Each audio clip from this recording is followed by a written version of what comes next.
Mic test, mic test.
Hello everyone and welcome back to another Buddy Bison stream. So I hope that everyone is having a nice Saturday. I certainly am. I'm nice and full right now. Just made myself dinner. Excuse me while I just pop that open. Yeah, just pat my tummy down here. Because I made myself some macaroni and didn't make some pasta sauce. Had a can of pasta sauce and put some frozen meatballs in it, warmed those up. Mwah, delicious. And that was my dinner. And lunch, what was lunch? I forget what lunch was. No, lunch was 2 hot dogs on 2 slices of wheat bread And then breakfast was leftover breakfast burrito and hash browns. So I actually ate a lot more than I usually do on weekends. Because oftentimes I'll have like a very light lunch, if I even have a lunch. Because I'll find that a lot of the time I'll either be playing a game or watching something. And lunchtime will come and then go by. And I'll be like, well, at this point I might as well wait for dinner. But, yeah. Hope everyone's having a nice day. I cleaned up some of like the fuzz. Like I didn't do a clean shave yesterday. I just trimmed it down. But yeah, I'm happier with this. I like having the beard. Like I think the beard looks pretty alright. But I hate having like mustache fuzz because I just don't like it. I don't think it looks good. But today we are finishing up the tournament. We are living like Lorence, as it were, because hopefully we'll be able to defeat him. But I'm going to come in here and update the chapter to make sure it says Chapter 4, Living Like Lorence. And, of course, he's, for some reason, a Lorence that doesn't spell it normally. Lorence, usually an Lawrence. No, his is Lor. The reason why I came out is because I need to go get the final Cornelia chapter. Because when you get access to the East Sewers before a tournament with Second Lieutenant Lorence, talk to NPC Anton. And this is in the East Block staircase outside of South Edel department store. So, staircase outside of South Edel department store. Who is Anton? Ricky. Found around a tournament? Was that today? It's all good to me, man. I'll just be hanging out here. Hey, Tay. How's it going? Anton. This is a beautiful girl who walks by here all the time. Some days, counting how many times I see her is the only way I can keep myself sane. If you can call that sane. Alright. If that girl walks by here 3 times today, I'm going to go up to her and say hi. Now, I just need that book, so I can pretend to be reading it while I wait for her. Because girls like smart, bookish men, right? Right? Right? That's not creepy whatsoever. But basically, to get the final Cornelia volume, you need to talk to him, get that, then wait for female NPC someone to walk by 3 times. That's alone. And then then Anton will be able to give me the book. And out of all of the Cornelia chapters,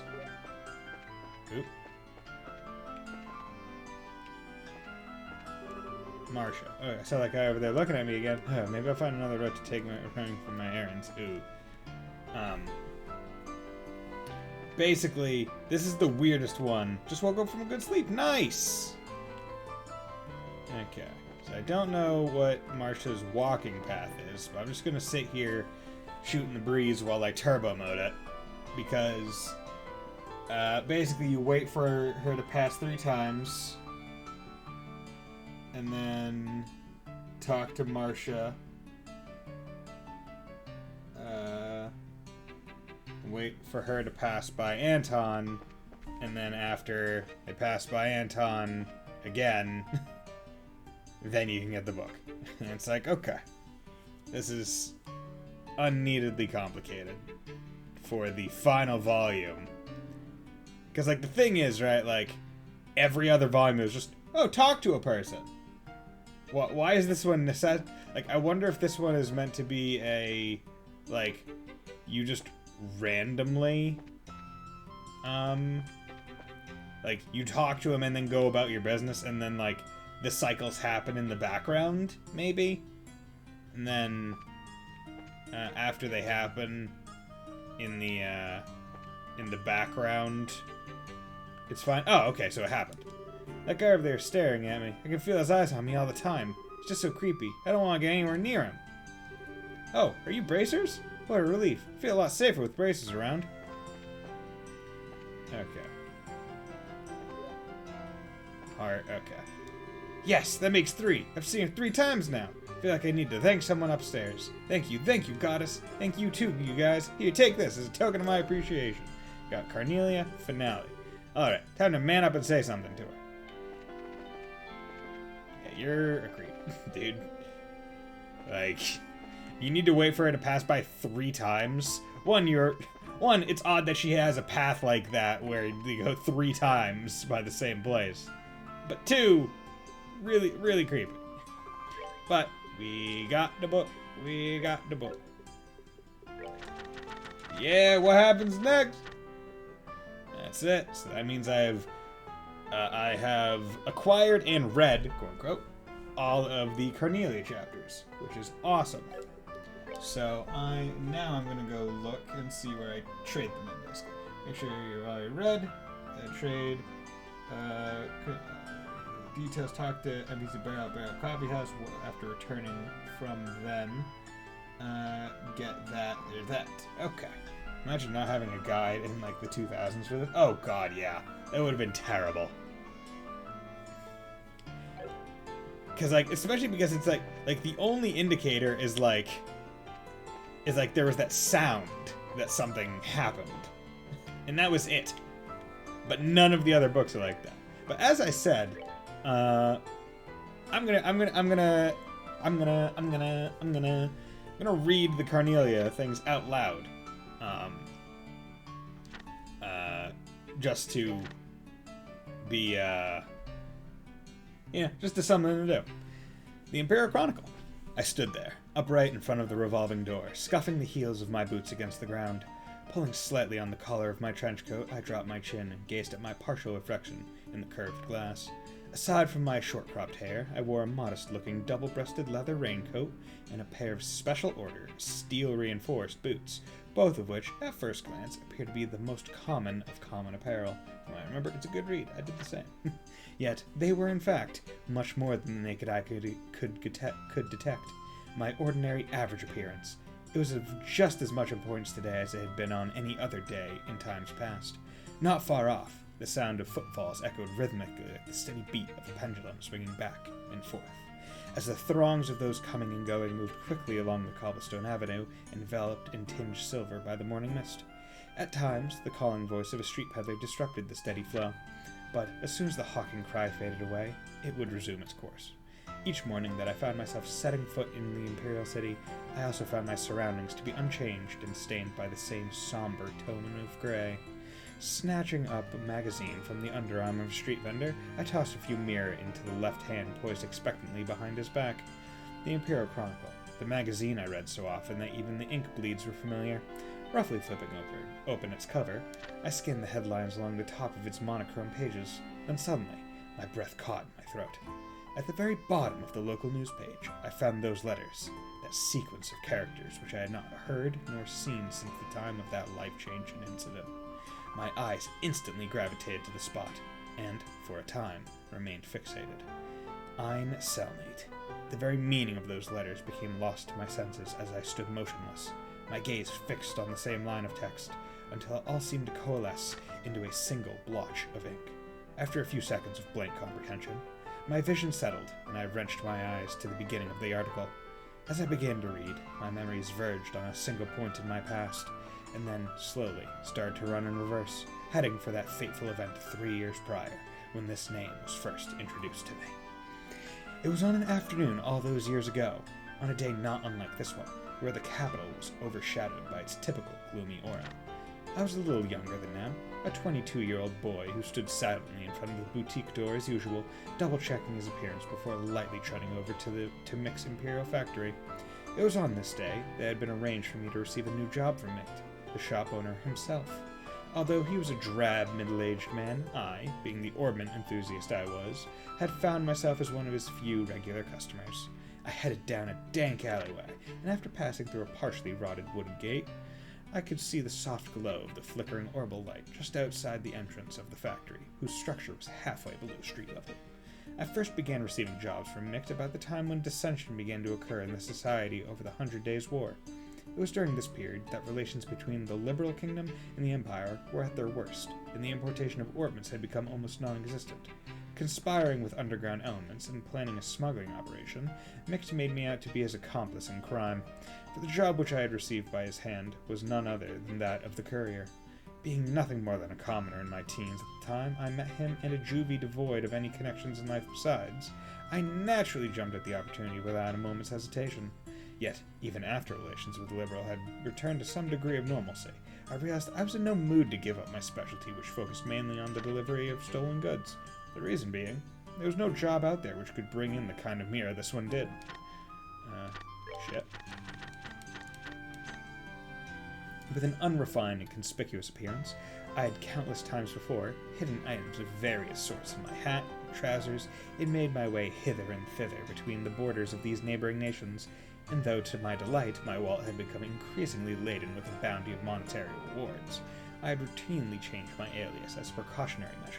So much, in fact, that these false names had built it up into quite a list over the last few years. I had been known as Phil, the Frivolous, Rooney, the Trickster, and even Chris, the Coward. However, Micht had always called me by one name, Toby. This was the identity I had used for my initial job, and the one I liked above all the others. Okay, that was chapter 1. I'm gonna go and at least start the sewers. And every so often I'll drop in another chapter. Okay, so let's start with Up. Up is always a good place to start. I hope your Saturday's been overall good. Tay, not just a nice sleep.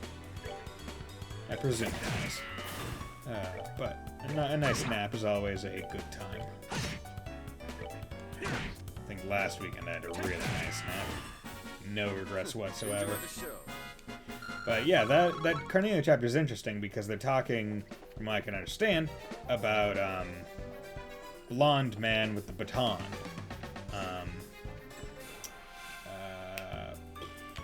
Can't remember his name right now. But they call, like, in Cold Steel they called him Ein and all the other things. For some reason, Toval. That's it. That's his name. Okay. Explode arts are ineffective.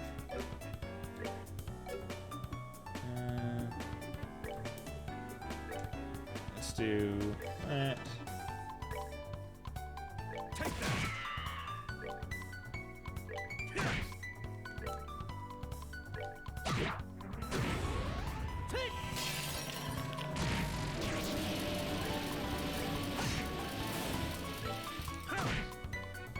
So, like, all the dark... Hellgate and Gehenna just sound so aggressive. Which makes sense, they're... hell. Ooh, damn it. Oh, you just did that. You had to do that. You had to get a death blow. Ugh. Dick. Okay, so I guess I'm... Actually... You can heal yourself a bit.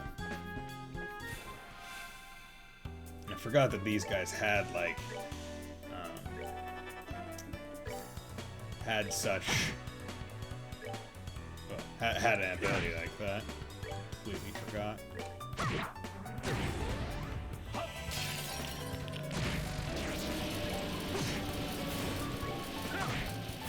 Savor the victory. We earned it. Yes, we will savor this victory. We'll savor this savory victory. Savor.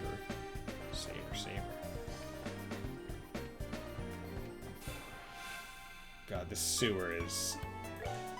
This sewer is pretty big. Not gonna lie. It seems to be quite expansive. Which is not a good sign for me. Sunday morning for me, but yeah, it's going on. Ah, it's Sunday morning. Okay. Yeah, I'm still on the east coast of the United States, so it is very much Still Saturday, around 6 o'clock. You know what? I'm happy with that. Damn. Damn, eat some shadow spears. Ah, you son of a bitch. Oh yeah. They messed with the wrong Punch and petrify something.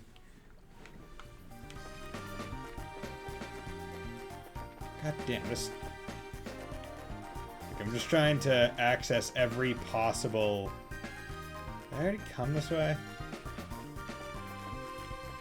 Okay. Down Tiara Bomb. Just is so very, very, very rare. Okay. So that. This is another way. Okay. So there's gonna be a people here. A people? People here. A boss or something here. I'm in New Zealand. Ah, okay. You're in the country where there's a lot of beautiful nature. That they filmed The Lord of the Rings. And a lot of other movies. I do want to visit there at some point. I think that would be interesting. Although I think most countries would be interesting to visit. I think most of the issues that come around is when you be like, oh, I would love to live there. And it's like, well, there are a lot of nuances to living in any country that, as someone who would probably just be on a more visiting aspect, wouldn't really get it. Which is why I'm very careful to not say I want to live anywhere. Would it be fun to live somewhere else? Probably. Depends on where, though.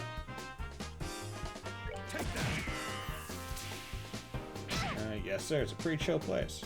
Nice.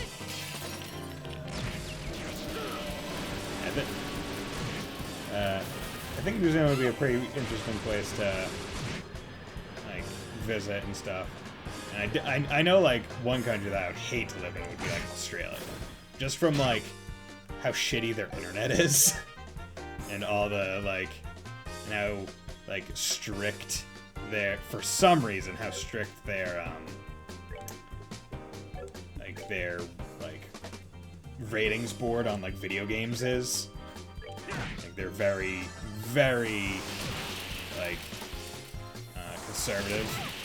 God damn it! Fuck! I was healing those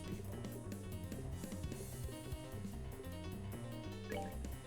Okay, I see that.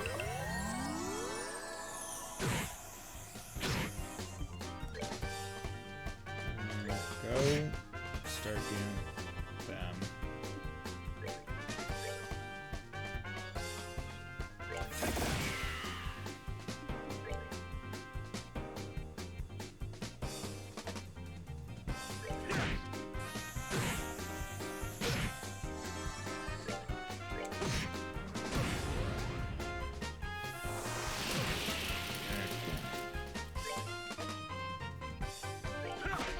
God damn it.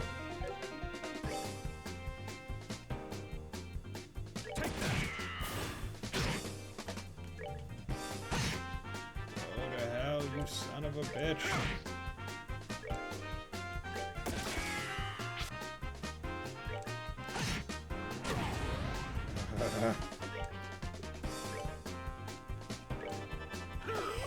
See you, man.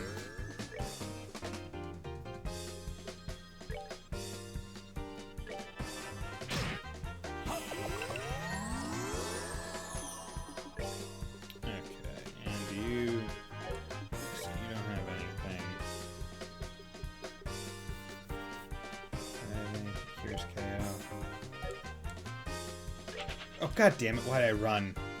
Fuck, that's a waste. Oh, that was dumb of me. I meant to... Shit. Oh, god damn it. Okay. So, you know what that means, kids? It means we're gonna come down here. We're gonna feed some rainbow jelly beans to Estelle to get her health and CP back.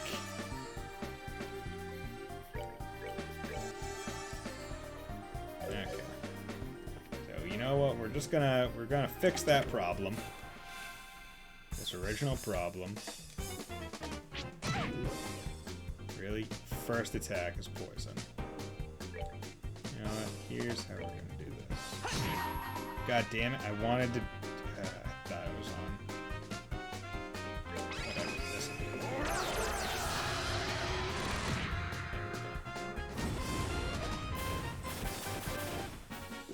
They messed with the wrong guy.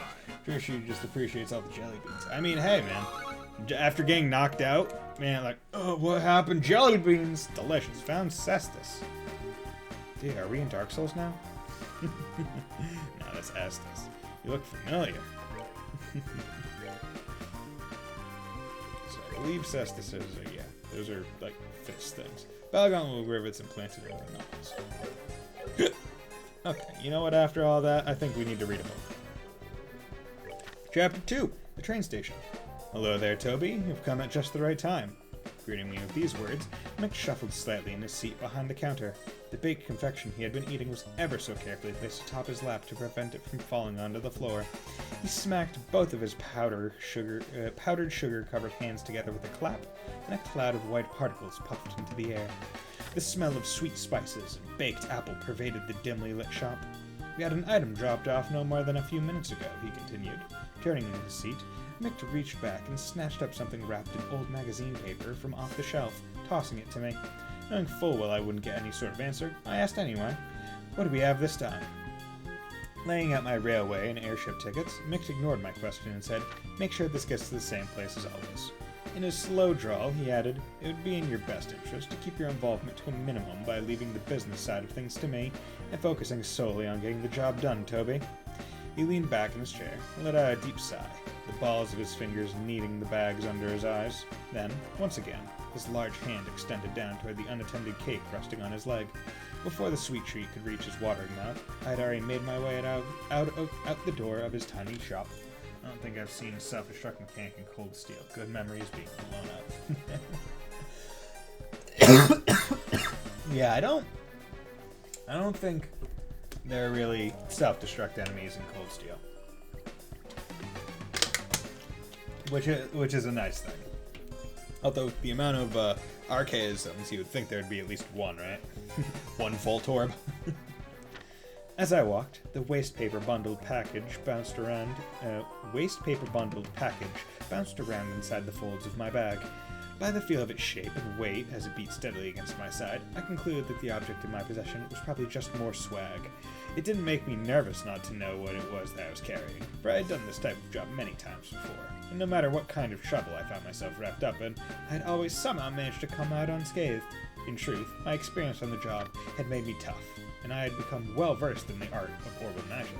So it was that when I laid eyes on that rough-looking trio at the station, I felt no more knots of uneasiness in the pit of my stomach than was necessary for someone of my abilities.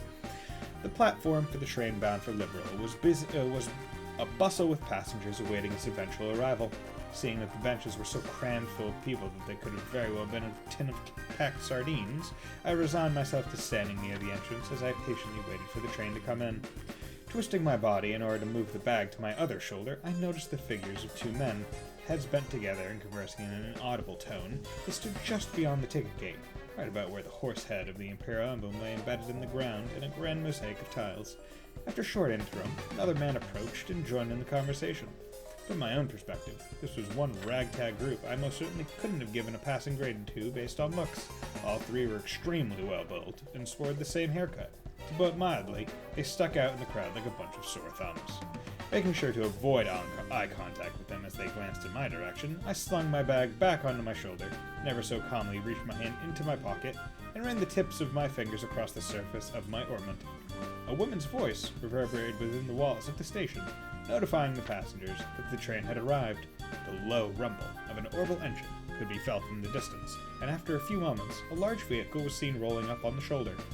I muttered to myself, all is well. But the sound of my voice was drowned out by the din of the massive machine. Brakes screeched, and a flash of black light reflected off the surface of the giant iron beast as it came sliding in across the rails.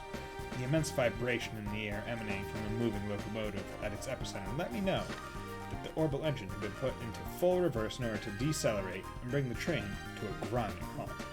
While being shoved to and fro by the waves of impatient travelers flooding out of the waiting area, I was swept toward one door of a passenger car. As we passed by the conductor, I caught another glimpse of the ticket game.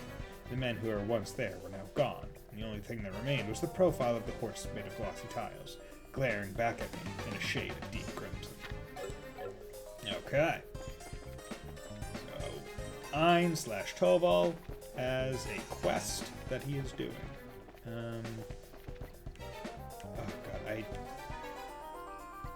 Oh god, I have no idea where I am now. Oh god, 2 staircases down? Large monster? Sure. I believe I got a text.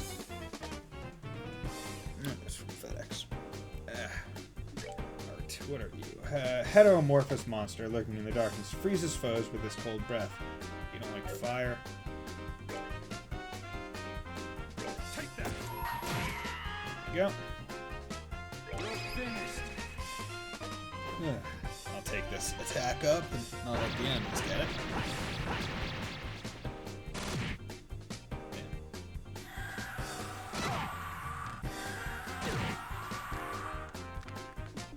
Craft. Hurricane. There we go. 1 and 4. That is mean.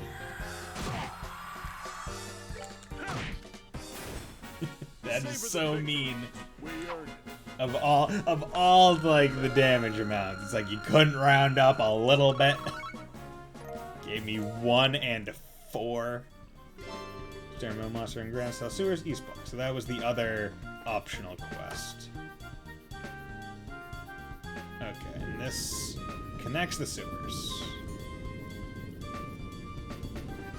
So if I take that other staircase down, that will lead me over to the other side.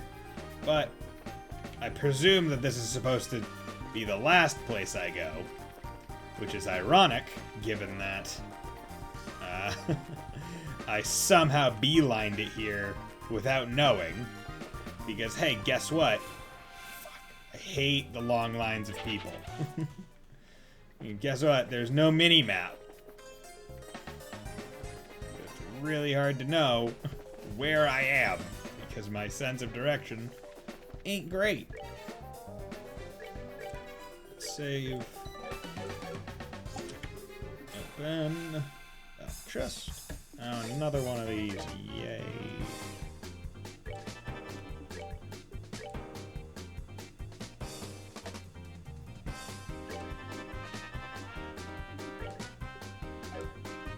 Craft.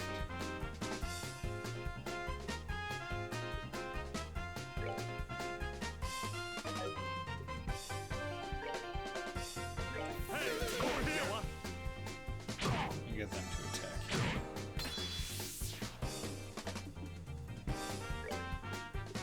Hard break. Single attack him and his weak spot. Cancel arts and crafts.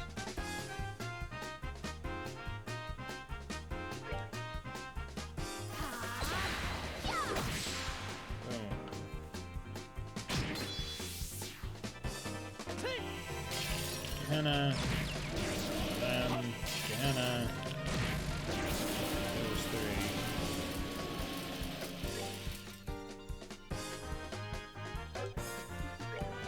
Let's craft, flicker. Damn it, I was hoping that AT delay would work. Let's just move over here. Let the craft not do anything.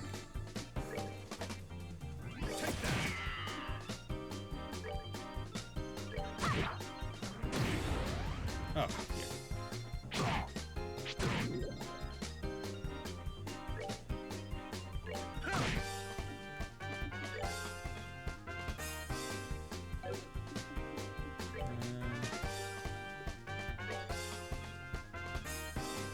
Arts are ineffective. See, I don't know if ineffective means doesn't do anything, or ineffective means does little.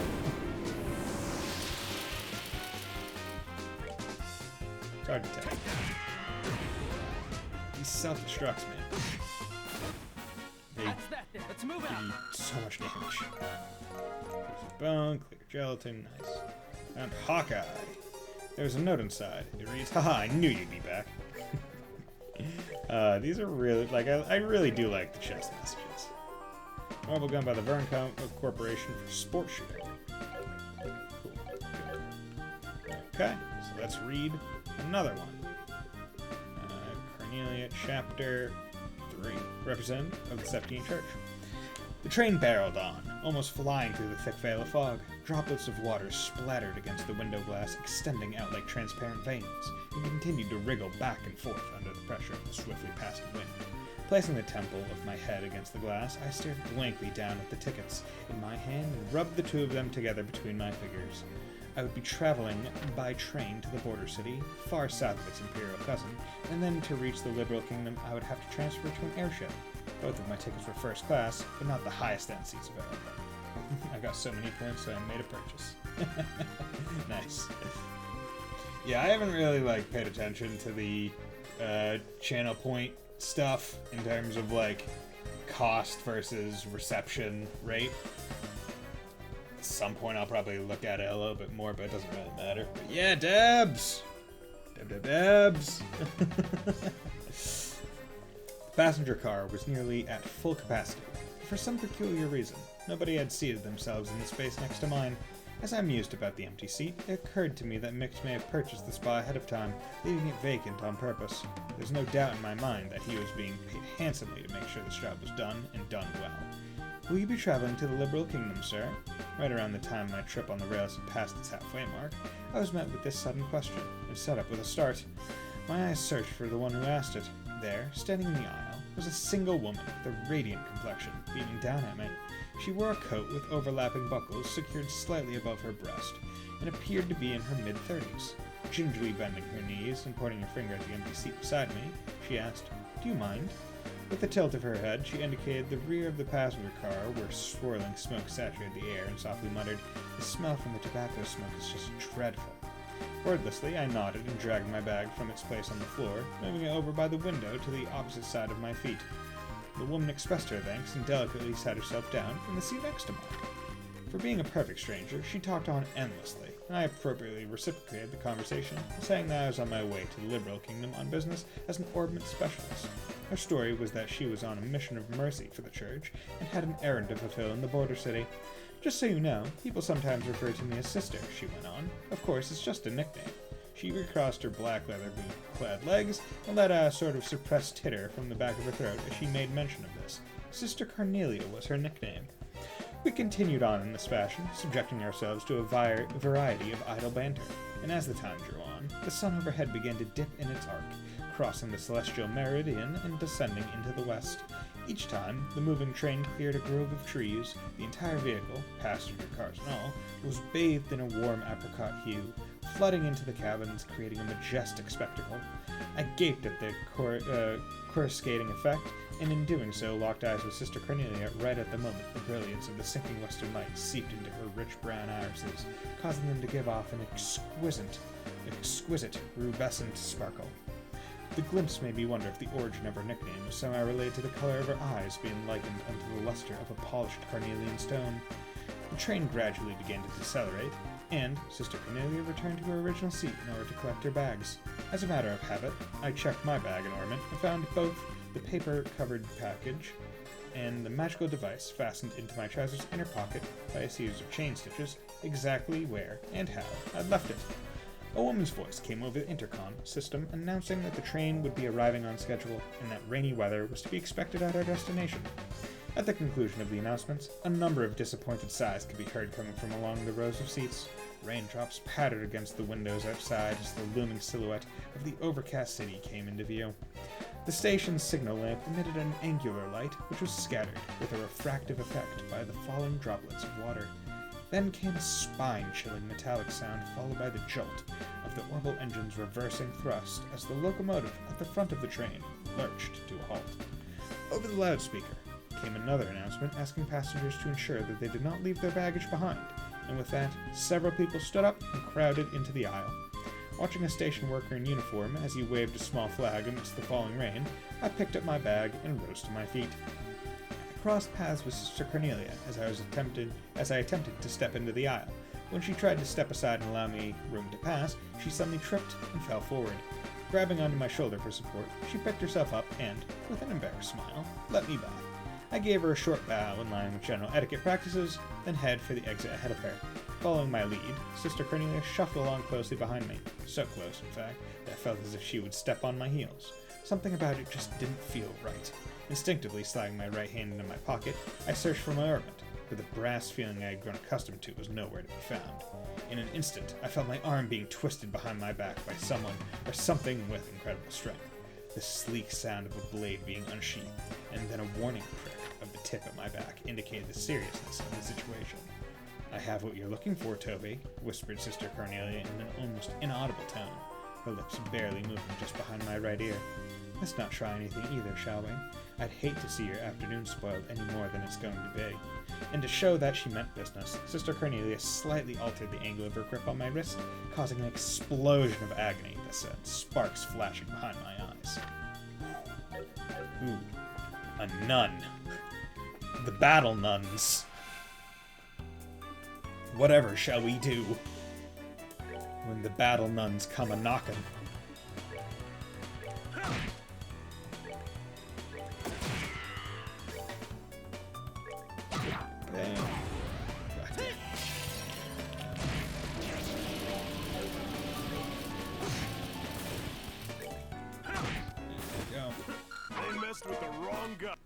They messed with the wrong guy. Okay, so let's have him come down here. Let's do that, get everyone a bit healthier. Okay, where am I? In this godforsaken dungeon. This way is like out over to here, and I was already over here, so I've been there. Don't know if I explored it all, because it's hard to tell, but that is where I have been there. I know this. Okay.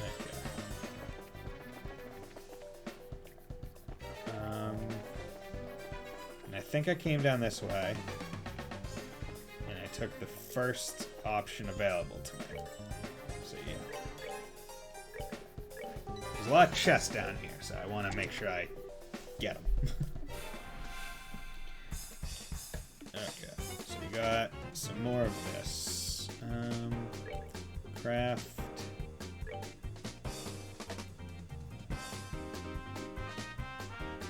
Do that. Okay. Art. Vodka Hannah. Craft. Hurricane.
Fucking clicks. Son of a bitch. Screw it. Oh, your thing is still set on a goddamn single target one, I thought? Or you only have single target ones. I forgot about that. Whatever.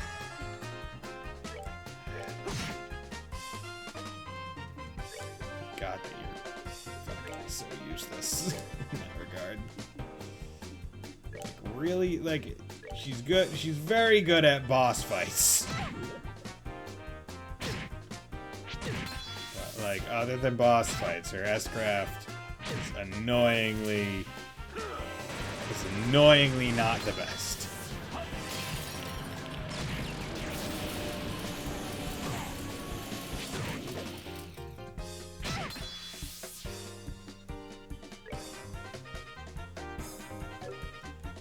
Craft, flicker. Damn it.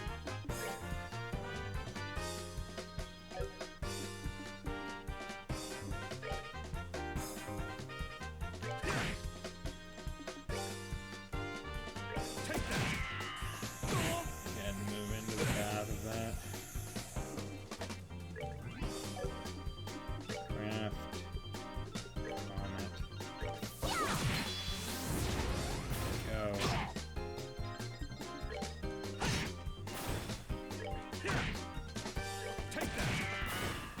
Enjoy the show. Go, clear gelatin. Gladiator headband. Back for more. Okay, so let's look at the gladiator head. Actually, let's look at the ordnance. And come down here. Healing. Okay, so you have the gladiator headband. So this is just another one. So strength up, defense down, strength up, defense down, auto CP up, CP up versus that. So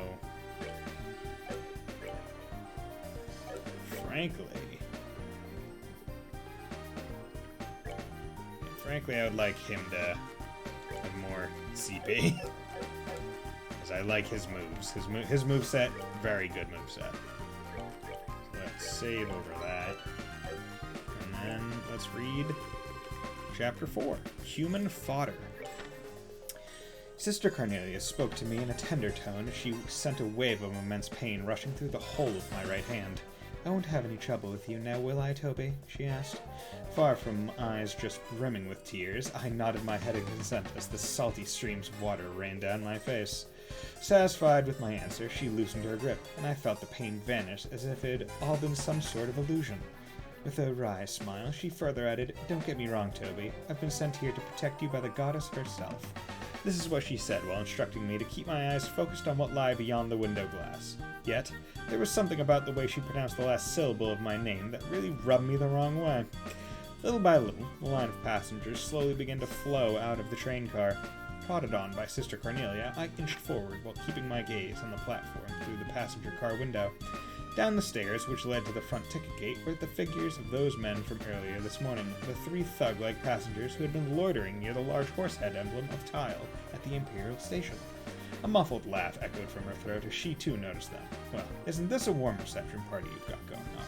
Cocking my head, I quietly pleaded, Give me back my ornament. Sister Cornelia said nothing. Members of the crew bid us farewell as we stepped through the exit to disembark the train onto the lead-colored platform below. Angrily, I thought to myself, Damn it! What's wrong with these fools? Can't they see what's going on? I shut my eyes halfway to protect them from the drizzle whipping against my face, and I unhurriedly descended the wet set of stairs, at a half pace at a time. Sister Cornelia moved along behind me at precisely the same length of stride. Below, the group of thugs waited expectantly at the bottom of the stairs. Waited for me, no doubt. Contemplating the rate at which I was going, I ultimately believed it was only a matter of time before I would be handed over to the enigmatic group.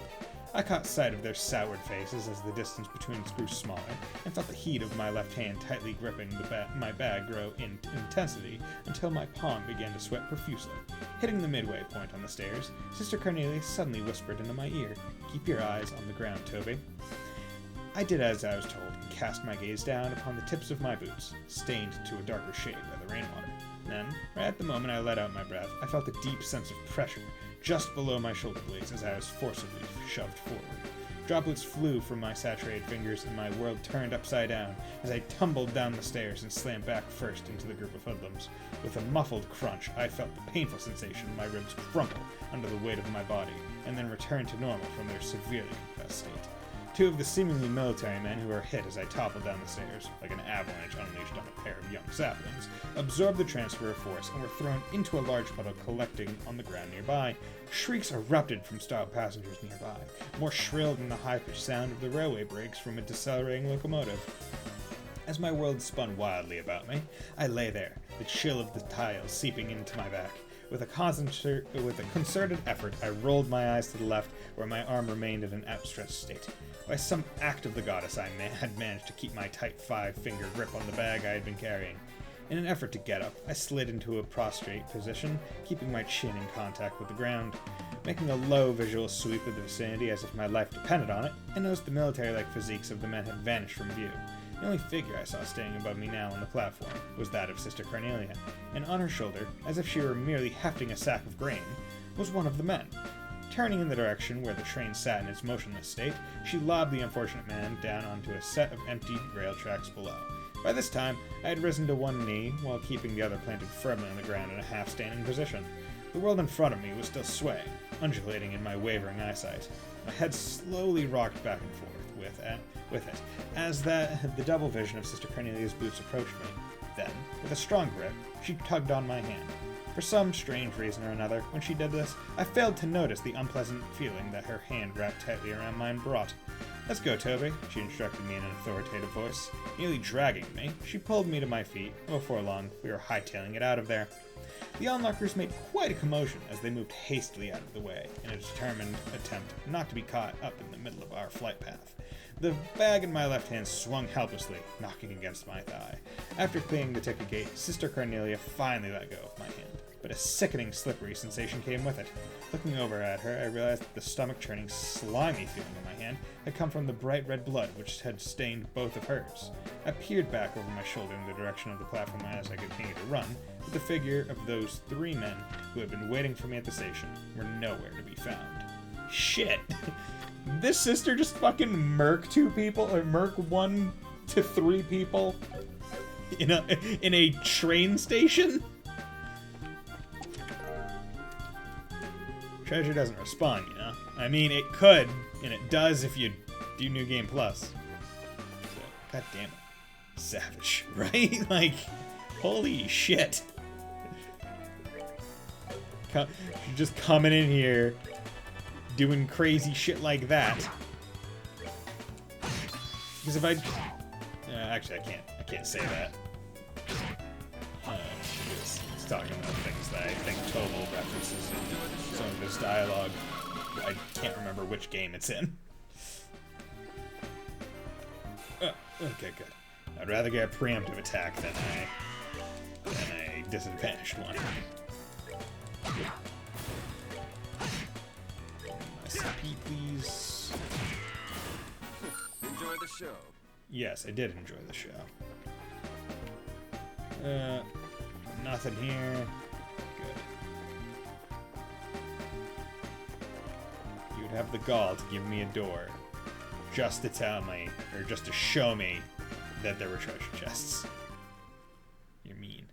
Oh God, okay, so I think I did a full loop of the entire place. So I think I'm good. And to celebrate the outside, I'm gonna read the next chapter. It's been a long time since I've done almost like reading out loud from a book. Like it's been since quite literally school. And I've been out of college for basically 2.5 years at this point. And been out of high school for essentially, I guess, 6.5. Because college is 4 years. Emissary of the Sabbath.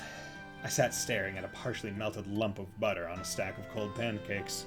Picking up a fork, I poked at them, and after turning the top one over, I daubed the milky yellow substance between the rubbery layers. In doing so, my interest in what sat atop my plate faded to nil. A hanging lamp dangled overhead, making a sporadic buzzing sound as its honey-colored light flickered, creating jittery shadows and distorting my vision within the inn. The pouring rain outside didn't appear as if it would let up anytime soon either. Bringing my face closer to the window, I peered through the film of water flowing down the outside of the glass as I tried to make out the dimly lit avenue. Although the station house sat right at the end of the road from where we were lodged, all that was visible was the side of the structure obscured by a shadow, which prevented me from being able to see the platform. There's nothing to be worried about, said Sister Cornelia as she returned, wiping her hands with a handkerchief as white as newly driven snow. Stretching the square strip of cloth out, she sat down and placed it neatly on her lap like a napkin. Then, in a reassuring tone, she added, "We've seen the last of them for a while." Watching the tips of her fingers move as she smoothed at the wrinkles in the piece of fabric resting on her legs, I was hit with a sudden flashback, reviving the awful sight and coppery scent of the sticky blood which had covered those hands not more than a few hours before. "How can you be so certain?" I asked, still having more than a few reservations. "Because that's how these types of crime syndicates work," she replied, clearly seeming to know all the answers. The waiter came and set a plate in front of Sister Cornelia, with a soft clink as the base of the glassy dish tapped lightly against the hard surface of the table. After scooting the meat-laden porcelain plate closer to her, she licked off the sauce now covering the tips of her fingers in an almost sensual way. Sickened by the bloody image already in my mind, and now the sauce, I tossed my fork aside and leaned heavily back in my chair. The city outside began to fade into shades of gray, and by the time Sister Cornelia was finished tucking away her steak, it had completely sunk into the darkness of night. I questioned her again. "How can you be so certain that no one will come after us?" Using a piece of black-crusted bread to wipe up the last drops of sauce, she answered, "Because that's how they function. One unit consists of 3 people. Then, as if remembering something else important, she added, "That group that was after you. They're a Jaeger Corps." Upon hearing this, I recalled seeing some of those men at the landing port some time ago. Only the most renowned and skilled of mercenary groups have the honor of calling themselves a Jaeger Corps. Or at least, that's what Mick had told me about them. They were soldiers of fortune who were said to relentlessly follow the flow of Nero wherever that happened to lead, and they would stop at nothing to get at it, even if it meant spilling blood. Warhawks, mercenaries without borders, and a group never to get involved with, is what Mick had often had a habit of saying about them. Instinctively, I slid my foot forward and checked the location of my bag with the tip of it. "It's quite simple, really," Sister Cornelia explained as she reached for her dessert. "You, Toby, are carrying something that's apparently got a lot of people on edge, and someone's hired a Jaeger Corps to take you out. But it's not me they're after. It's what I'm carrying." "It's all the same," she retorted as she gulped down her cup of tea in a single breath. "They're going to kill the courier before they even think about searching the contents of his bag. A butcher kills a crow before someone grills the steak, or kills a cow before someone grills the steak, not the other way around." Lecturing me all the while, Sister Cornelia took a glossy tallow-handled knife in hand and sliced into her apple pie. The powdered sugar sprinkled on the flaky crust danced under the golden light. I felt a stabbing pain of guilt race through me, just above my gut. Unexpectedly, I began to think about what Mick could be doing at the moment, but my short period of rumination was cut short when I saw Sister Cornelia's hand stop cold. Glaring into the darkness, eyes focused and intent like a hunting dog's, she tossed something shiny onto the table and eventually rose to her feet. There it was, my ornament. "Where are you going?" Without pausing to answer my question, Sister Cornelia expeditiously fastened the buckle of her coat. "You've got good taste, Toby." One at a time, she set her heels on the chair and tightened her bootlaces. Using the full capacities of that ornament is no small feat. I think even most bracers would be in for a real surprise if push came to shove with you in the ring. Growing ever more impatient, I asked again, "So, where is it exactly that you're going?" "That's none of your concern," came the answer. "Suffice it to say, I will be seeing you again on the morrow." And with that, Sister Cornelia disappeared through the door of the women's restroom. As if exchanging places, 2 other men entered the restaurant. They walked directly to the table at which I sat and stood before me. Flashing the emblem on his chest, and without making any sort of eye contact, one of the men said, "We're with the Bracer Guild. I apologize for disturbing you in the middle of your evening meal, but you'll need to come with us." Cornelia just noping the fuck out as soon as, any form of, authority is coming. She's like, "Nope, not dealing with that. Even though I might be a nun." Yeah, I need to come down here and report in. There we go, sewer monster. First class, police patrol. Don't know what that is. Library. Because I can usually exterminate all big monsters along the roads. Nice. Only 14.8% of players have this achievement, and only 4.2% purchase and read all chapters of Cornelia. Yeah, buddy. Oh yeah, that's what I'm talking about. Now this is pod racing.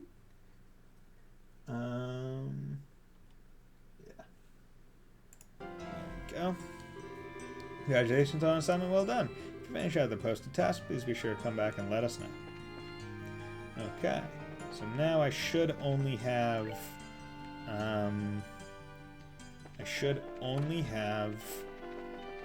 story quest left. Well, no, there's one other side quest. I need to remember that. I don't remember where I need to go for it, but I do need to remember that there is one. Come on. Okay. So do that. Get all my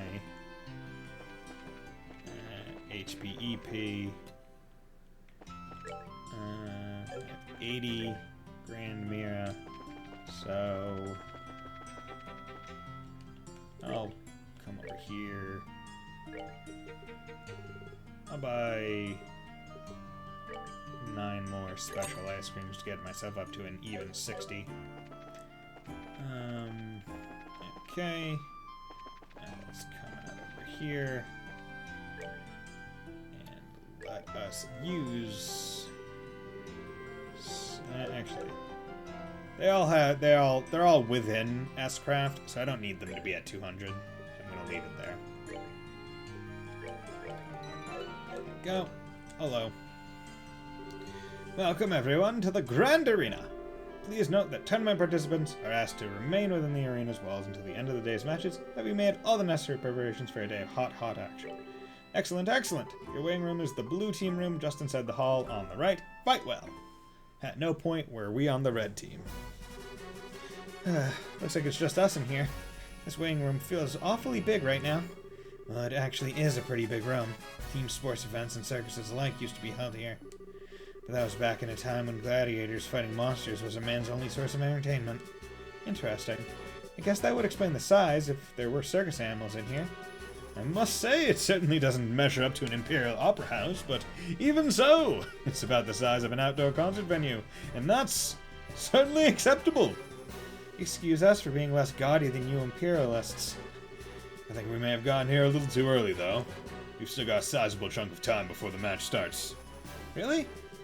Waiting around for your match to start really does get kind of boring. So why don't we walk around the grounds for a little while, then? Works for me. We're gonna go out for a walk, guys. Sure, just make sure you're here in time for the match.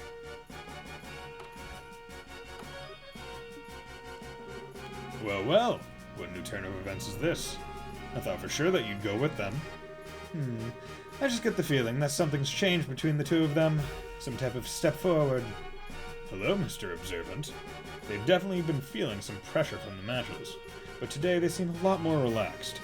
Oh, to be that young again, eh? But are they ready for the feelings that well up from within them? Even if they are not, the feelings are surely ready for them! Such delightful awkwardness. I look forward to what comes of it. I really just don't get you. Something wrong? Are you feeling alright? I'm okay. I just got the chills all of a sudden. Like someone is talking about us or plotting something. I think I can guess who that is. Okay. Now it's guest of honor. Actually, let's go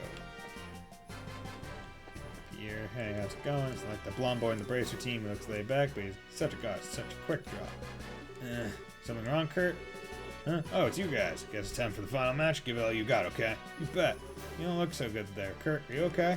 You seem pale. No, just a little lightheaded, that's all.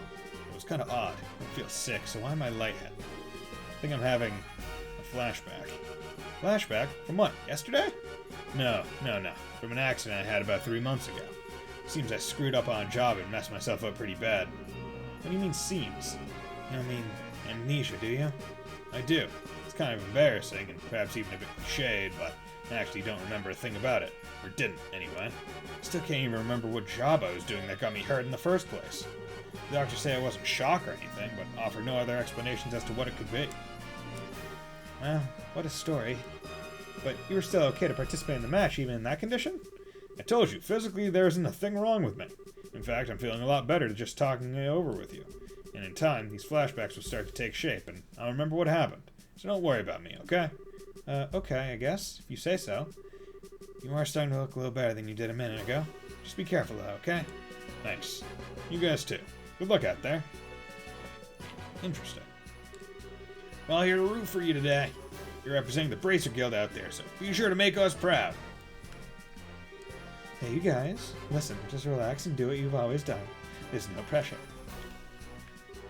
Hey, newbies! Your opponents are tough, but you guys should be able to take them on, no sweat. Break a leg out there. We'll be cheering for you like you wouldn't believe. I want to see that masked guy and the big guy go head-to-head. That'd be something. Everybody came super early because it's the finals. Because they figured seats would fill up fast, and they did. Estelle, Joshua, Professor, came to watch us. But of course, you've always been such a big help to me. I owe you two at least that much. Thanks, Professor. But how'd you scrape together the mirror for a ticket? Well, that was a bit of a lucky break on my part, actually. The museum director had some business to attend to, so he couldn't make it today. And I am here in his stead. Should have guessed you'd never be able to get in here out of your own pocket. Not that I wouldn't try, of course. I'm sure I could find a way if I put my mind to it. At any rate, I am here, and here I am. And I'll be shouting your names for sure. Knock 'em dead, you two! You bet we will. Thank you, Professor. Spectator Grandpa and I will watch and ceremony every year. Hello, Dorothy. Hey, Estelle! You did it! The final fight! It's so exciting! Deep breaths, Dorothy. Come on now. Do it with me. If you don't relax and keep yourself still and focused, you won't be able to get any good shots. Oh, don't you worry about that. I take my best pictures when I'm all hyped up like this. They're more natural, you see? Well, I guess they would be. Dorothy, I think you're some kind of savant or something. I really think the Special Ops team is a shoo-in this year. I mean, just the name Special Ops alone has such an awesome ring to it. Not gonna deny, it does. Okay, so this is that other side. Isn't this the wrong room? Pretty sure the other room is on the right-hand side. Oh, yeah.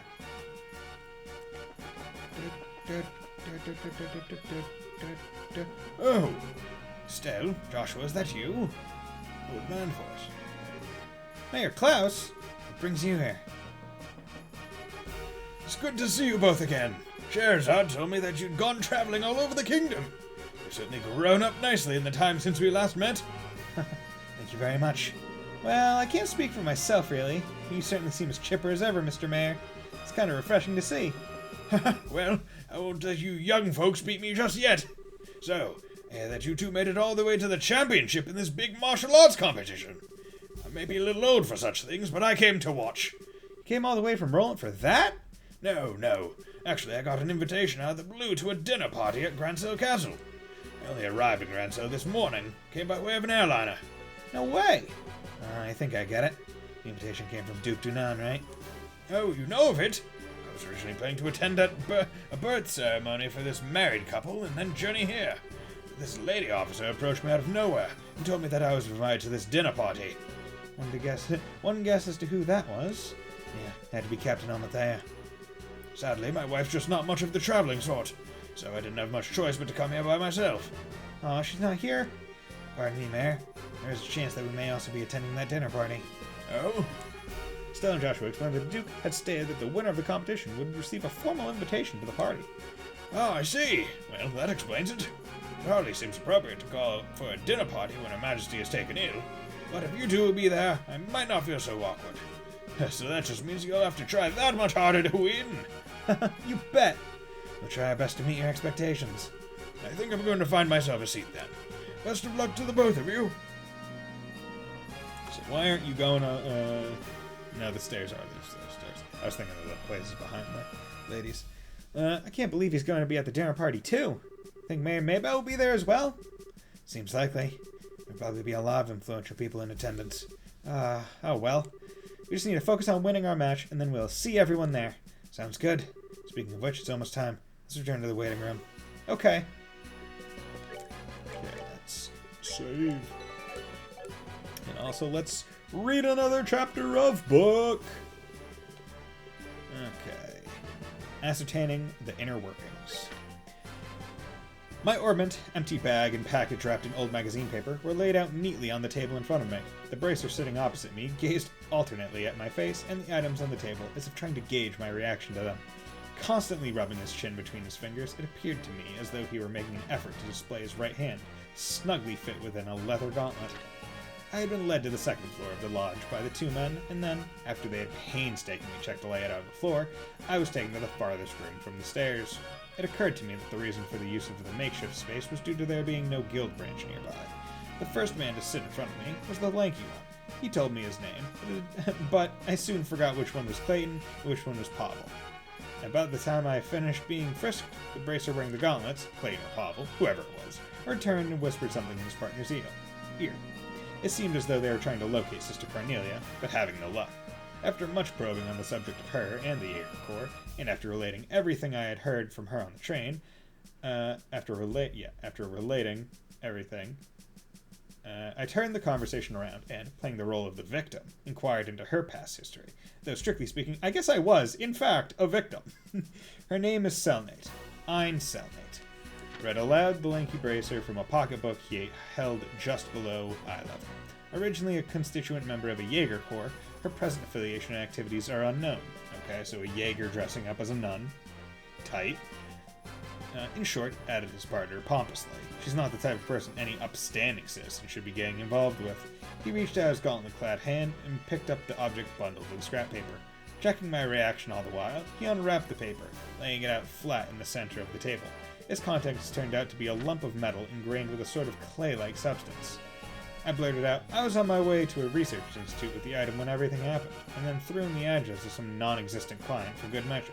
The bracers took note, making sure not to leave out any of the details of our conversation. Then, to dispel any lingering suspicions, I agreed to stay with them under their watchful eyes for the night. The next day, I also found myself inclined to go along with them to the nearest guild branch, in order to file a report about the events that happened back at the station. But I had no qualms over the matter. My greatest concern at the moment, after all, was not running into any more trouble.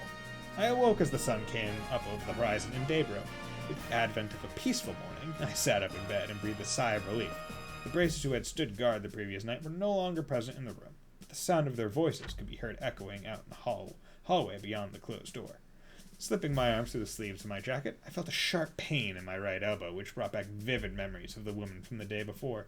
Suddenly, a feeling of uneasiness came over me, and still, half undressed, I began adjusting my orbit. After opening its back cover, I used a thin piece of tanned doe skin and started plucking out the quartz installed in each slot. It didn't take but 5 minutes to insert them each into different slots and rearrange their configuration, with a set of light magic as my base. One by one, I replaced each screw until finally the metallic panel was back in place, and, as a feeling of calmness set in, I rolled back over in bed. Okay, so they're showing literally like he's... like, that's a thing that you just do in the game, but it's just like immediate. Like, you don't think of it as like a very long process, but his is like you have to unscrew and take things out. Even to the point where he used like a doe skin thing to handle the quartz, so I guess he wouldn't get like finger grease on them or something. It was at that time that a tall woman appearing to be a maid opened the door carrying a basin of hot water for the sink, with which guests could shave and wash their faces. After placing the small steaming tub on the table, the woman went quietly about her daily task of removing the bed linen. I would guess this woman is Cornelia, but disguised as a maid. Finding myself shooed from my own bed, I reluctantly head toward the basin, and just beyond the open door, I caught sight of two shadows cutting across the hallway in succession. "They're here," I heard myself mutter as the low tone of my suppressed voice reached my ears. With only a bar of soap in hand, I remained unbelievably calm as I quickly shut and bolted the door. Then, pondering my next move, I stood still with my back pressed up against the wall. On the other side of the hardened clay wall, the brief clamor of fighting ensued. Fumbling with the chain attached to my hip pocket, I grabbed hold of the ornament I had adjusted just barely moments before. It was two bracers versus the two others I had seen moments ago. Throwing myself into the mix with the two men from the guild would definitely pose an advantage from a numbers standpoint. However, when I turned again to face the door, the voice of self-doubt came percolating through my closed lips in the form of a distant mutter. "There were only two of them?" I muttered to myself.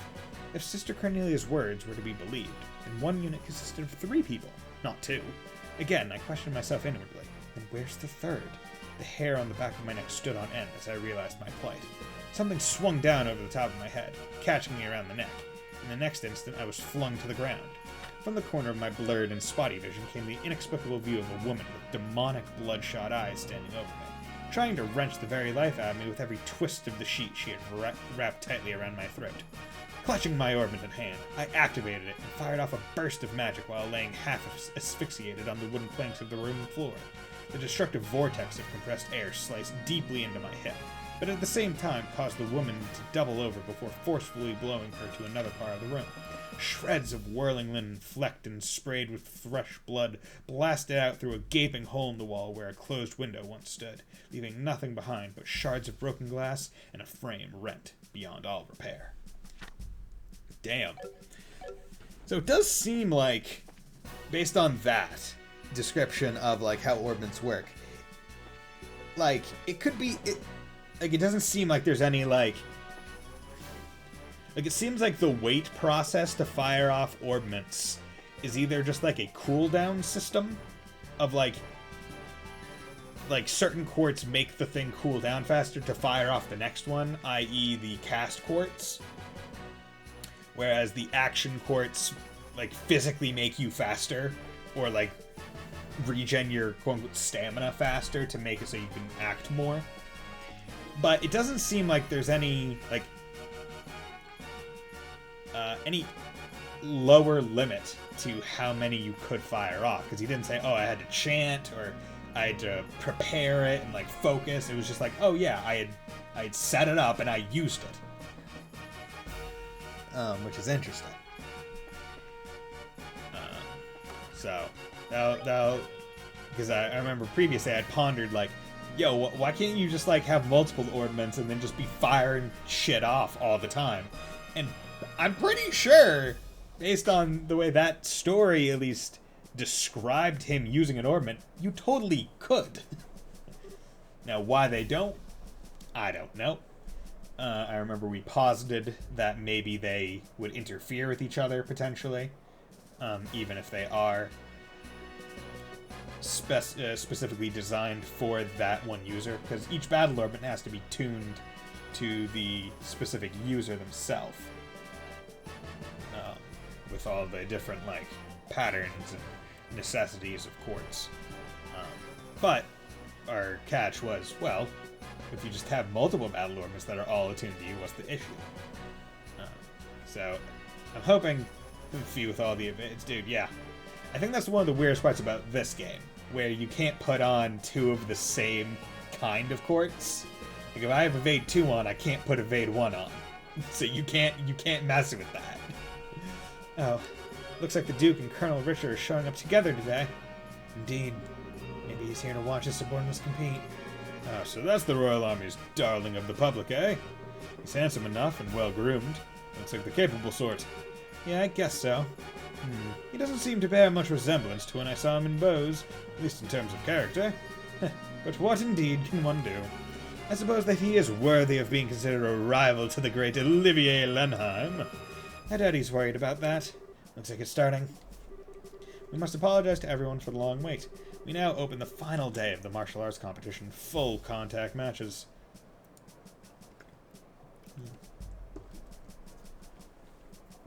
Ugh, water. Water! Oh, speaking of SpongeBob memes, I'm not sure if you saw it, but THQ Nordic, recently, I think yesterday or the day before, put out an anniversary thing of all the new games that they're going to be releasing soon, or like they're working on. And THQ Nordic is the ones who did the remake or remaster or whatever of SpongeBob Battle for Bikini Bottom, and they released like a teaser video for a new game that they're working on called Cosmic Shake. I would highly suggest looking it up because it's full of throwbacks. No gameplay, but it's funny. This arena has been abuzz with preparations and fighting for the better part of a week now, and it all culminates right here, right now.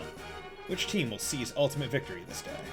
Without further ado, I present the fight card for this match, the championship match! Southside Blue Team from the Calvert Republic, Captain is Zin! Northside Red Team from the Royal Army Intelligence Division Special Forces, Captain is Second Lieutenant Lorence! Living like Lorence! Alright, we're up. Finally. I trust everyone is ready to put everything into this fight. For tears or for laughter? This is it. Game faces, guys. Yeah! Time to go fight people! Aw, yeah. As these champions walk through this gate. Oh, they're just loading in. I find it funny how the captains aren't facing each other. Like, it's just for some reason Olivier and Lorence across from each other. Everyone we fought so far has been about as tough as tapioca. That and half this team is a pair of rookies. I thought they'd be able to stand up to us. Don't be so sure. Both of them are part of the Bracer Guild. Indeed. We've been reading up on them. Good. Now stay focused, and don't underestimate them. Yes, sir. Yes, sir. Okay, what are those guys grousing about over there? Just let them be, Estelle. If they're covering their faces like that, I can't imagine they have much in the way of self-confidence, since they lack my dazzlingly good looks. There's probably a lot of sniping and backbiting in their ranks. What the hell's that supposed to mean? You know, I'm considered very attractive to women. Second Lieutenant Lorence, right? What is it, boy? Joshua? That sword technique. No, never mind. Best of luck. Into you. Hey, don't let their talk get you all depressed. We're about to start. We now begin the final match of the martial arts competition! Both teams, go to your starting places. Adios be with you, and also with you. Lift up your hearts. We lift them to the Lord. Ready! Row battle! Final match. Oh, you're moving immediately, I see. Art. Wad Gehenna. Okay. I'll place that here. I'll have him craft with a taunt. Hey, over here! Okay. And then I'll plop another white Gehenna. She can craft and up to morale.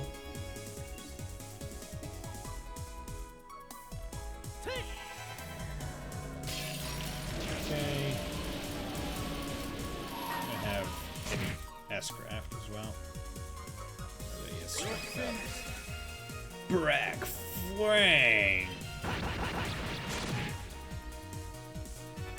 Lorence is preparing arts. Yes, I don't care for that.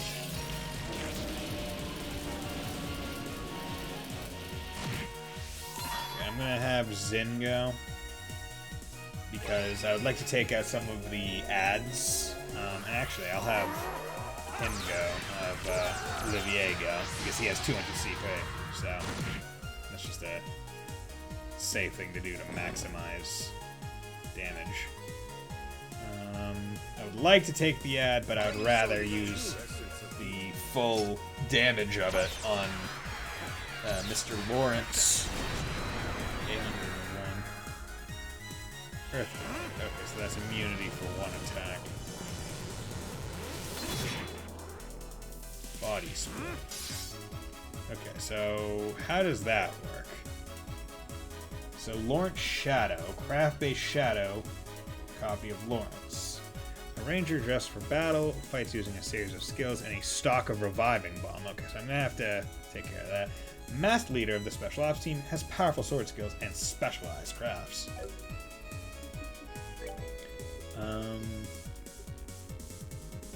Okay, so Estelle now has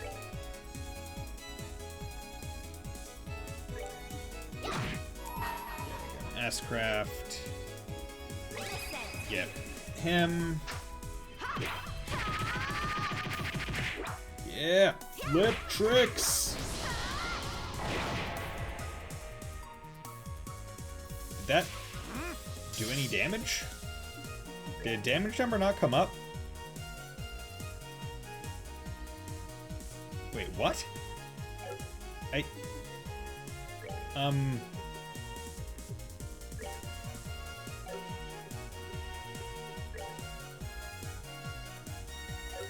Okay, I'm just gonna go take out the pad before anything else. 'Cause that's weird how that works. Craft. I'll use distend.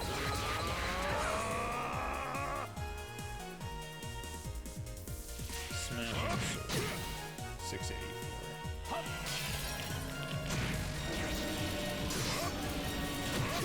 Holy shit, you just went twice. That's not great for me, so I'm going to use a healing item. Honestly, Special Ice Cream is a good healing item.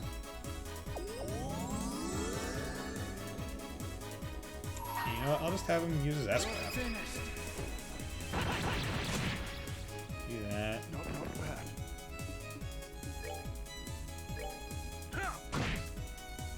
So why did Estelle's S-Craft not do any damage to him?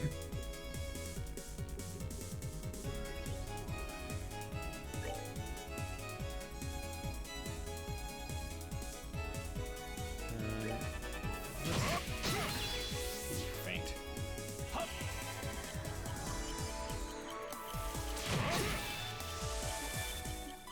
Okay. Jesus.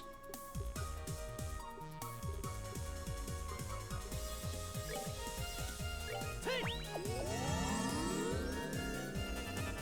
to use arts.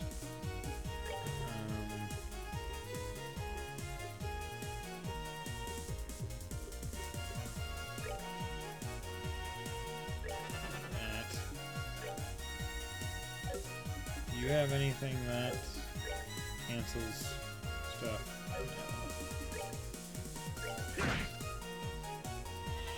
Jarl. Damn it. Thousand.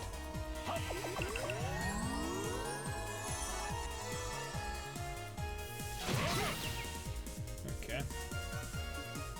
Real annoyed with you re-upping that.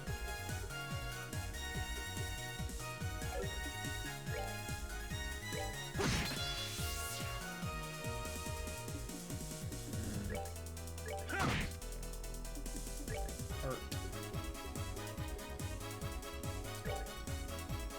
Let's get back up. Craft. Morale.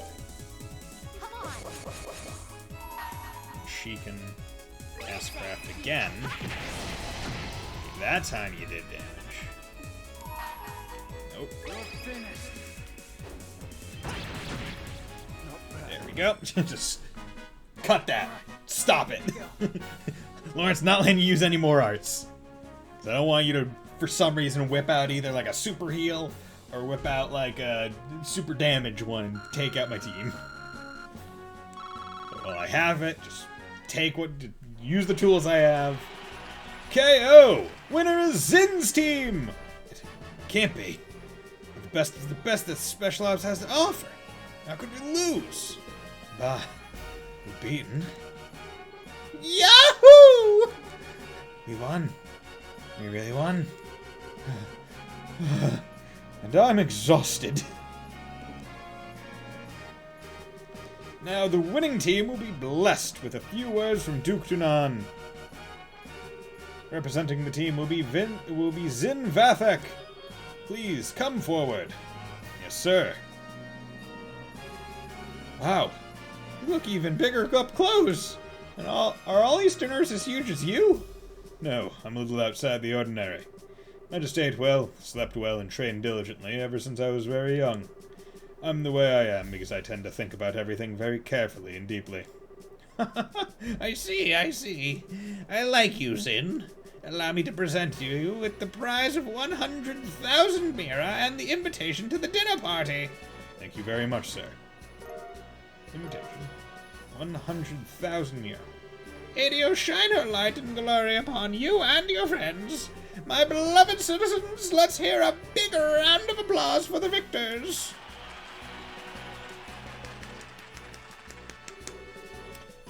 An interesting conclusion, I'd say.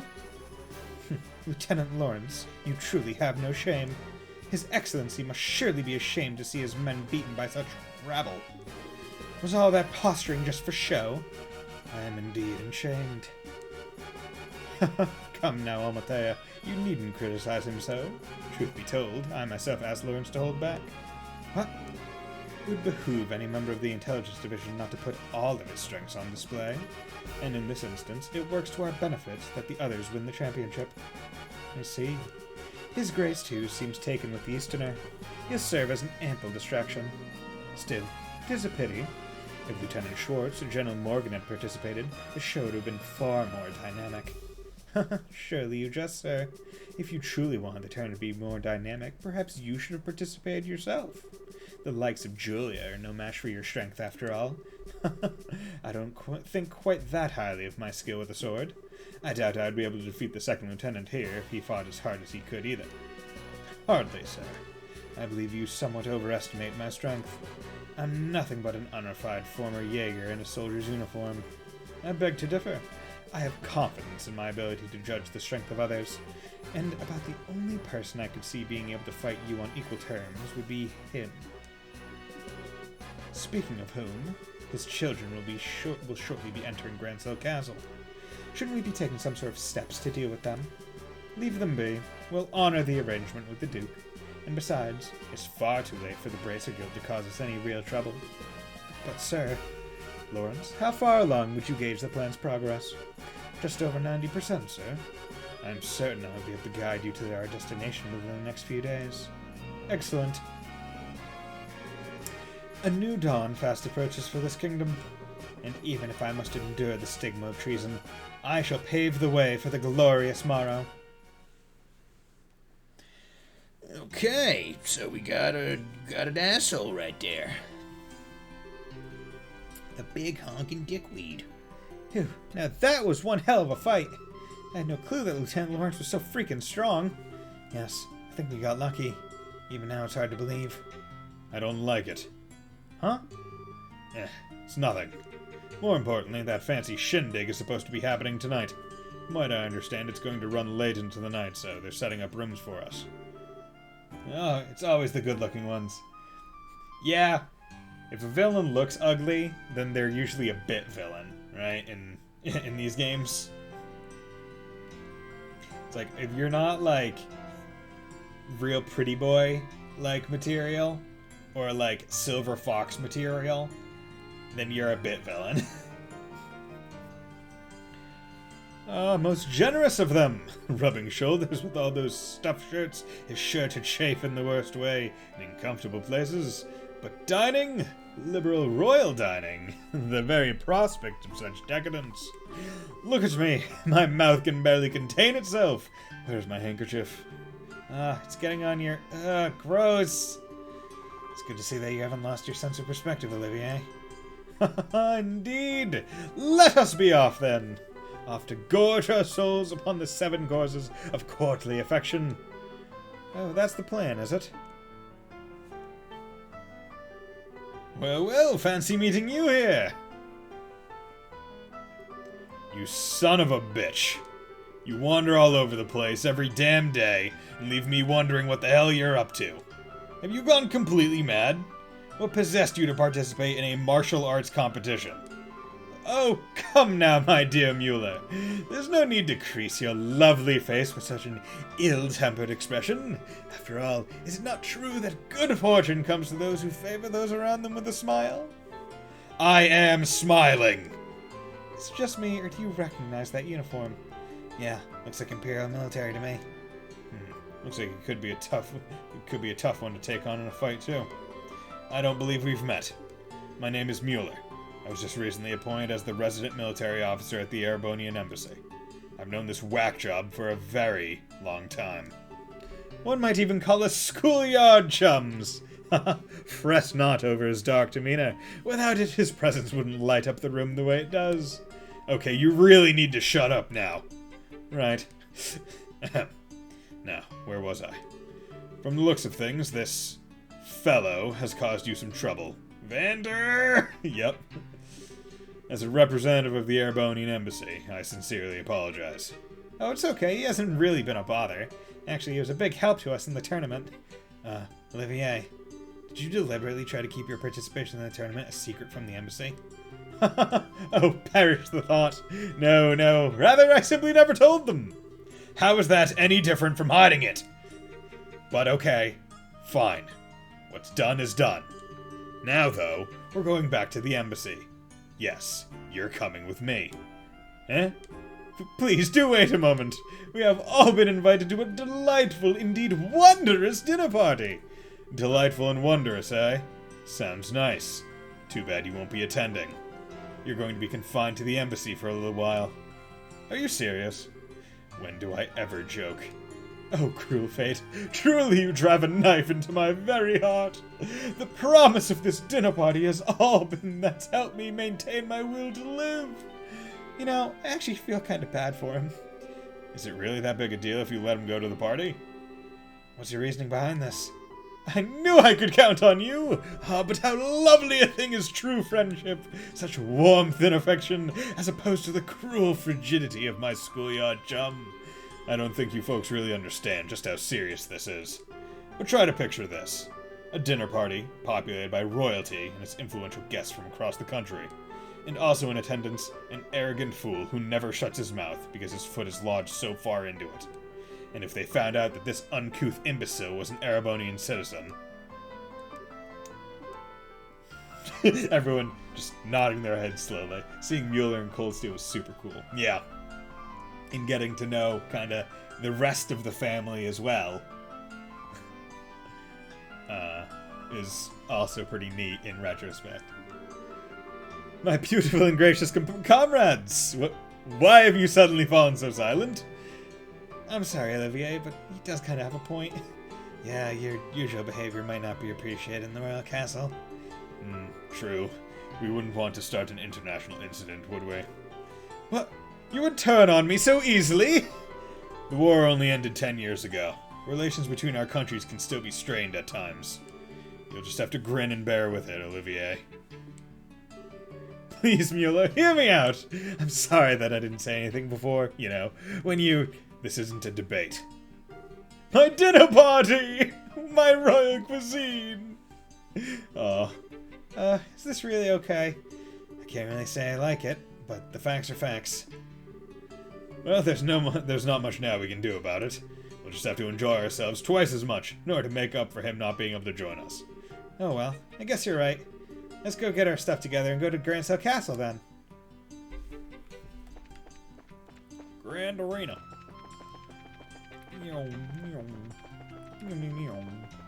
Actually, I need to go this way because I need to presumably... See, they didn't tell me. She has a letter.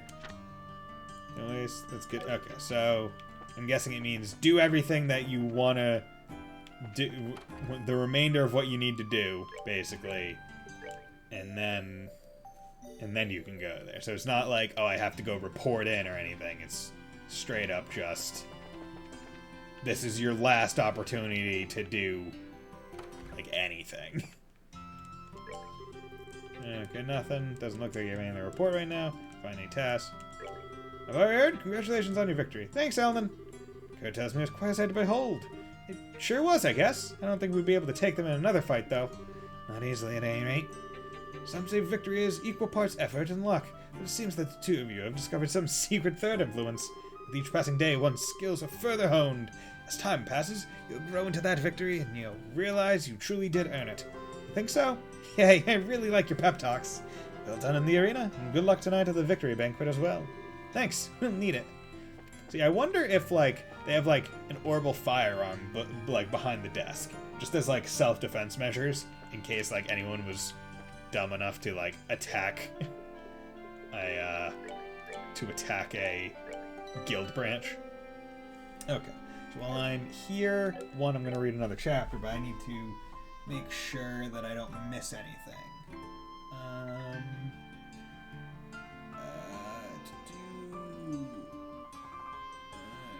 Okay. That's after the castle. Got those. Okay. Okay.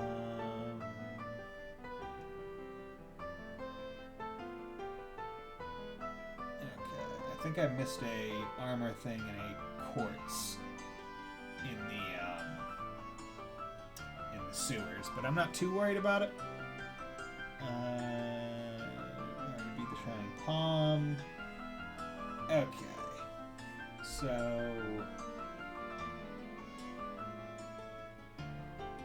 Okay, so we're good. Everything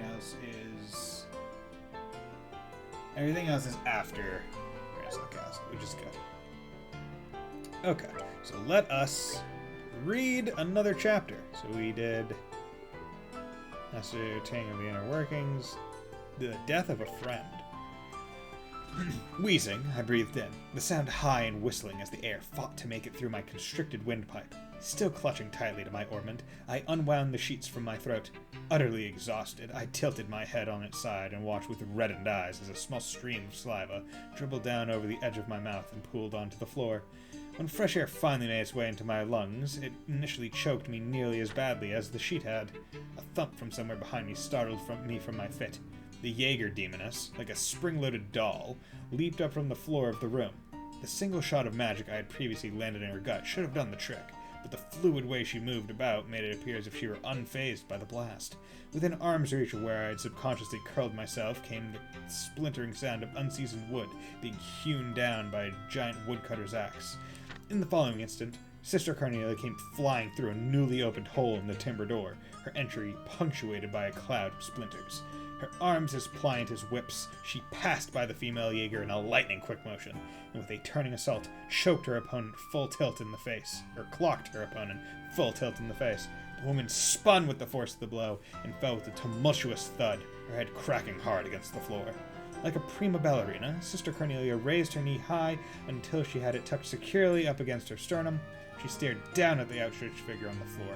Muscles flexed, and without an ounce of mercy, Sister Cornelia let her judgment fall with the heel of her boot stomping down and crushing the wretched woman's throat. Fuck! Cornelia just fucking murked her, as she has already been implied to have done previously to 3 other people. As I witnessed the grotesque and unsightly scene, Sister Cornelia gave a quick glance in my direction and beckoned me on. Then, with a nimble hop into the unknown before her, she cleared the broken window frame and lighted to the ground below. Quickly scraping my belongings together, I made after her in the same manner as she had left, out the window with a 2-story drop to the cobblestone side road below. Waiting close by and helping to break my less-than-elegant fall, Sister Cornelia led me on as we took flight along the avenue, brightly lit by the morning sun. A deafening blare from an orbital engine's whistle indicated that the first train was about to depart. Sister Cornelia immediately pulled a ticket out from her coat pocket and held it out to me from the side.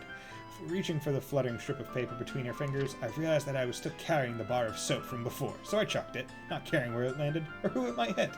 Aboard the train, the smoggy haze from the incessant smoking of the nattering gentleman had permeated into every nook and cranny of the passenger car. There was also the smell of newly printed publications and the occasional sound of someone clearing their throat. It felt rather awkward to have boarded a train bound for the Imperial City with my bag still in hand. "Do you know your problem, Miss Toby?" Sister Cornelia remarked. "You're just like that orbman of yours." Using her white handkerchief, she stanched the flow of blood from my leg, which had been lacerated by the spinning arrow blades of the magic. "Once you get yourself into trouble, you keep digging yourself in deeper until someone comes along with a billy club and whacks some good sense into you."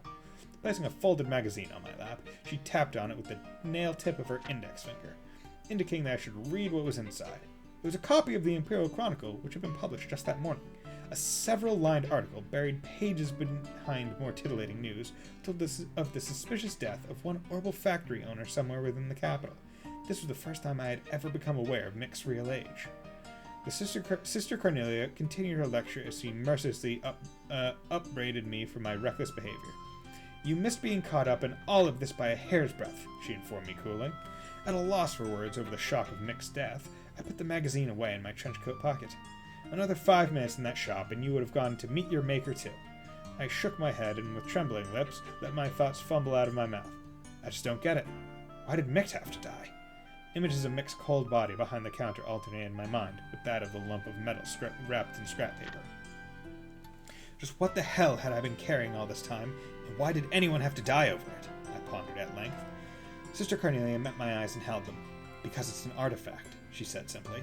"An artifact?" I scoffed as I blew off her answer. "It's not like I haven't carried a bunch of them before." Artifacts, in short, were the remaining legacy of an ancient civilization, and the generic term for any unidentifiable mechanism which resembled that of an orbment. I had spent my days as a courier smuggling any number of those items under the false pretense that the goods I was carrying were nothing more than rare antiques, and readily placed them in the hands of those aristocrats amongst whom they were especially in vogue. And for the most part, my current possession appeared as though it belonged in the same group as the others. Personally, I could find no other value in the collecting of these artifacts, besides the indulgence of oneself in a decadent hobby. Chiding me as if I were a clueless child, Sister Cornelia rebuked. "You're wrong, Toby. This one's much different than the others." After a moment's pause, she added, "It's alive." Unable to grasp what she had meant, I looked at her with a questioning expression on my face. Sister Cornelia tried again. "What I'm trying to tell you is that it still works, although I'm not really sure what kind of power it actually has. It was unearthed during an excavation within the Empire's territory about 30 years ago." Sister Cornelia's subsequent story about the peculiar lump of metal told of the dark history surrounding a group of aristocrats who relentlessly sought after it. The artifact itself had transitioned from hand to hand by those in power, as one after another they were murdered while slumbering in their bedchambers. Then, at the end of the 100 Days' War, its whereabouts were said to have been lost. And strangely enough, it finally turned up in the capital after all this time, she said, finishing up the account. An announcement chimed in the passenger car notifying those riding of the scheduled time of arrival. Sister Cornelia uncrossed and recrossed her long legs.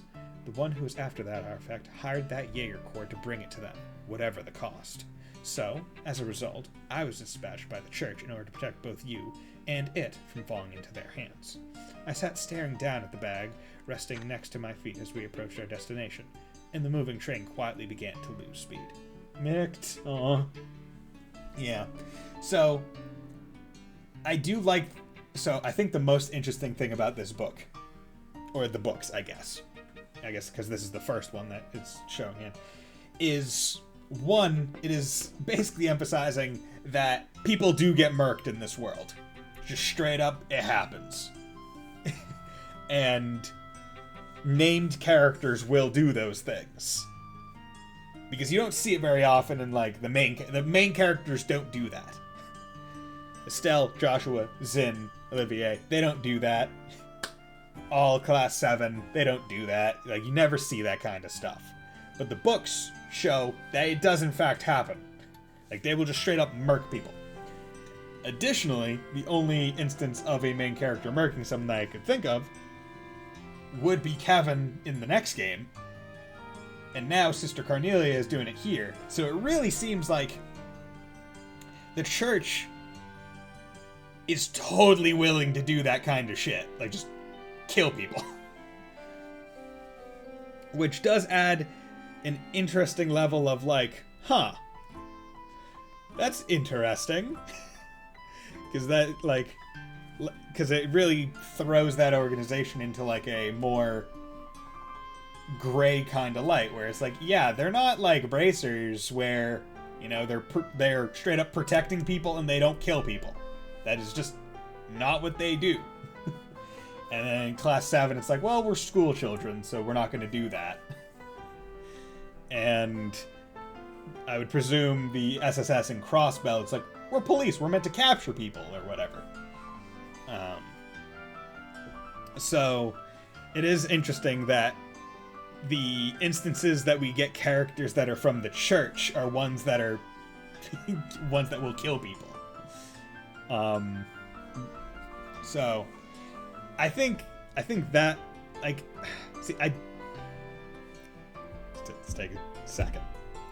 So Kurano Kiseki is going to be about Calvard, and however many games in that arc are presumably going to be focused around Calvard. I am curious to know if we're ever going to get a game set in, like, that, like, what is it? The, like the religious city-state, where the church is, like, headed, like, where, like, the capital of, like, the church is. I forget the nation name. Okay.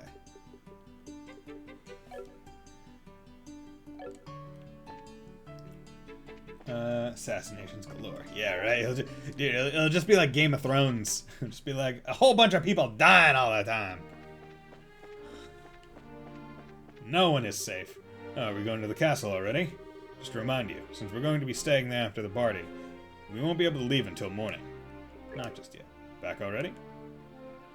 Okay, so let's save just in case there's something that I'm missing. But let's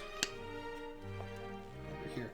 I still think one of the most interesting parts about the Trails game world is we still don't have like a full map. Like, if you combine all the maps of the currently released games, you have Erebonia and the surrounding ones to that. You have Liberal and Crossbell, with just Calvert as like a large western mass wall that you've only ever really seen like the border of, because they have not given us a map of Calvert yet. And how much is to the east of it and all the other like nations around it, I guess, which is really interesting. Like, because most games would be more than happy to be like, here's the world map. Like, look at how cool our world is, even though you were only never going to go there. Like, hey, look at all these like snow-capped mountains. You're not gonna go there. Hey, look at this desert we put on the map. You're not gonna go there because our story's here. And we're not going to have any other games that are going to ever explore those areas. So get fucked. It's one of those things where, like, realistically, it makes sense. Because most people don't carry a world map with them. Like, it makes sense that Joshua and Estelle would have a map of Liberal because they're traveling around this country. The map is specified to their needs. And that's the case for all the games, where they only have the map that they need with the information pertinent to the range of that map. Which in turn leaves the player in the dark about it, while also adding another level of immersiveness and attention to these characters being real. Now, would I say that in a... should there have been a world map in Cold Steel 1 or 3 in the library? Probably. Because that's a school. And it's a government-sponsored school, no less, as far as I understand. I'm not sure if there aren't government-sponsored schools in Cold Steel. I got another Hershey bar, by the way. But that would be one where it's like, well... we kind of should probably have a world map so you can learn global politics or something. Today I'm eating it like a civilized human. Delicious.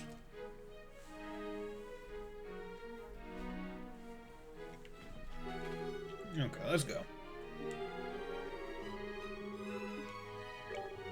Let's show the gatekeeper our invitations then. Yeah, I don't know why I'm so nervous. Probably because we don't get invitations to big events like this very often.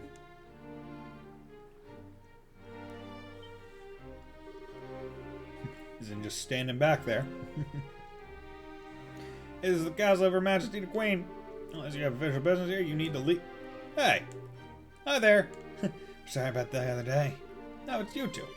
Still staying in town? Yeah, we still have some business to take care of. We have a formal invitation, so by your leave, may we pass? Formal invitation received directly from His Grace. What? It's a giant! No, it's a titan.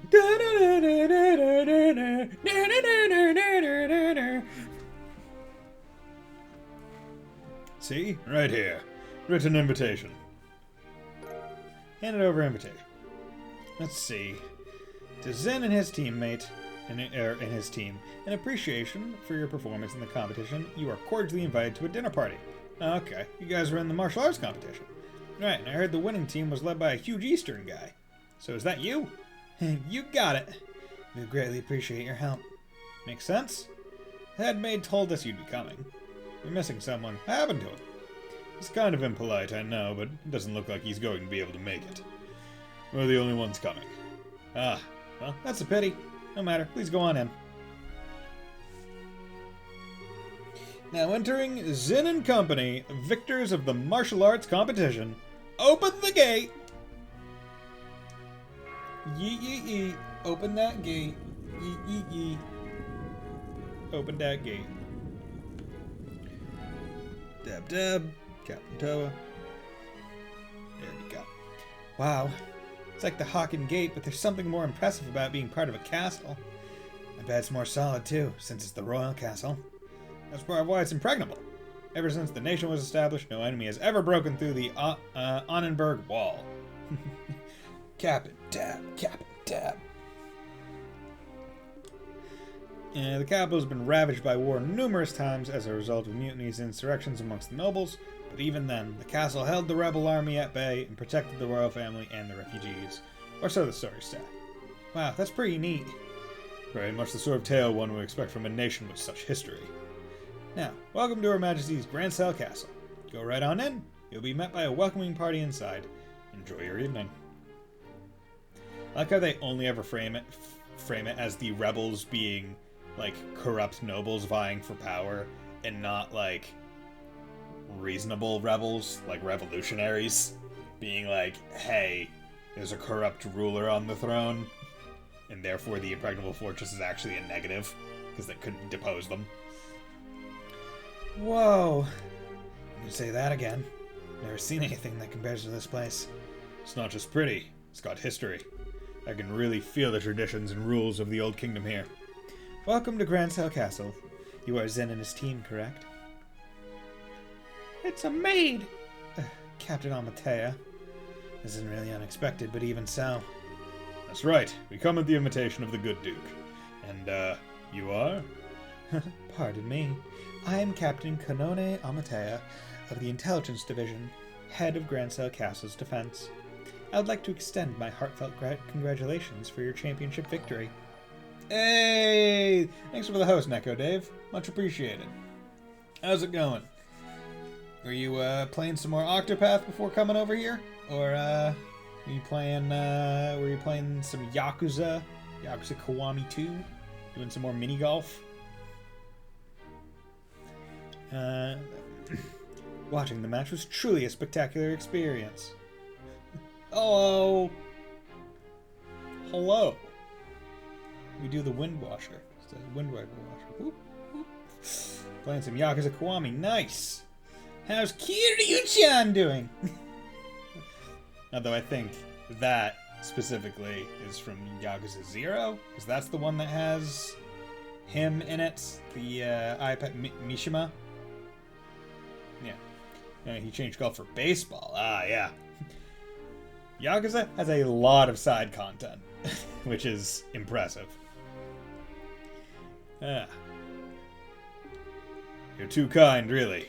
And may I say, I didn't know they made women as young and pretty as you into captains. You must do fine work. My, but you are a flatterer. But I'm not so young as your bracer friends. Yes, so many mini-games. You better get good at shogi, Neko Dave.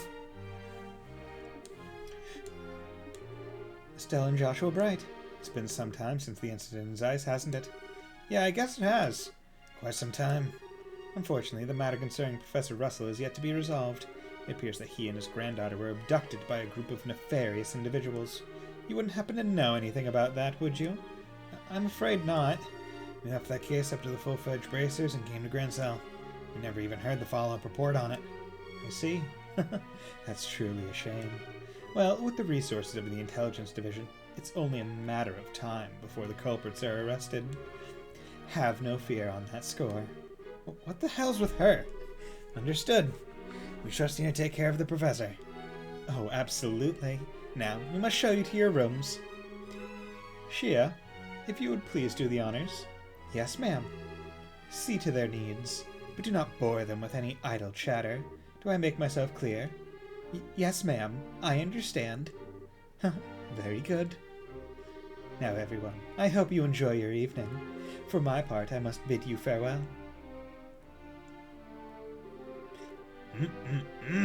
Now that is one fine woman. I hate to say this, Zin, but your taste in women is crap. There's nothing fine about that fox-faced harpy. I think that might just be his favorite type of woman.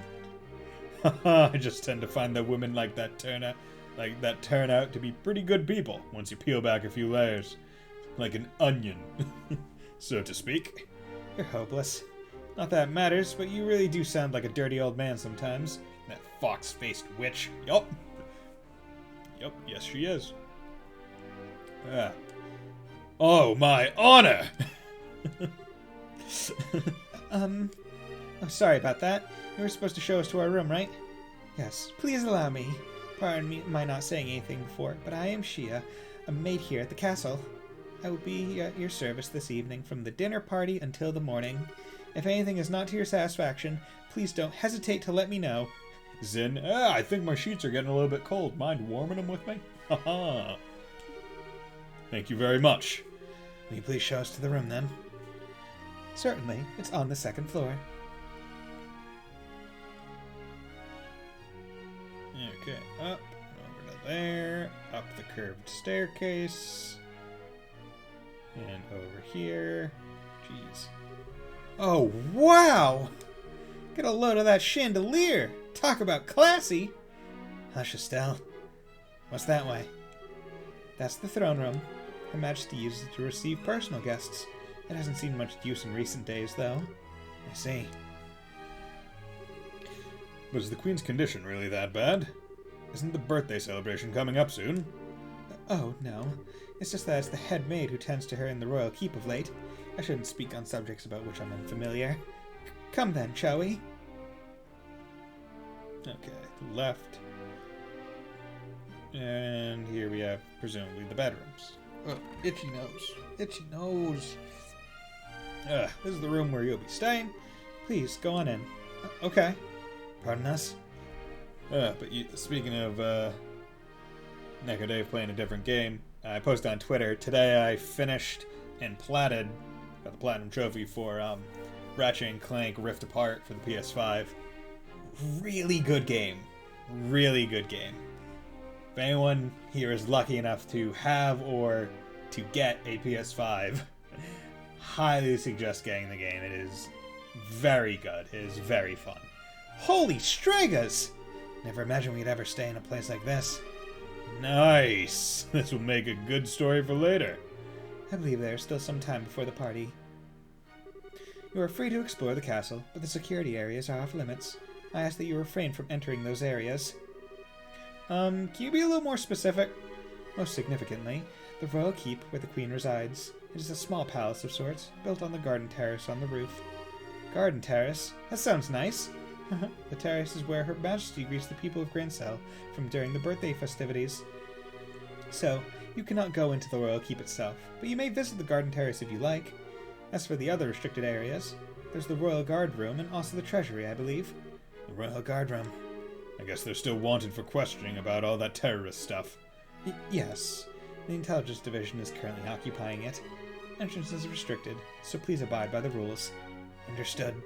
By the way, what are the others who were invited doing? They've already arrived. I imagine they're relaxing in their respective rooms. Alright. So Mayor Klaus is here, too. Oh yes, he arrived some time ago. Now if you'll excuse me, I'll be off. If you need anything else, please contact the first floor waiting room. Now then. Estelle and Joshua exchanged a look that went unnoticed by Zen. Hey Zen, we want to go and walk around the castle for a little bit. We'll be back in time for the party. Huh. Must be nice to be so young. I'm worn out after the tournament. No problem. Have fun. Me, I'm going to kick back and relax in this oh-so-luxurious room. We need to get as much done as we can before the party starts. First, Julia told us that we have to talk to the head maid Hilda. I'd like to say hello to the other invitees, too. You'll likely know most of them. Okay, so while we're here, let's throw a save in, and also read another chapter of Carnelia. So, for Neko Dave and Dragon Kuro and anyone else who dropped by with the raid, throughout this stream, intermittently, I've been reading through every chapter of Carnelia as a, as just like an extra thing to do, because, you always collect these books to get, like, the ultimate weapon at the end, but never before have I ever, like, read them. I never stopped and read through them, because I was like, well, if they're for things, for characters for, like, future games or future entries, I'm like, well, I'm gonna meet them anyway, so why read them? But in this one, I'm like, you know what, I think I'll read them. if I ever replay through the old game, the other games, not the older ones, but the other ones, because this is the oldest game. I meant like the ones that I played previously as an old. Maybe I'll go back and read them as well. Okay, Carnelia Chapter 8, In the Bowels of the Imperial City. Didn't actually know about it being based on Toval and by Mikt. Okay.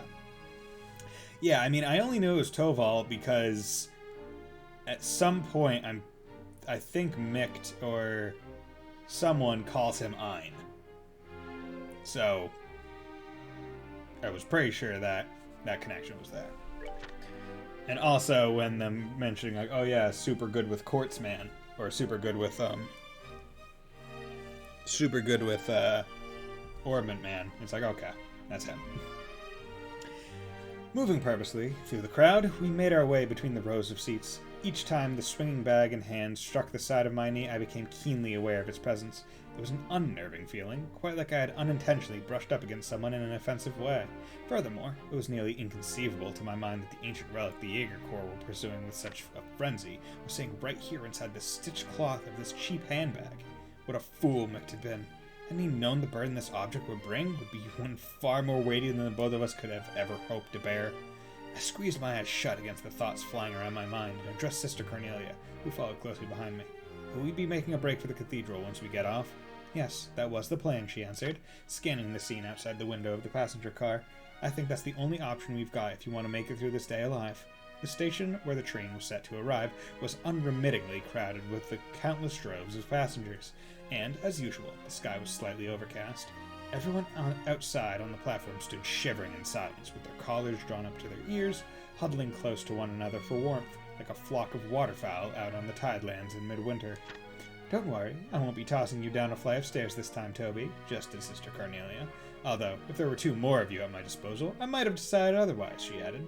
Hope we get to play as Carnelia one day. Yeah! I mean, Carnelia, canonically someone who murders people. Or murders, or at least kills them. So that would be nice. Someone who just straight murks people.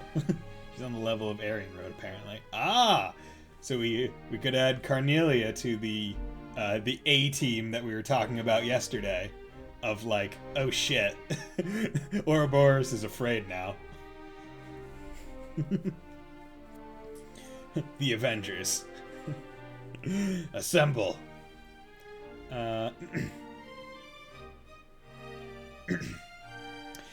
Evidently, the numbers in our welcome party this time had seen a rather dramatic increase. The odds don't appear to be in our favor, she said in a low voice, her warm breath tickling the lobe of my ear.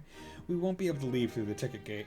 As soon as we stepped off the train, we stealthily moved to the opposite end of the platform, and after sneaking out a large door for only authorized station personnel, we jumped down onto the path of railroad ties and steel rails below. The biting cold wind of the capital swept freely across the unobstructed railroad tracks, causing me to shudder as it ruffled our coats with its chilly touch. Slipping between the couplers of a pair of freight cars, we moved cautiously along their edge, sticking close to the shadows. Over on the cargo platform, workers were busy unloading containers. For someone who had his mind set on becoming a dealer of pilfered goods, gaining illicit entry into the station house would be one of the first of all basics. Showing my ticket, I spoke politely to one of the workers. Then, with a scenario picked out in my head, I sold it to him as I played the part of a manager here on business with a celebrity of notable repute. Midway through our conversation, I introduced Sister Cornelia, who did her best to show the man a glamorous smile and feminine pose. I had possibly gone a bit overboard when I stated that she was an opera singer, because the way she carried herself made her look more akin to a low-wage sell song in a bar of drunkards. Yet, in spite of it all, the worker graciously let us through. You're so good at that, it's almost scary, Toby. Sister Cornelia said as we raced through the station's warehouse sector. You should seriously consider doing another job, she went on. I bet you're going to tell me to join the Bracer Guild, right? Come on. Those guys would turn me down in a heartbeat, I said as I laughed off the thought. Then, throwing the idea back in her court, I asked, so how about yourself? Why don't you join the Bracer Guild? Reaching the end of the warehouse sector, we came to a stop in front of a large chain-link fence. Sister Cornelia crouched down, and while sliding a drainage cover to the side, laughed at my previous question, as if it were insane. Are you kidding? She asked. They'd gun me down the second I set foot into one of their branches, because I murder people.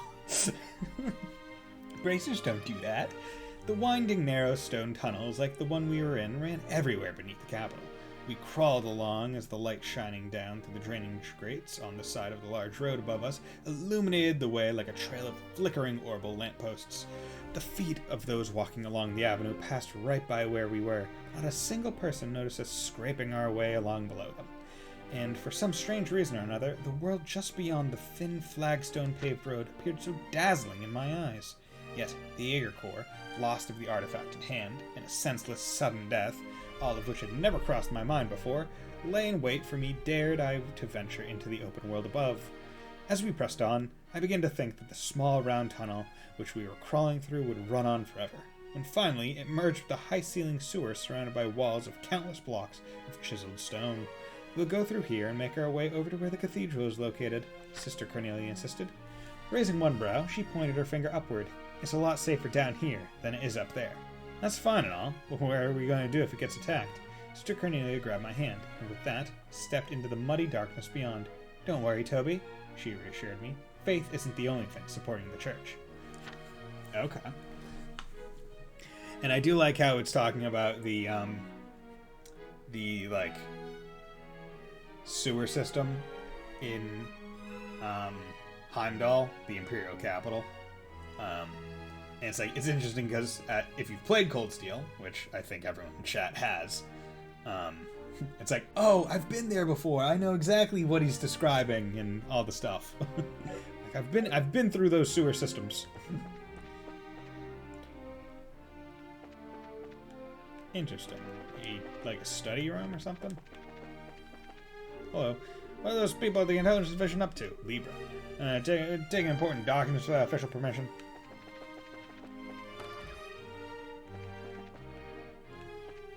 Oh, hello there. It's the mayor and the dean. There's a lot of moments like that when you play the older games after the later games. Yeah. Ah, Joshua, Stell, you made it. It's been quite a while. Dean Collins? You're invited to the banquet as well, sir. I just arrived today via airship from Rouen. Little mayoral birdie told me you two won the tournament. Jill and everyone else would be so happy to hear it. Thank you. I had no idea we'd be seeing you here, Dean Collins.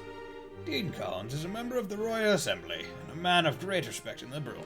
It's only fitting he be given a seat at this banquet. A man of great respect, he says. You flatter me, Mayor. What's the Royal Assembly? It's a meeting held once per year to address matters affecting the kingdom.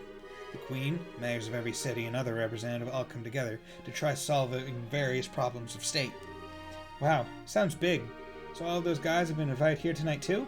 No, I'd say only about half. Her Majesty is still ill, and General Morgan is away on official military business. Captured and in jail. And Mayor Dalmore of Rouen was arrested in that nasty affair. And Professor Russell... He's a bit too entrenched in too many unknowns right now. We don't know how true all this talk is of the Royal Guardsmen being involved in some underground terrorist organization. It's hardly the time to be holding a feast at all, if you ask me. Well, we can use this chance to see where Duke Dunan stands on all these issues. We need his permission to have an audience with Her Majesty regardless. Yes, that's the biggest issue here, without a doubt. Barring us from seeing Her Majesty is the height of idiocy and mismanagement. I would like to pay my respects to Princess Claudia as well. It's the same story. Princess Claudia's the Queen's granddaughter, right? Does she live here in the castle? No, it's my understanding her actual residence is elsewhere. But I'm told she's come to the capital as of a few days ago. She's here then? I'd really love to meet her. I'm sure you'll have a chance. Oh, yes, do you know something, Dean Collins? Might you know a little interesting tidbit about Princess Claudia? Might you? Is that something you know of? Miss Princess Claudia. Do you know her? Do you know her situation? Dean Collins, anything to tell the class? Hershey's.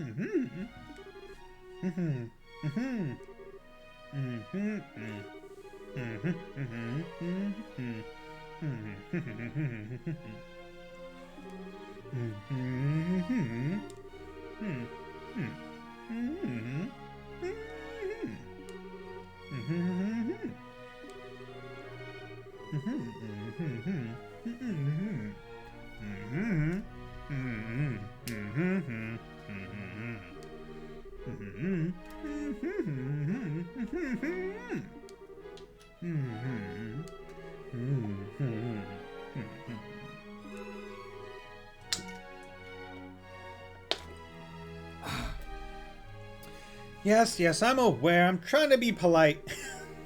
Don't worry. I know how busy you must be. I'm sure the Queen has no time to waste at a banquet with everything else going on. What's Duke Dunan thinking?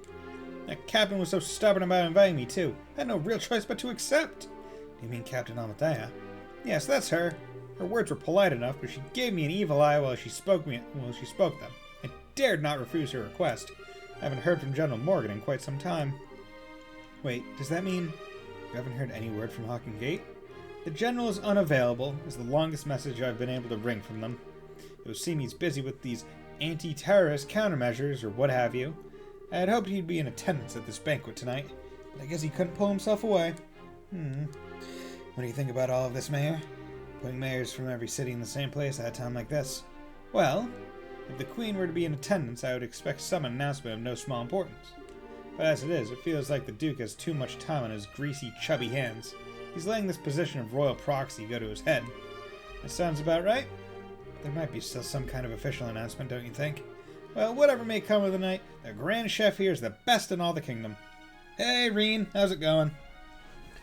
Welcome back! I plan to enjoy the dinner, pay my respects to Her Majesty, and return to Bose post-haste.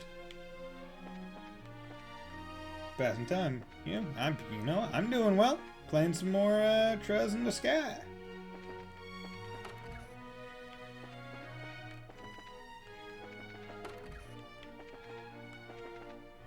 All these rooms empty? Oop, okay, I guess I accidentally came upon the garden terrace. God damn, that's big. I guess it is just the roof, though.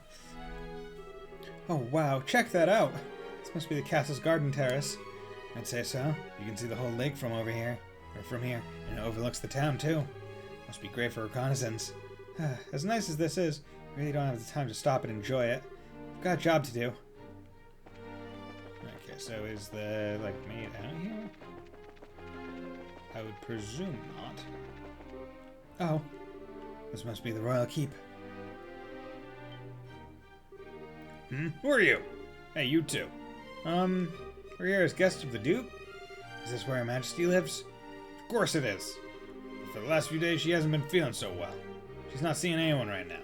Oh, got it all wrong. We weren't even thinking of that. I just thought it would be amazing if she would even take notice of us. Does Princess Claudia sleep here as well? No, it's just... Hey. Princess is focused on looking after Her Majesty. Neither of them has time to deal with the likes of you. I inquire as to what's going on here. Madam, we didn't know you were back already. The dinner party will be starting soon, so I will be returning to the maid quarters. And who are our guests? They're from the team that won the martial arts competition. It's only because of that victory that someone of a Bracer's social standing would ever be invited here. A Bracer's social standing? Such discourtesy! You would insult those who are personally invited to the royal castle? No, that's not what... Those invited by the Duke should be treated with all the respect due to those invited by Her Majesty. I sincerely hope you have not forgotten that. Understood. Wow, she's intense. I wonder who she is. But, madam, we can't just allow them to pass. Surely you understand the reasons that the Colonel laid out. Yes, and I'm quite tired of hearing them repeated to me. I'm terribly sorry, sir and madam. Security has been heightened, and as such, the royal keep and its surrounding area are off limits. If I may ask, would you mind waiting in your room until the dinner party begins? All right. That's fine. We'll do as you ask. I apologize. We weren't trying to cause any trouble. Fine then. Just don't let it happen again. Safe return to you.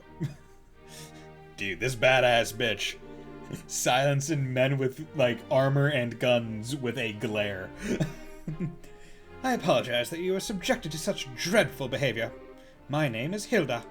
I'm the head maid of Brancell Castle, and I oversee all of the housekeeping duties. Aha! We had a feeling. Forgive my rudeness, but are we previously acquainted? Well, someone told us about you. She handed Julia's letter to Hilda. I know this handwriting. You see? We also have our bracer emblems and identification with us. I see. Please, come with me to the maid's sitting room. We can discuss the matter further once we are there. I understand. You need to deliver Professor Russell's message to Her Majesty. Correct? Right. If now's not a good time, we can try later, but... No, it's not an issue. But those special ops men have had the royal keep under constant surveillance for some time now.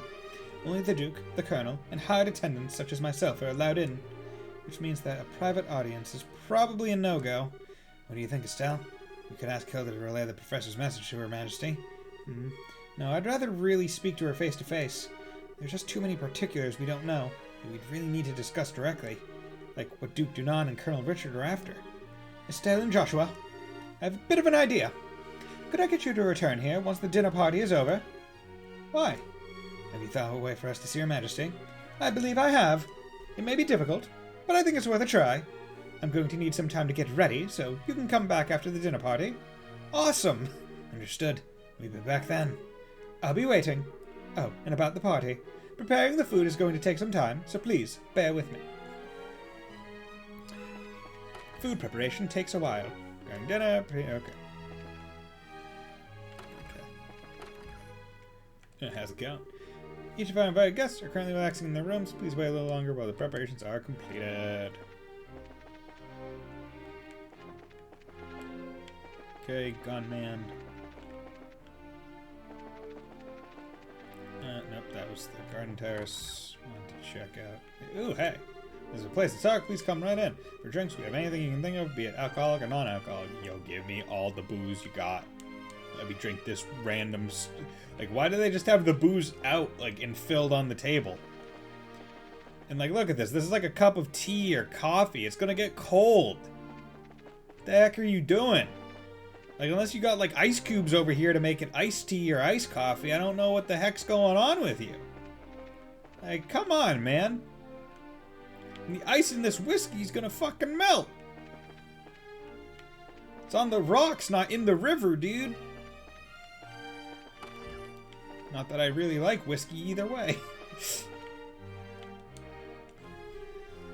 Estelle! Joshua! Mr. Murdoch, I thought you might be here. The mayor-class individual is on the guest list. We had a feeling you might also be in attendance.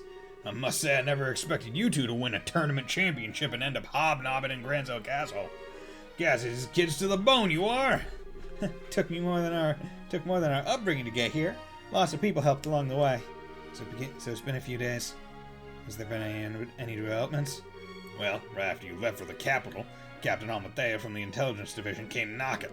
She forced me to come to this banquet, but I kept my mouth shut about Leyston Fortress. Professor Russell and company are still on the run, too. Army hasn't found him yet. But the longer we keep this up, the less chance they have. It's really only a matter of time. I asked Captain Almathea if I could see Her Majesty and wish her well, but no luck. I was flat out refused. So in other words, we definitely aren't going to be able to do this the easy way. We sure aren't. But don't you worry, because we've totally got that covered. We will get the Professor's message to Her Majesty one way or another. Okay, so... running around at the speed of sound. Let Estelle sit in the throne chair. So do I just go back to my room and wait out the rest of it? Okay. Hey guys, talk about being late. Bar's about to start, you know? Sorry, we got so caught up in sightseeing that we lost track of time. Plus, we also talked to all of the mayors. Huh. Aren't we well connected? We're close friends with the mayor of Roland. Plus, we've met the other mayors in the course of our travels. Ah, I see. Guess your work as bracers has caused you to meet quite a few big shots. You two sure get around for junior bracers. You might say that. Have you done any bracer assignments since we came to Grancel? I guess it's not all that different in other countries, right? Right. For a full-fledged bracer, nationality isn't an issue when it comes to your work. The prelim fights and legal procedures at the embassy kept me too busy to get any actual work done, though. But hey, there are 4 other bracers on duty too, which isn't so bad. Normally that would be enough to handle most cases, I'd imagine. But with all of them concentrating in Grancel, it must make it tough to handle any cases in other regions. Yeah, could be. I feel like a goose just walked over my grave. Wonder what's going on with Cher back in Roland. Oh, that name rings a bell. You wouldn't happen to be talking about Scheherazade, would you? You know her? She's our mentor, and she's been a close friend for ages. Oh, okay. Makes sense. Met her a long time ago, when a case brought her to Calvert. She was fortunate to have a good master working with her from such a young age. Her master? Yeah, probably Dad. Please pardon me. The table for the dinner party has been set. May I show you the way? Can I show you the way? Ugandan knuckles. I can show you the way.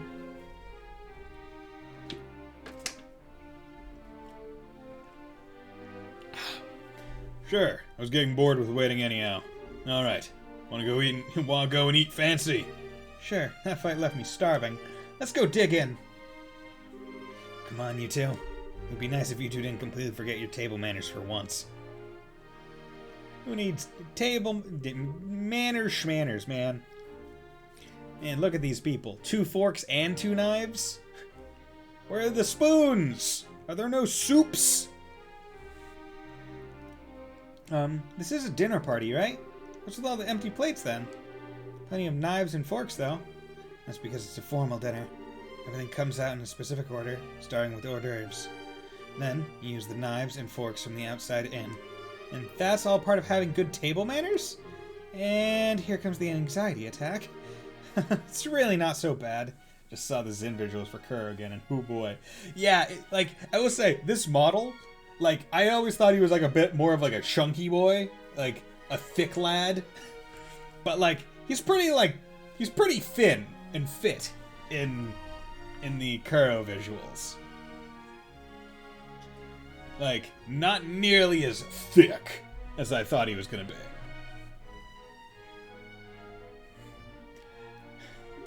It does mean that you get to have some of the finest food available. Manners and etiquette are secondary. Indeed, indeed. I'm told that you're acquainted with everyone who'll be attending. No need to get stressed out. Yeah, I guess that's true. Please don't encourage her.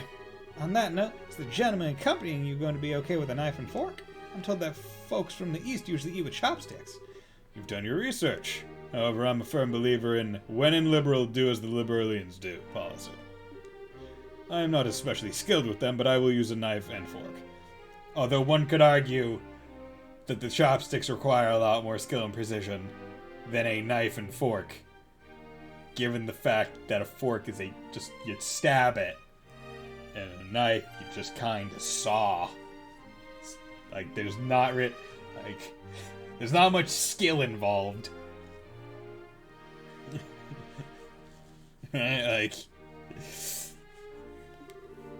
My, how elegantly handled. I'm impressed. You're as much a gentleman as you are a martial arts champion. You flatter me. Boy, he really is a complete sucker for a pretty face.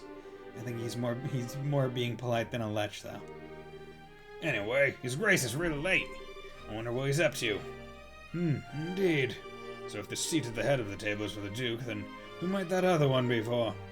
Indeed. Perhaps it is intended for Princess Claudia. Your attention, ladies and gentlemen. My humblest apologies for the long delay. Presenting His Grace the Duke. Well then, I must apologize for making you wait so. I'm afraid that I was in a meeting from which I simply could not break away, drinking booze. 11 days to Kuro hype! 11 days to Kuro hype!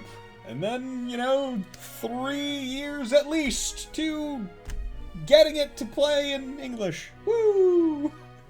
You can almost taste it. Yeah, you're probably gonna be playing that on release, probably, right, Neko? Or are you gonna be waiting for one of the overlay things to happen, or one of the spreadsheet translations? This gentleman is Colonel Richard, commanding officer of the Royal Intelligence Division. I've invited him here to thank him for his tireless efforts in helping to deal with the terror situation. That will happen soon, but I want more of Emma. Yeah, I'm not sure how Emma... it will be curious to see, when's the next time, the main Crossbone, full main, I guess, Erebonian casts will show up in like future entries. Because that was like the big thing with like Cold Steel 4 and Reverie, where it's like, okay, end of saga, getting everyone together, and then Reverie, it's like, okay, but for real this time, we're getting everyone together, and you can play as them this time. And we're adding in a VR dating sim element. Woohoo! gonna have to get PSVR just for that. The element could appear if Vita gets involved. Potentially. Although I feel like they'll probably let those characters rest a bit just because of how heavily involved they were in terms of the main story elements in 3 and 4. And 2 as well. It's a pleasure to meet you all. I was quite gratified to be invited to this occasion by our Honorable Duke. I ask that you pardon my uncouth soldier's uniform and allow me to sit with you. You say as you're going to sit next to 3 bracers who are just in their, like, armor gear. Do wish we had a bracer Kurt or Annalise. Yeah, I feel like... See, I don't know if Kurt becomes a bracer. That's the thing, I don't know. But Annalise is a bracer, so I would say there's potential for her to show up. To travel to learn more of like the 8 leaves stuff.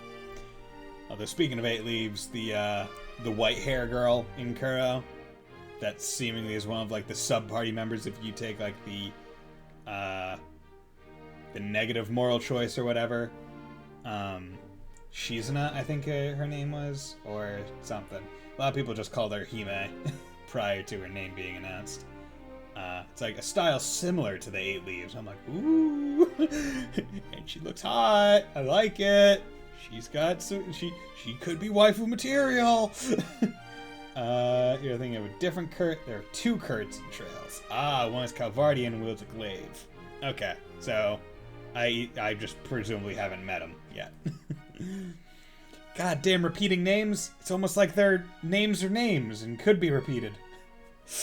Because there are a whole bunch of people with the same name. My actual name included. Gotta be kidding. We're having dinner with him?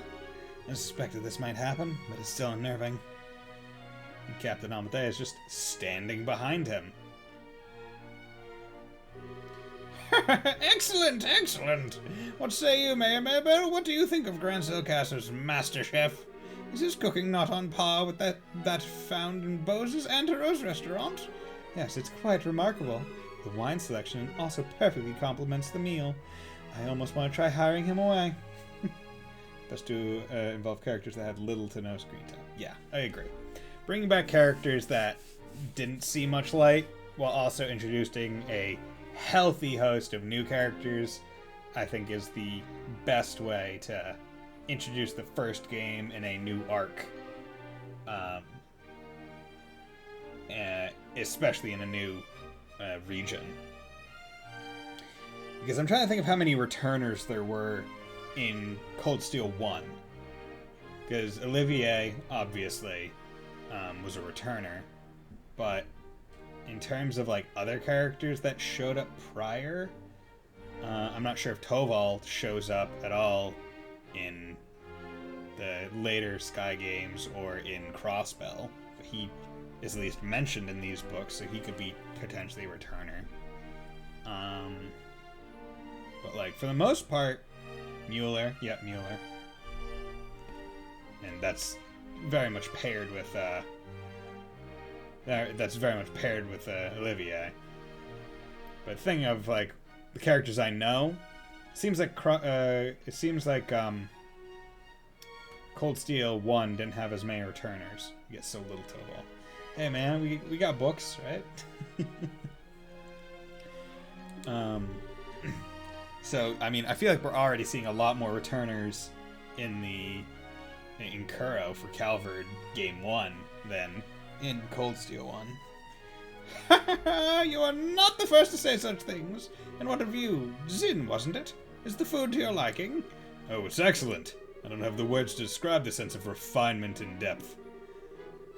I certainly believe I could develop a real taste for Liberalian cuisine, though. Good, good, I'm glad to hear it. And you, young bracers, I imagine you've never experienced such fine food in your life before. It's extremely delicious, far more worthy of being associated with the royal family than the person who invited us. Indeed, it is a genuine treat.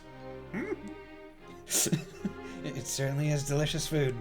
And we couldn't miss a chance to attend so prestigious an event as this. Dude, Estelle, just that passive-aggressive slap across the face. Oh, I love it. Like, the characters in this game are such characters. I really do enjoy it. Thank you very much for your gracious invitation. Very kind of you to say so. I do finally remember what my butler has been telling me about. We met before, during the Rouen incident. Perhaps our fates are linked in some bizarre fashion. Yes, sir. Maybe so. JRPG and anime characters describing dining kills me. Excuse me while I just blow my shirt off by tasting a little bit of omelet. It's so delicious. So he'd forgotten all about us until his butler reminded him. Come, let us put social classes and ranks aside for the evening. Food is abundant and the wine flows freely, so enjoy to your heart's content. Your Grace, if we could, I'd like to do as we discussed first. Ah, yes, that's a fine idea. Actually, I have something important to say to you fine folk who represent the kingdom. I use this celebration as the place to make an important announcement. An announcement? What might that be? Wine is disgusting. Yeah, I mean, I just don't care for alcohol in general. But yeah, wine, like wine and beer are one thing. I'm just like, nope. Beer tastes like piss. Wine tastes like very, very, very concentrated grapes to the point of disgust.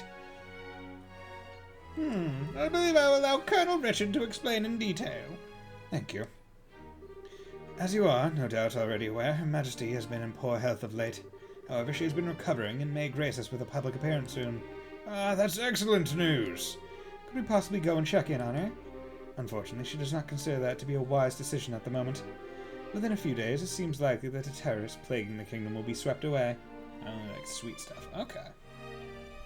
Yeah, I'm really excited because Mountain Dew and the Boston Beer Company are partnering to make like a Mountain Dew, like hard Mountain Dew, and it's apparently going up for sale in like early 2022. I'm like, okay, you know what? I don't drink, but I'm gonna try that at least. In light of that, the Queen's birthday celebrations will be held as originally planned. Well, the citizens will surely be happy to hear this news, as they have been looking forward to it. But surely that is not all you wish to tell us. Right, if that were all, you could have just sent along a message. Indeed, you are correct. Her Majesty is continuing to recover, as was previously stated.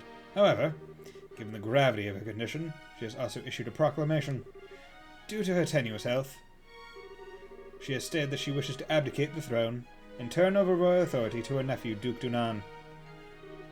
What? Is this true? Joshua, this is... Yeah, the conspiracy finally makes its appearance. I was surprised when Her Majesty first broached the subject as well, but her illness has left her quite frail. But it is only natural. She has ruled the kingdom for 40 years, leading it through times of strife and war, all without a husband, might I add. Given that, I wish to relieve her of the stress of her duties following the festival's successful conclusion. As the heir to the throne, the decisions are mine to make. How terrible.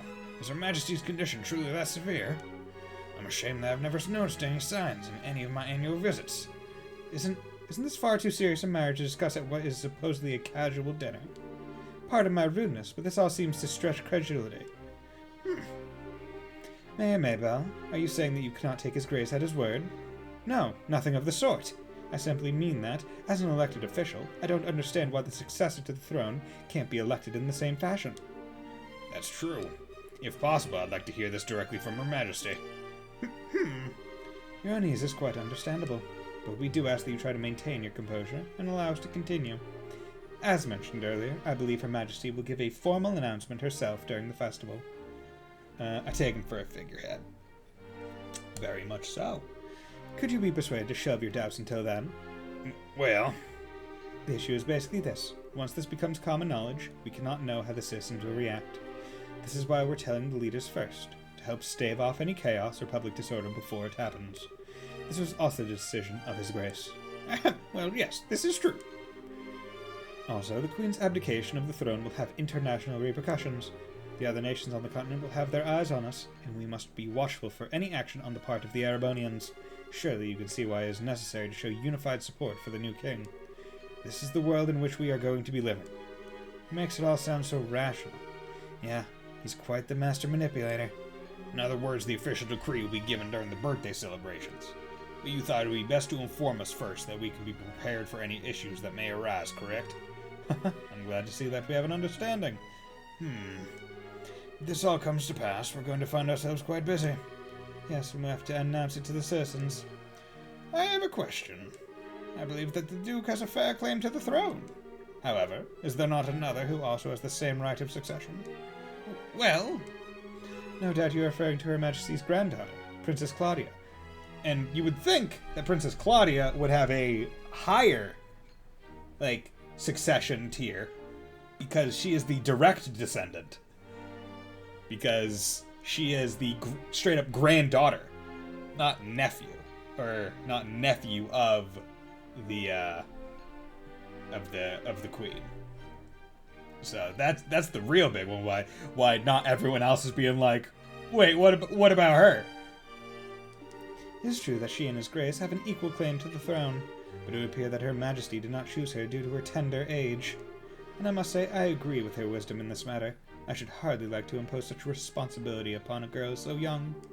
Yes, absolutely. For the time being, I believe it would be best for Claudia to find a fine marriage prospect. Though it is strictly informal, there is already interest from the royal families of a number of other nations. Perhaps a royal wedding could take place as soon as this year. Oh my. I understand. If that happens, then we'll have two major events to celebrate. I honestly think she's a bit young for marriage. Excuse me, may I ask a question? Zen? I don't mind. Speak freely. Sorry to seem rude, but this doesn't seem like the kind of conversation you'd want outsiders hearing, particularly a foreigner. So how come you're making this announcement now? That is solely because of the serendipitous turn of events that allowed Bracers to win the championship. We had wanted to inform the guild of this in advance as well. I've already discussed the idea with Her Majesty. Gotcha. I guess Liberals, military, and Bracers are on just as good terms as the stories say. That is because we lack the military strength of the Empire or the Republic. The harsh reality is that keeping close relations with each other is a must, and their close relations are so good that basically any time we talk to someone high up in the military, they have active disdain for us. General Morgan, hello. In any event, do you now understand our intentions? Yeah, alright. Well, we'll pass on what we've learned here to the guild then. Man, I've heard some pretty unbelievable conversations in my time. That was something else. I mean, I'm a foreigner after all, so it's not that big of a deal for me. But that was huge news for you guys, though. Of course it was! Can't believe things have gone this far already. Huh? Never mind. But really, what a shame. That food was so amazing it practically melted in my mouth. Couldn't tell what that last flavor was, though. Understandable enough. But anyway, did you want to go for a walk to work off some of that rich food, Estelle? Huh? Oh, yeah, sure. Yeah, I could go for a little bit of fresh air. You just played tourist a little while ago, and now you want to take an after-dinner walk? I sure don't get it. Must be a local thing. I think you're exaggerating a little bit. You haven't gone out to take in the sights? There's a lot of historic architecture around here, you know? If the mood hits me, I may still give it a shot. On the other hand, the kitchen may still have some food left over. You've got to be kidding. You're still hungry? If you had a blade to my throat, my dying wish would be for some liquor and a snack. I might go and hunt up a bar or something in a little bit. I'm gonna go drink! Things have gotten serious. We really have to find a way to get in to see Her Majesty. Hey, Fontano, how's it going? Hey, nerd! How's it going, my man? Hope you're doing well.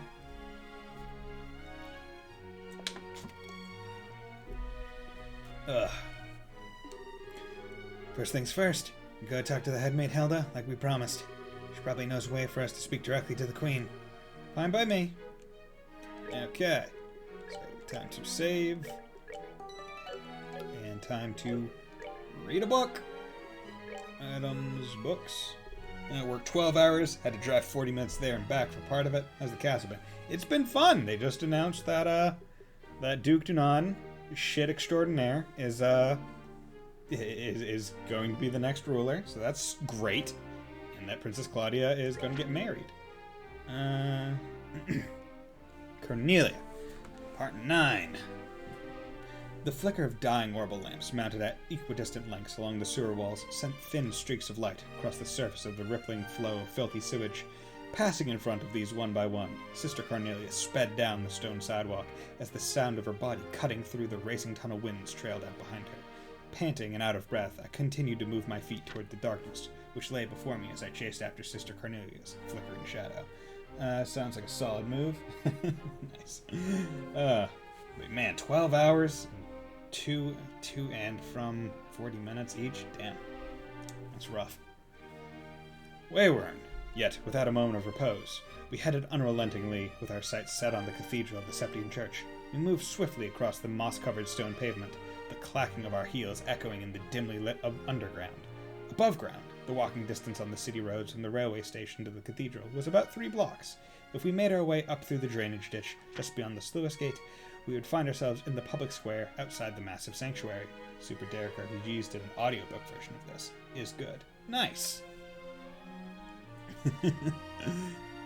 See, I thought about doing them all, like, at the end of, like, the playthrough, but then I was like, that'd be a lot of reading, just at once. So I figured I would space it out betwixt gameplay.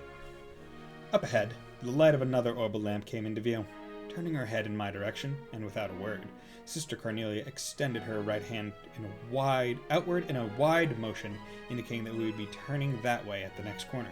Then, as if preparing for something, she rolled both shoulders in a grinding motion, and relieved the last of her tension with a pop of the neck. It seemed to me as though she knew all too well what was lurking within the tenebrous conduit ahead. Holy crap, I said I'd make my way on, and completely forgot. Hey, Dargan, how's it going? Under the unsteady and sporadic coruscation of light, the body of Sister Cornelia surged around the corner and disappeared from view. 1, 2, 3 went the walloping echoes, followed by the sound of something being rolled into the channel of filthy sludge. As I turned the corner, the first things which leapt into my sight were the contorted figures of 2 men on the ground, whom I barely missed treading on. Sister Cornelia, who was by this time several steps ahead, continued to run at her usual pace, as if nothing had happened during the preceding seconds. "It's Cornelia!" came an angry, but noticeably wavering voice from behind. I glanced to my rear to locate its source. There I found a man who had dragged himself from the fecal-filled liquid, now lying next to his dead comrades, yelling with his dying breath as blood leaked out of his open mouth. "Cornelia! She's down here!" he managed to croak before falling silent and still. Sister Cornelia paid no attention, nor made any effort to look back. I turned my face forward and followed her example. The walls of the conduit, leading directly to the sluice gate, squared out into an ominous mouth of darkness, seemingly waiting for its next unsuspecting meal. Sister Cornelia gradually slowed her pace to match mine, as I had by this time become completely exhausted and out of breath. "It looks like these guys are dead serious about getting their hands on that item this time," she said as she focused her eyes on the darkness before us. "So were those men old friends of yours or something?" I inquired. Sister Cornelia turned to face me with her darkened scarlet eyes. "Is that what you heard from those bracers the other day?" she asked. I nodded my head and questioned her no further. With head slightly turned down, I forced myself onward, eyes fixed on tips of my boots. See, I wonder if that was a slight typo, because I think I would put eyes fixed on the tip of my boots. On the tips of my boots. Although I guess it still reads fine. Oh, thank you, Fontano, for the gift. Oh my fucking goddamn it, Fontano! You really like meeting my goals, don't you? Thank you so much for the 5 gift subs, man. Welcome to the party, 50 Mirror Gaming, Tay, One Arm Bandit, Obsano, and Dragon Kuro. The next game that I play after this and or Bug Fables will officially be E6. So, E6, the Ark of Nephishtim. So that is fun. As celebration for the generosity, I think we should all just kind of throw some dabs in chat. But remember, don't do it too much because I don't want you to get locked out by any spam limits. I think I set it to like 8 emotes, and then after that it's like spamming. But I just wanted to warn you guys before you tried to like put 50. Putting that out there. But thank you very much. So I guess what I'll do, I don't need to change it right now. I'll try and think of another game to add as the next one.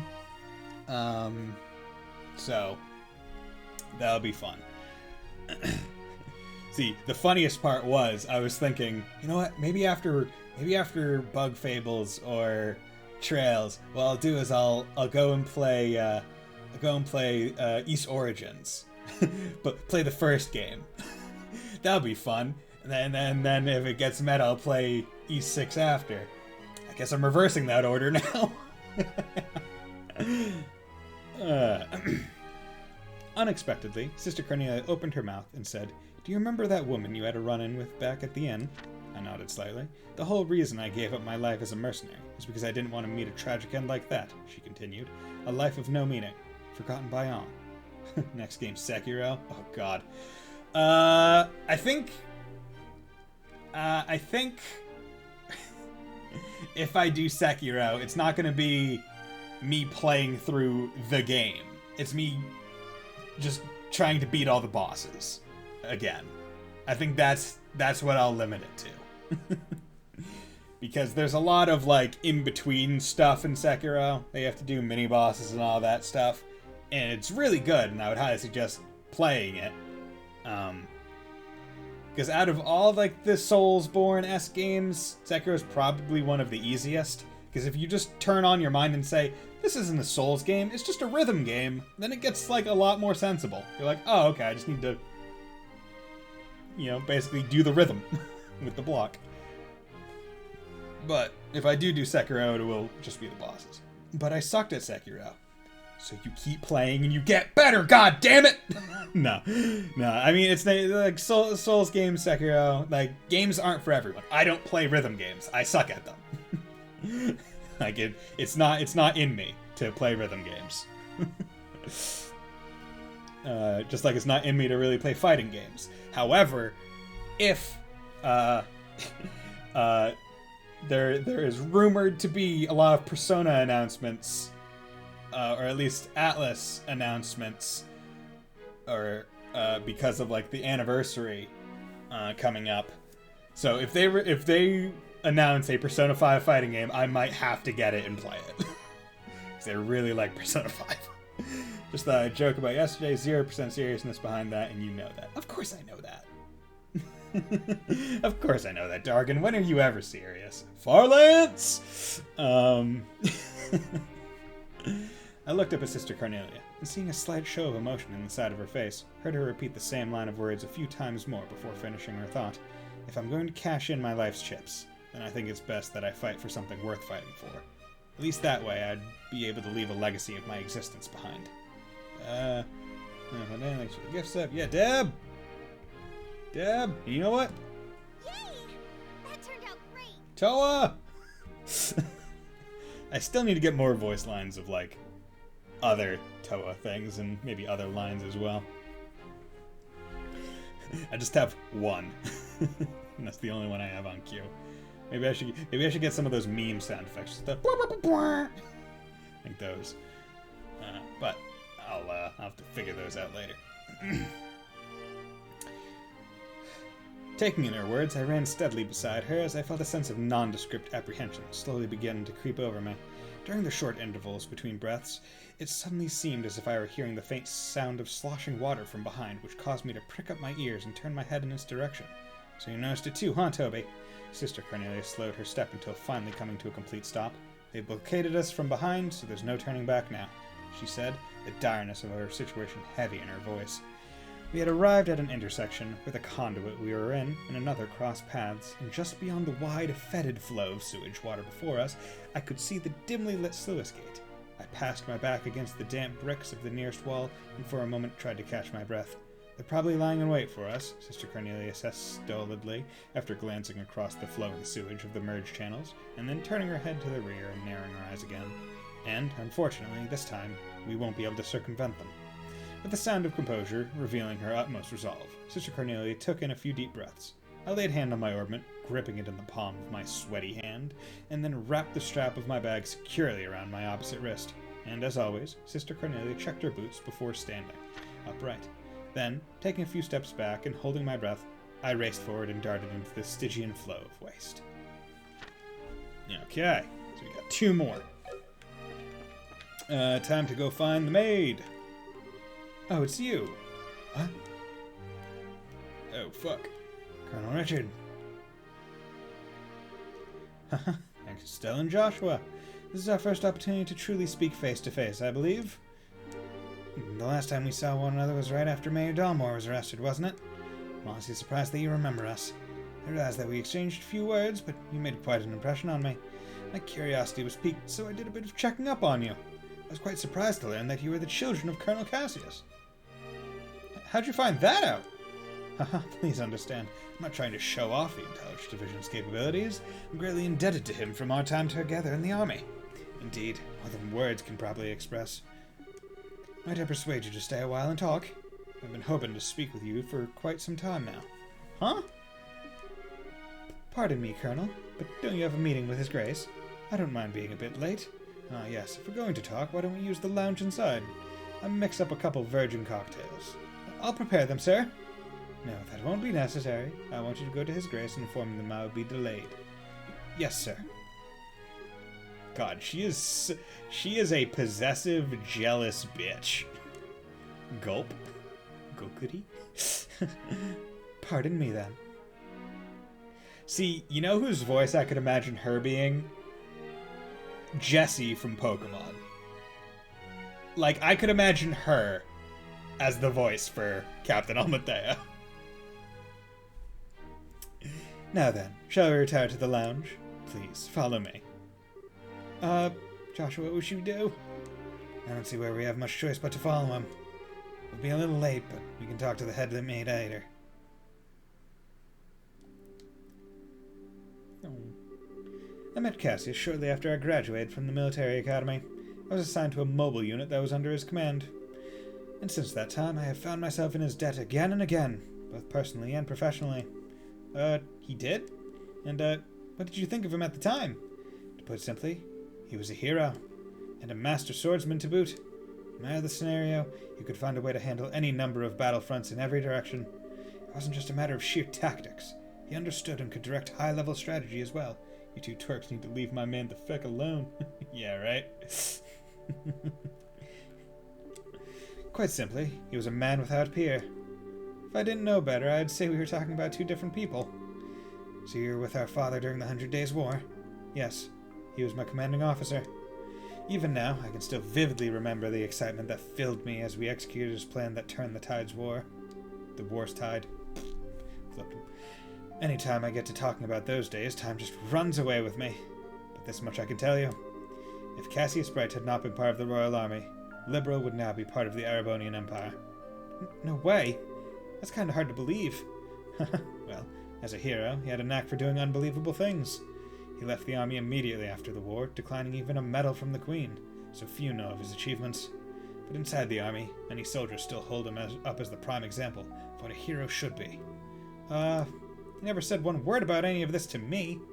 Well, it's not really the kind of thing you tell your daughter about. It's not fair to criticize him for that. Hey, whose side are you on? Besides, why doesn't any of this shock you like it shocks me? Foxy-faced Def has the hots for Dickie. I mean, yeah, without a doubt.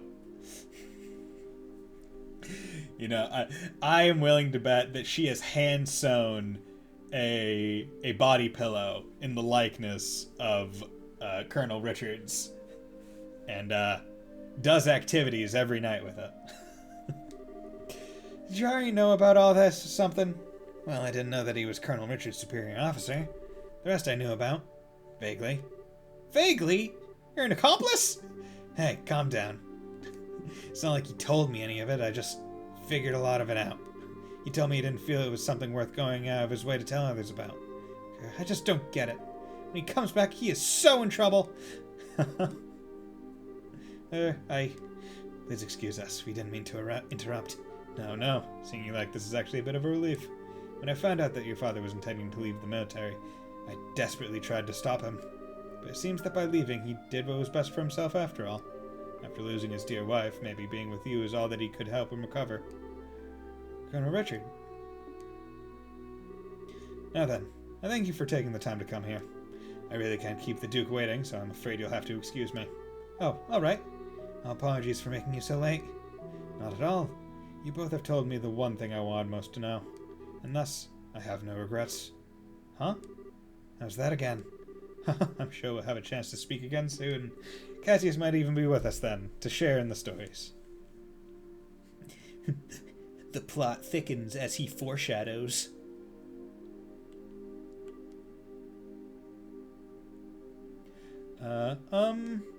Okay. Who was that man and what has he done with Colonel Richard? What are you blabbing about now?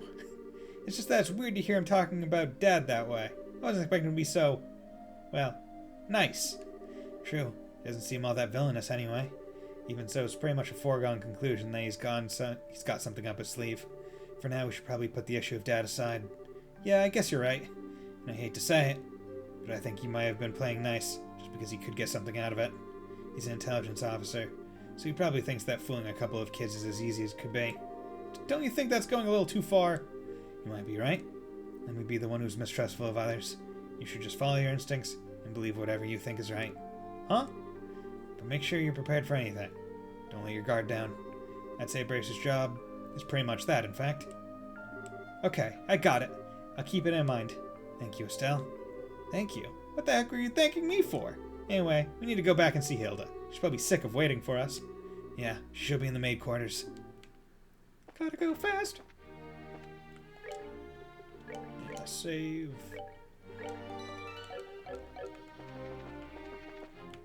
Okay. And down here. Boom. Oh wait, this is the... What the heck? What the heck? Why is this area so big? This is firmly said. Strange. Wonder what that is. Cough, cough, as he says, knowingly. Okay, where the fuck is the maid quarters?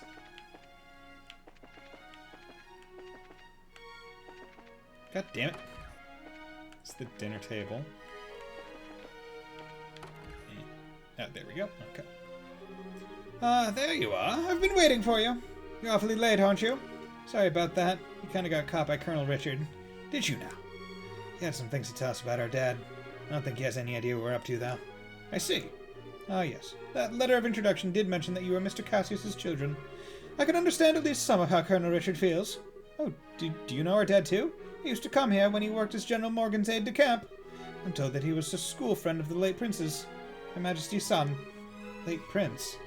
Princess Claudia's father. Yes, he was killed 15 years ago in a tragic shipwreck. But that he were still alive today, none of this would be happening. Huh? But lamenting what might have been is a fool's errand. Evening is fast approaching. We must make our preparations at once. Come on in, Shea. Oh, hey, aren't you... Shea, right? Yeah, literally. Just said, come in, Shea. You're Shea, right? Yes, thank you for remembering. You look well, Estelle. Joshua. I've been told of your current predicament. You won't find a more dependable child. She's a great help to us whenever the princess is in the castle. Princess Claudia. That shouldn't pose a problem. Thank you. If you're ready, you should go change into your uniforms. The ribbons and the headpiece are tricky, so I'll adjust them for you. What? What do you mean? Estelle is going to need to dress as one of the maids in order to get in the royal keep. A little playing with the hair, and you'll blend right in. Oh, I get it. Uniforms don't allow for much in the way of personalization. That should be ideal for sneaking in. Huh. Me in a maid's outfit. I've been wanting to try one on since we first met Leela. Cute, breezy, and easy to move in.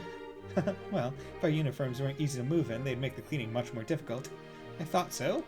Well, let's get this sucker on me. I'm so excited. glad you're in high spirits, but you need to remember your manners in front of the Queen. You won't have me on to lean on this time. Why not? You're changing too, aren't you? Pardon? I mean, he did play the princess during the play at the campus festival.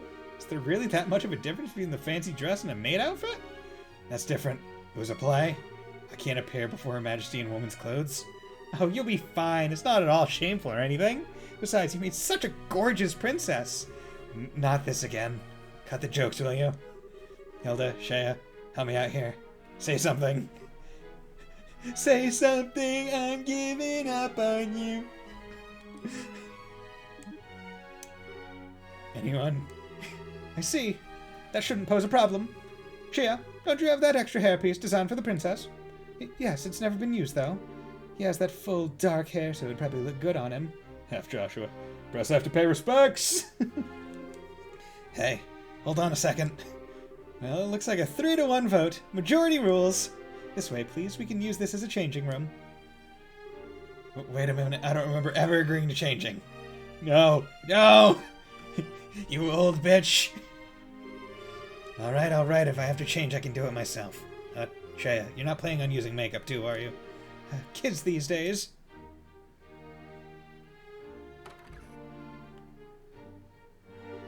Oh my. See, I like Estelle with her hair down. It's a good look.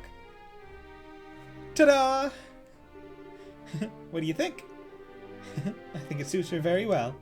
Such a bright, active maid in training, and after only just coming to the castle, too. You certainly had me, you certainty have me convinced. That's a typo. Certainty. Certainly. I think that's, what, 3 typos or 4 typos we've caught in a 10-year-old game? Not bad. And with her hair down like that, no one will be any the wiser. Perhaps you'd like to work at Granville Castle for real when this is all settled. Well, we already work as bracers, so, kids these days don't even know the basics of dressing in proper drag. Anyway. Come on, Joshua, get out here. No chance I can talk you out of this. None at all. You're just making this take longer. Fine. You're impossible sometimes. Sup? Sparkle. Kita. Joshua, why do you look better than other females? Well, it's almost frightening how good that looks. Isn't it awesome? It looks better on him than it does on me. And I'm an actual girl. A bit of makeup can make all the difference in the world. Please, just say you're done. Well, I suppose so. I'll show you the way to the royal keep. You need to make certain you watch me and learn how a maid handles herself. Yes, ma'am. We're finally going to meet the queen in person. Yes, this is the do or die moment. You just have to stay focused and get to the royal keep. It's hard to take you seriously in that outfit. Well, excuse me, princess. Watch people die inside. Watching Joshua die inside the game. Joshua and Cloud must go to the same therapy sessions. Dude. Like, let's be real here, right? Like, Cloud and FF7 Remake looked pretty good. Like, they did some good work. Also, I was not expecting a rhythm game when I went to the Honeybee Inn. Especially one with that much, like, production value. This was your idea. I can't believe you got the nerve to pick on... Sorry, don't get all mad. I'll treat you to some ice cream later, okay? Not like you. I'm not obsessed with food. Hey, I'm not obsessed with food. Just sneakers. They get along so well, don't they? We're out of time. Let's go to the royal keep. Oh, and the party leader is the head maid. Hey, bitch! Well, if Hilda, what do you need from us? This is the Intelligence Division's office. Please, get best of you keep your distance. Yes. I am the maid head. I go where I please. Thou cannot tell me where I cannot enter into this castle.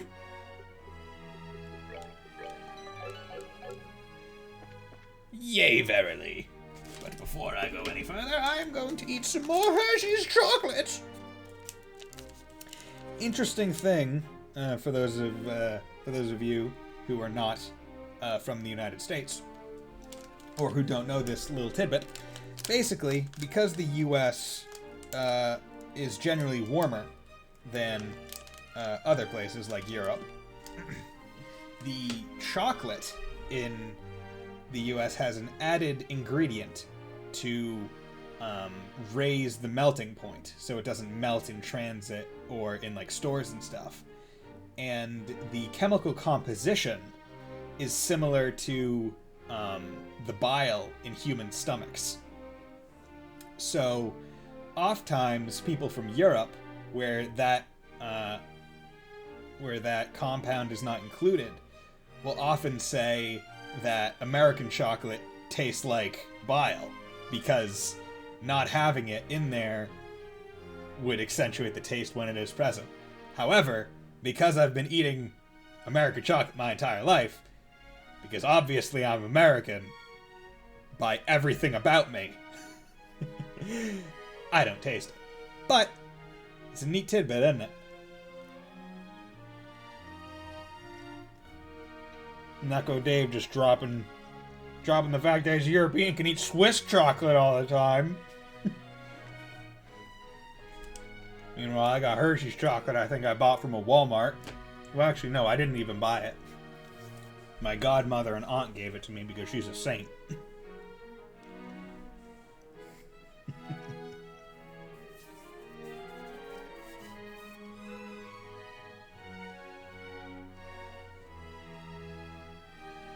This music is really good. I like it. That and like the Grand Arena music with all the brass and horns. Really, really good tracks.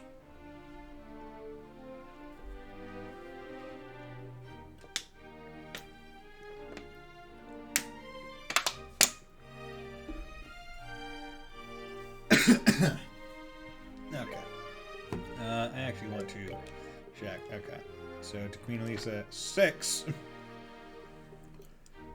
Damn. Screw Hershey's. Never mind, it was from your grandma. No, it was from my aunt. My godmother. I'm gonna grab my box of Whoppers that I put in the freezer a bit ago. Whoppers. Yeah, Whoppers. Yeah, those are pretty good. I'll often only get Whoppers when I'm like at like a movie theater or something. Although, oftentimes I'm at movies, I just don't even like get anything because it's like overpriced. So if I do have anything to eat or drink, it's because I snuck it in because I'm a rebel.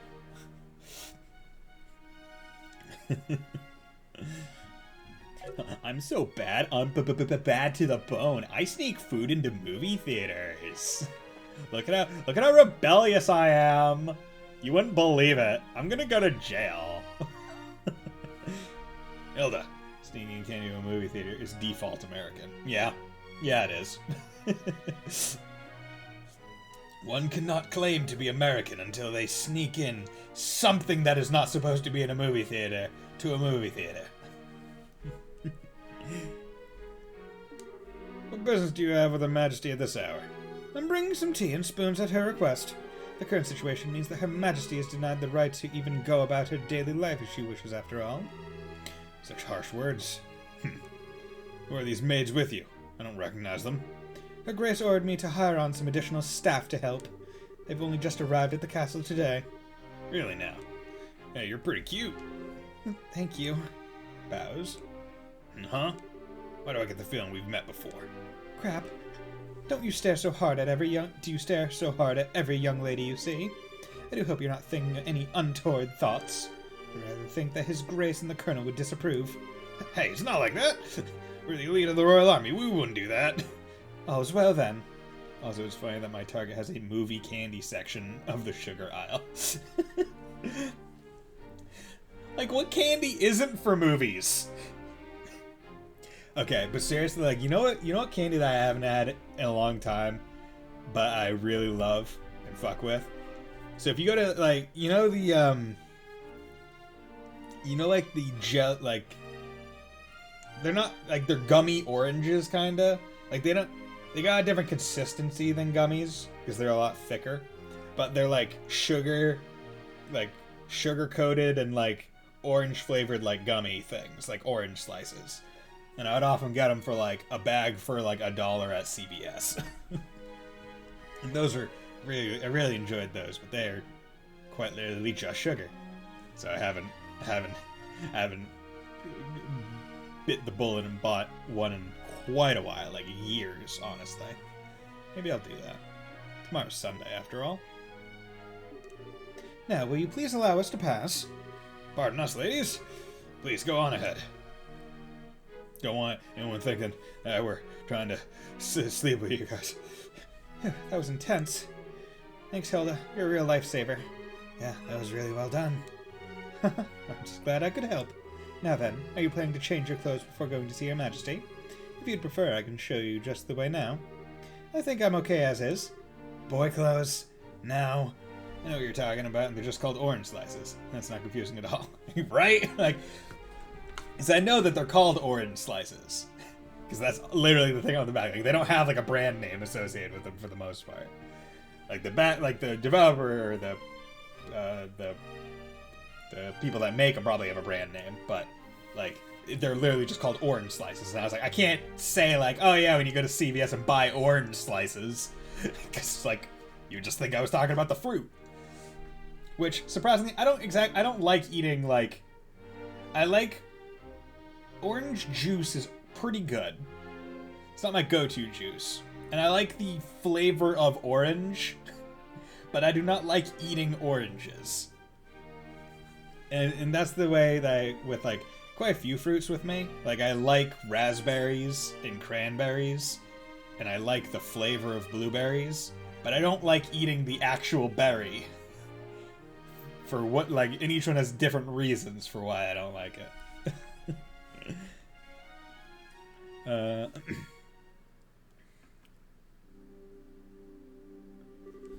Oh, for the love of... Why are you always so self-conscious? What was wrong with what you had on? It's not an issue of self-consciousness. By the way, Hilda, is this room what I think it is? Yes, it is Princess Claudia's bedroom, but she rarely sleeps in the castle, so the room is all but unused. Huh, no kidding. But I heard that the princess was tending to the queen. I guess that's just gossip, then. You'd have to ask Her Majesty for the full details. Her room is on the second floor of the royal keep. I'll take you there. Okay, but before that, let us read chapter 10 of Carnelia. The Last Stand.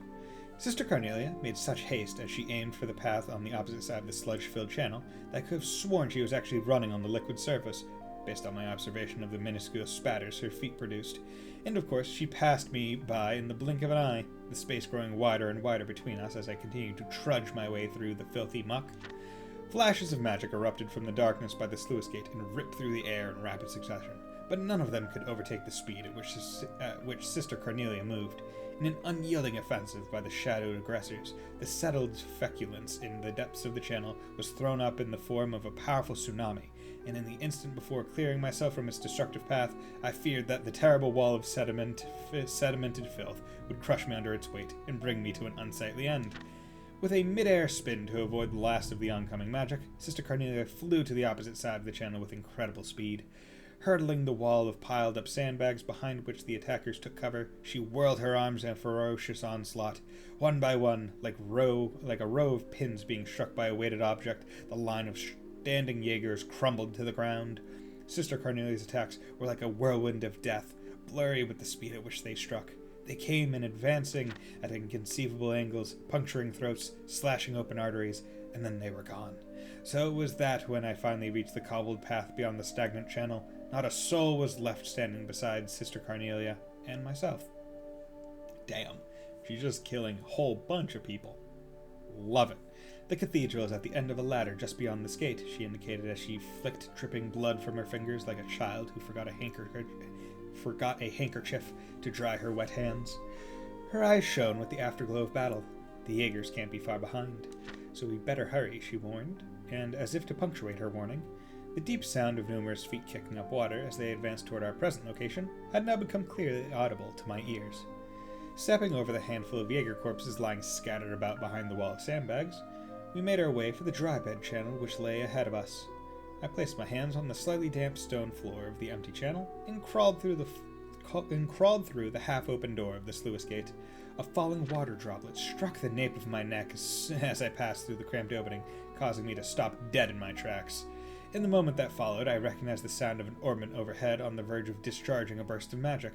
"Toby!" came the ostensible voice of Sister Cornelia, as my vision was instantly flooded with a wave of exceeding brightness. Then, in the midst of this world of blinding light, came the hand of a savior, which grabbed me firmly by the shoulder. The powerful feeling of being dragged and the explosion produced by magic rupturing stone were almost simultaneous. As the booming roar swept across the whole of my body, I was thrown backward toward the ground. Despite my clouded vision, I managed to somersault before landing in the prone position. Choking on the filthy puddle I had fallen down in, I lifted my head in time to see a cloud of blackened dust being heaved from the mouth of the halfway raised sluice gate door.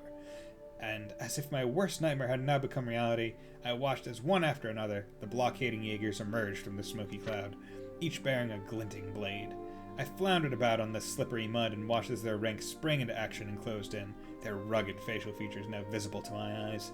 Instantly rolling to the side, I unsheathed my hidden blade as I attempted to deflect a wide arcing slash of another with my bag. The cloth of the bag, over which the sharp edge ran, split open without a sound, and the paper-wrapped orbment fell onto the cobbled floor. Frantically, I searched for the orbment at my side, but I was unable to get a grip on it because of my clumsy, panic-stricken state. One of the mercenary men, his eyes intent on my throat, drew back his long sword to end my life, but before he could make his move, a dark silhouette appeared from behind him. It was Sister Cornelia. Her hands, moving with such finesse, disarmed the man in an instant, and left only his sword behind before he was launched from view into the hanging shadows, veiling the dank conduit. As the sound of the falling sword struck the ground with a high-pitched clink, Sister Cornelia dropped to her knees. Her soft, whispered words were full of regret. "I'm sorry, Toby." Her head bowed forward. I watched in disbelief as several streaks of blood began to run down the side of her face. "It looks like the goddess may be calling you home, too," she said gently. Once again, Sister Cornelia rose to her feet, her coat hanging in tatters. Eyeing her outer garment's ragged state, I knew for certain that it had been caused by the previous blast of magic.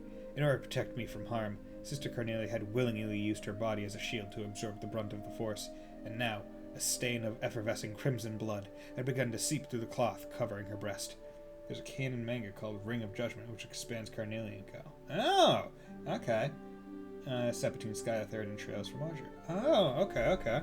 Alright, I'll have to see if that has like a fan translation or like a scan. Trails from Zero. Yeah.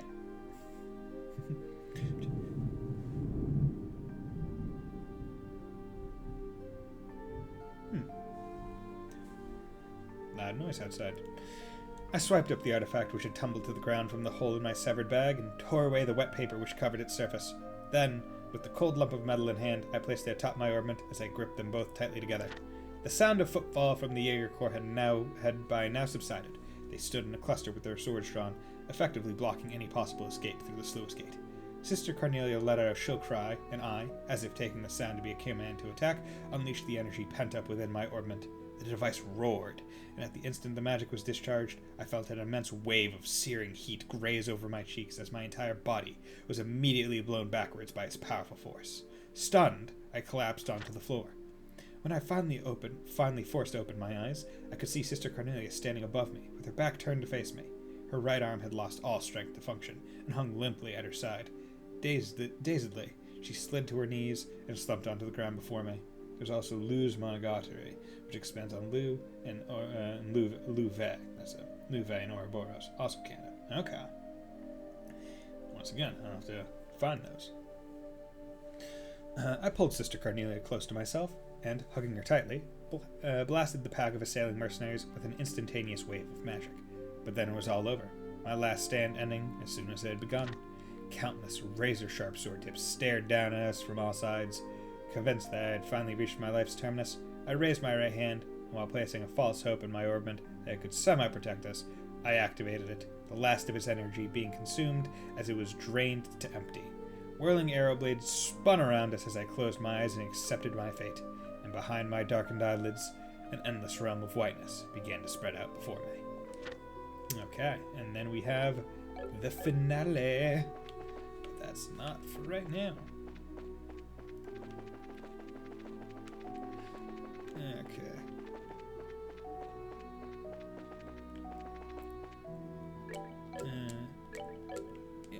go. I beg your pardon, Your Majesty. I brought the two I spoke of before. This is Joshua and Estelle. Thank you kindly. By all means, enter. As you wish. I'll wait for you here. You two go on in. Right. Pardon us. Oh.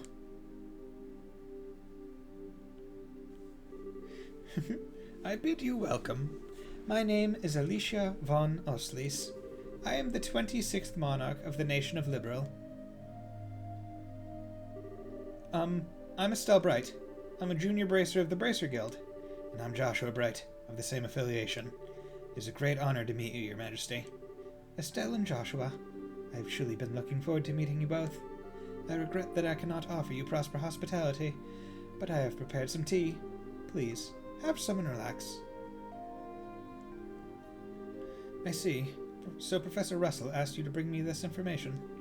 A pitch-black orbment capable of negating all other orbital energies. And you say that the Colonel has acquired it? The Professor told us that you might have some idea of what he intends to do with it, Your Majesty. Can you tell us anything? I have but a vague idea. Yas, Queen! But I do not think that the Colonel even knew of it. Perhaps I am worrying about nothing, but even so. Excuse me, but what is this vague idea you have?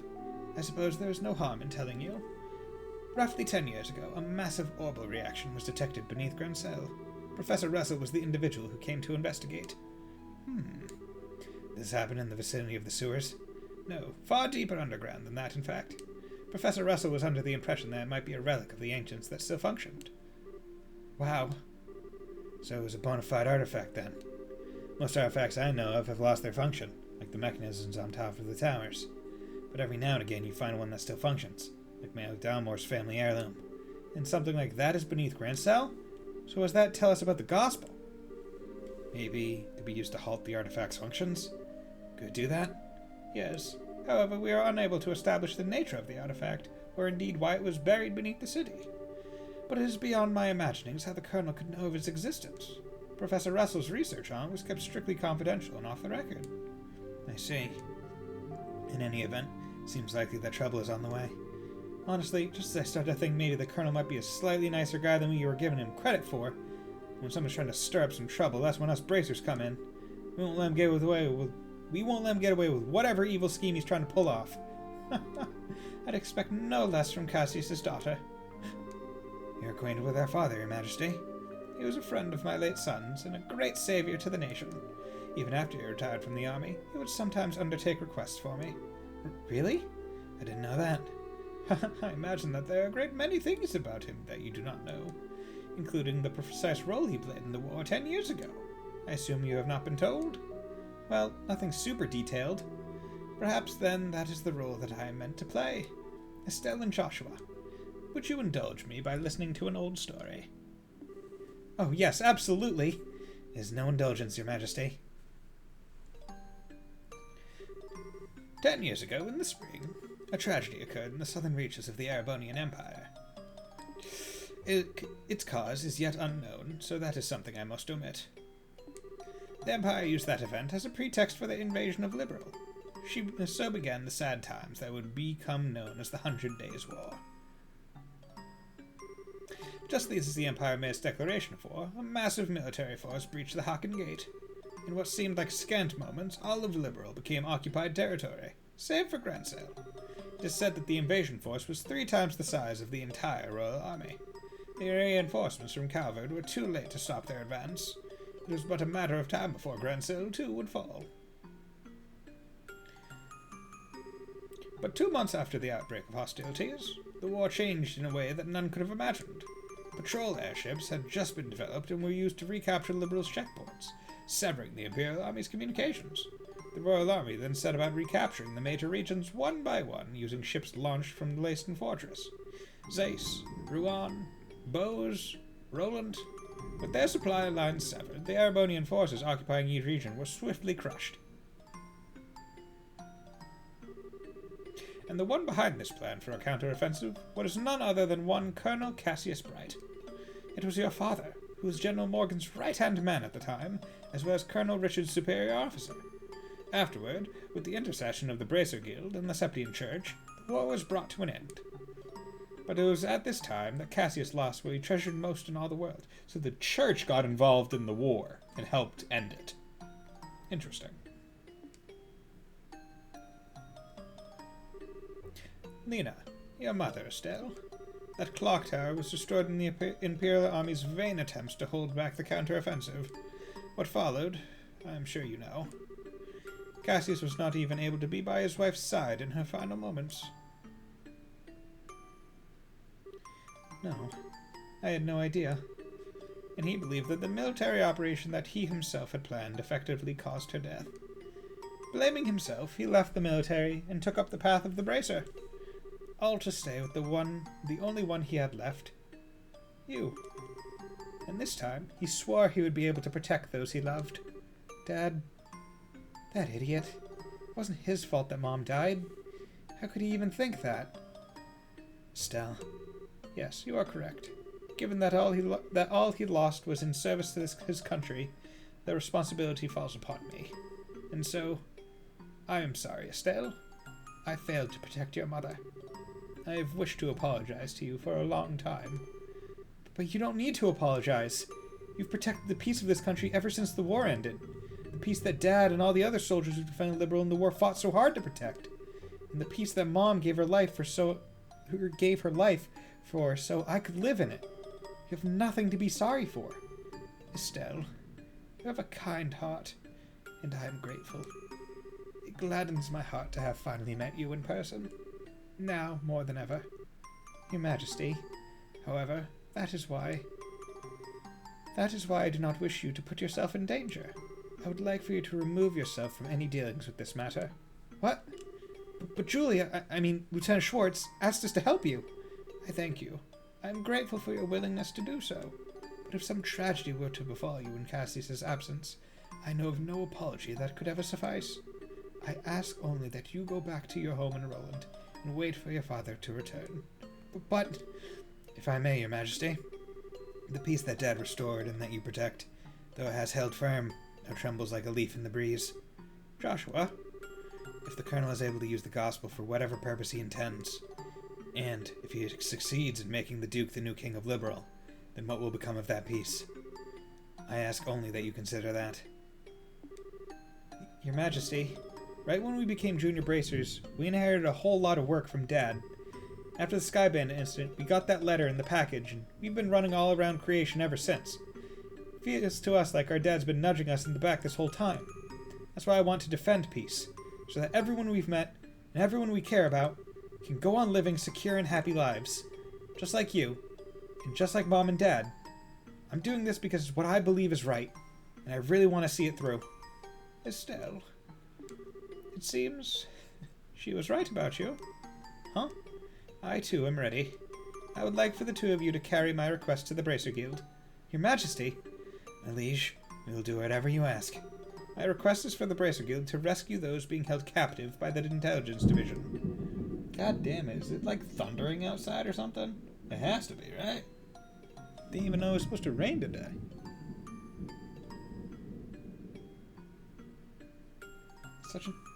That doesn't even sound like normal thunder. Amongst them is my granddaughter, Claudia.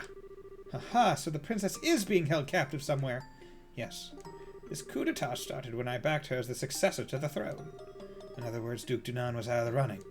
Yes, though he is my nephew, he is possessed of a considerable number of character flaws. In brief, where he is lacking, my granddaughter shines. For the sake of this nation's future, I would have my granddaughter succeed me. Yeah, Claudia! Yeah, Claudia! Well, I don't actually know her. But I personally lean toward the idea that your judgment should really be trusted here. No matter the era, there will always be those who object strongly to a woman wielding political power. Not to mention the memory of the invasion by a larger power is still relatively fresh. Some of them will perceive a succession of 2 consecutive queens to be a sign of weakness. Excuse me while I just, move my soundproofing thing to try be, less towards the window, I guess. There we go. It is hardly surprising that such a notion has taken root in the minds of some. Some, including Colonel Richard, I presume. Quite right. Claudia's pending succession to the throne caught him quite unawares. That, along with his passing of this information to the Duke, is what led to this coup. This was all staged so that Liberal would become a strong military power, with the Colonel ruling from the shadows. I see. That finally lets us see the whole picture. So if Liberal became a militarized country, what would happen then? A great many things. Taxes would be levied to fill the war chest. Horrible weaponry would be developed with the express intent of causing havoc on a massive scale. A wide-ranging policy of conscription would be adopted, and no doubt contracting Jaeger Corps would be made legal, which is not the case at present. Huh. Man, I wonder what other nation went through essentially all those exact things that Joshua listed off. Wink, wink. No doubt there we go. Oh no. Indeed, the Colonel has made a very adamant request that I enact such policies. I thought that such proposals were born out of genuine love for his country, but I never agreed that they were the right course of action to take. The Royal Army is not all that protects this land. We've worked hard to maintain treaties with other countries. Defending a nation goes hand in hand with free cultural exchange and trade with all other nations, to the benefit of all. I feel the same way, Your Majesty. Yeah, that makes sense to me. The Colonel, however, finds such notions to be womanly and foolishly idealistic, and so he demanded that I abdicate the throne in exchange for Claudia's safe return. Many people have had family members taken to ensure that they would not dare to oppose the Colonel, but I am the Queen, and I will not allow all that I love about my country to be destroyed simply because of blood ties. Still, she is my only granddaughter. I cannot simply allow her to die. Your Majesty, please try to relax. We hear and comply with your request. We will see to it that the princess is rescued from those who have her imprisoned her.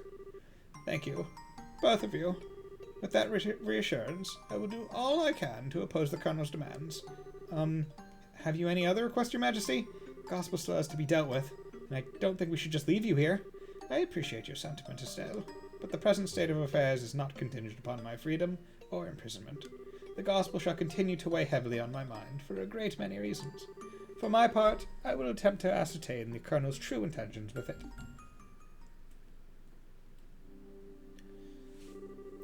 Wow, what a totally awesome person. Super nice, with a seriously strong will. I hope I'm even 1/10 that cool when I get old. Cool. Did you actually just call the Queen that? Still, she definitely has what it takes to govern a whole country. Yeah, I really want to stop this coup thingy and help her. That's definitely outside of Bracer jurisdiction. Well, first things first, we do whatever we can. Right. But you know, I'm still freaking out about what Queen told us about Dad. I wonder if she's got any more tidbits she'd be willing to share. Estelle and Joshua, have you finished changing? Oh yeah. Then we should return to the waiting room at once. It's already after 11 o'clock. Actually, it's almost midnight. Whoa, is it really that late? The Queen spoke with us for quite a long time.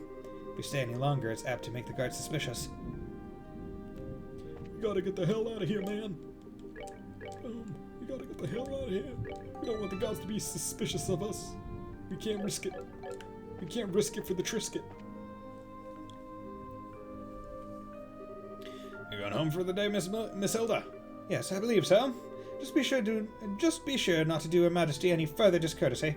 That's not fair. Please relax. We are patriots to the core. That's good to hear. Now, I believe that we shall be on our way. Pardon me. By your leave. By the way, ladies, I don't think we ever got your names. May we ask them? Lena, Shara, Dorothy. Okay. Okay, guys, who should I pose as? Lena, Shara, Dorothy. What? First one in the chat gets it.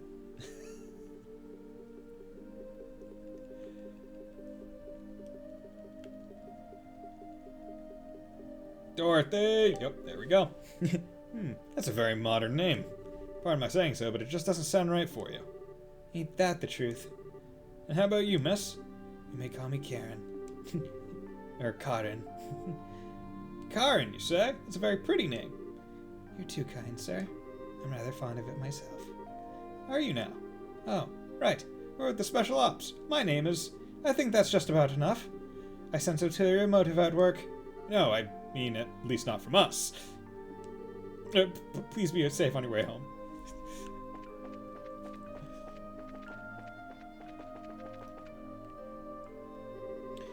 Well, aren't you Mr. Popularity?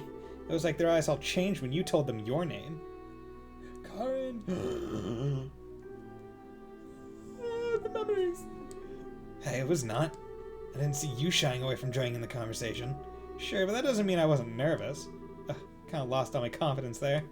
Eh? What's all the noise about? Oh, Duke Danon. Us, lady of the court. Hey, you maids. You don't look familiar. These are the two of the new hires whom I'm instructing. This is Dorothy, and that's Karen. They're still quite inexperienced, so I'm giving them some extra training time. Hmm? Do you recognize us? Not good. Given how many times we run into him, it'd be bizarre if he didn't recognize us. Come now, Philip, enough of the staring. It's quite unusual to see coming from you. Stiff upper lip and all. Please, pardon my rudeness. You look much like my niece. My eyes are playing tricks on me, it seems. I'm dreadfully sorry for the discourtesy. Oh, it's no bother. Please don't concern yourself. You know, now that I stop and look, I must say that you both are quite lovely. Legendary Karen that wants to talk to your lieutenant. No, he's not Karen, it's Karen. Karin. Because Joshua isn't a Karen. Certainly not. You with the brown hair. You have a very healthy, clean look to you. As for you, I personally think you'd look best with that raven hair of yours even longer. I'm honored. Yes. Dorothy, was it not? You shall attend to me this evening. Your Grace, I don't want to serve him tea. I don't think tea is what he wants served. Your Grace, your flirtations, while flattering, are best saved for another time and place. All of the maids in the castle work directly in service to Her Majesty Queen Alicia. I trust you've not forgotten. I know. Some folks simply can't appreciate a joke. The castle will be mine in a week's time anyway. We can set aside time for some fun then. Your Grace, please, no more of this. I do not mind when you drink to excess, but you know how your libido gets in such instances. I say this, knowing full well that I may be reprimanded for it. But I said I was just joking, and that therefore makes it all right to be a sexist, chauvinistic pig. Enough! I'm going to bed. As you wish, Your Grace. Your room is right over there. Oh, all right, Dorothy. You just let me know if you have any problems. Anything at all, and I'll give you the best advice the future king can give. Thank you very much. Aren't you cute? Yes, good.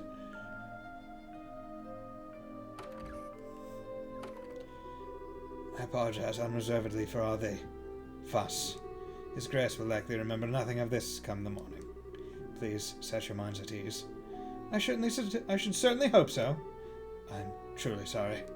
Madam and young missus, I beg your pardon, but I must take my leave. Fucking Butler Philip. The best man. I feel so badly for him. He truly seems to bear the weight of the world on his shoulders. Oh, do you know Mr. Philip personally? Yes, ever since we were children, though not nearly as well as we once did, thanks to the one he serves.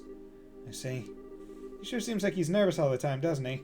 I bet that everything between the Duke and the Colonel has him completely on edge. Probably, yeah. By the way, what was that you were saying earlier about me being the popular one? The Duke certainly seemed awfully fond of you. Please. I like to keep my food in my stomach, thank you. Oh, right. Back to before. I feel like I'm missing something. Why would the Duke want tea so late? Well, you see...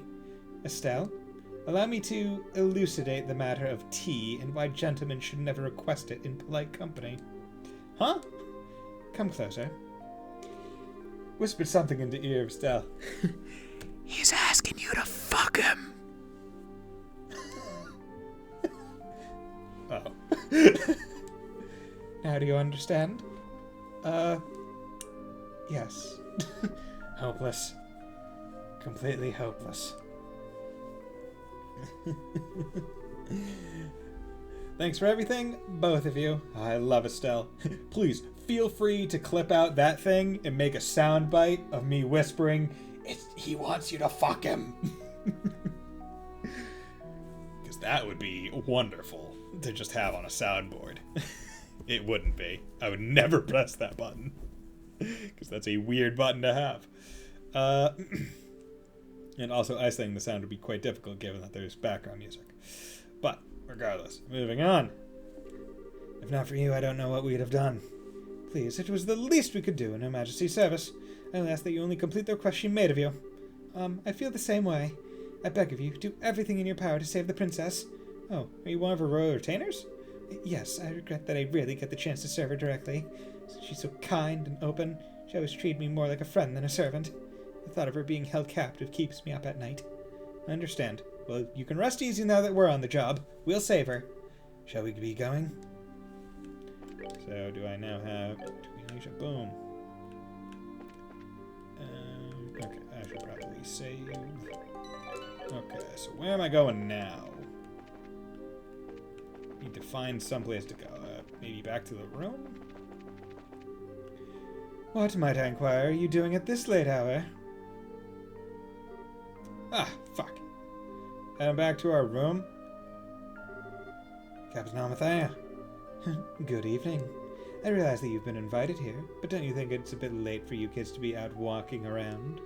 Please pardon us. We've simply never been in a castle like this, and we couldn't resist the urge to take a look around. Oh, that's certainly understandable. He's asking you to what? God. Hey, Rias, how's it going? Good to know that my mod has been lurking, as good mods do. Twitch.tv, bad silly pig chocolate rain. The fuck is some of the Twitch URLs? I come in at the perfect time. People like that in a man, right? It's an R-rated joke. So, where were you half an hour ago? Chocolate rain. Bada bing, bada boom. Hey, yo, bada bing, bada boom. I come in at the perfect time. Hey, that's what she said. Hey, yo. How's it going, my man? Please enlighten me, if only for my own edification.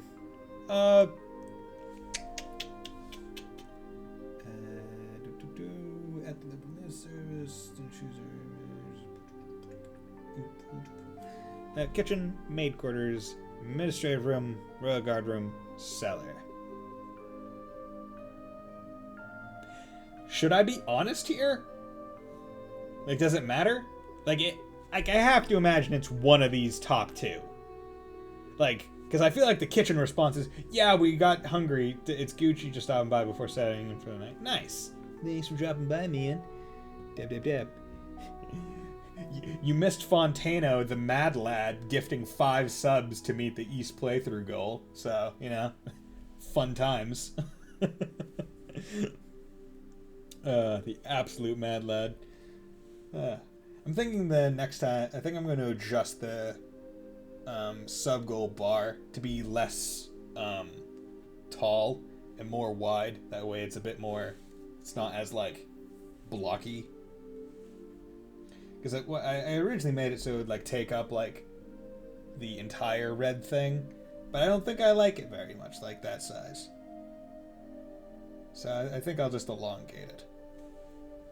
But yeah, I'll just go with kitchen because you know what? I think we could make the argument. Oh, that's strange. I was making my rounds through there and I never saw you. Well, come now, let's not waste time on games. Actually, I've received reports of you going in and out of the maid quarters several times. Do you not think it's a bit odd to be looking around in that particular place? Fuck. What? You don't think that's questioning someone like that when you already have the facts is a little cruel? I'll take that as a compliment. So, what business have you in the maid quarters? I suggest you answer honestly. Well, Oh, still, Joshua. You've been here the whole time. Hey, Zen.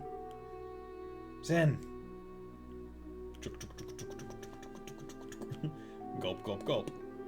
Oh, now that's the stuff. You're drunk. Oops, sorry. And hey, if it ain't my favorite gorgeous officer lady. Nice. Some luck that we met up again, eh? I suppose.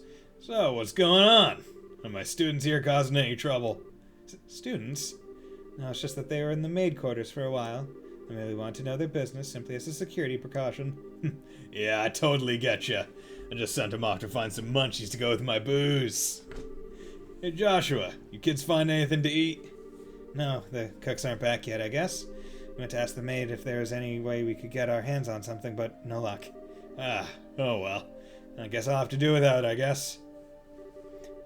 Hey, I just had a great idea. You want to come and join me for a drink? I mean, hey, nothing goes with drinks like a beautiful lady. I'm afraid I'm busy, so I'll have to decline your generous offer. My apologies for the misunderstanding, but I would advise you to return to your room and remain there for the rest of the night. I have to investigate any suspicious activity, you understand? Of course. It is late. We should probably just get back to bed. Haha, very good then. Now if you'll excuse us. See, men always say nothing goes better with good drinks than a good woman. But you don't hear women say nothing goes better with good drinks than a good man. I think that says a lot. Denied. Oh well, might as well just go back to the room. Right. We'll go with you. So was that all about? Looks like we managed to convince her at least. What? Sin, aren't you drunk?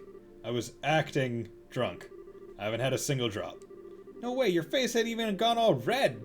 He focused on making his blood circulate better, which made it look like he was intoxicated. Because he can do that, apparently. It's done with some kind of Eastern martial arts breathing exercise, right? Huh. I'm surprised you're familiar with it. But hey, you seem to be in tight spots, though. I figured I'd distract everyone. Nice, huh? Saved your bacon, as the saying goes.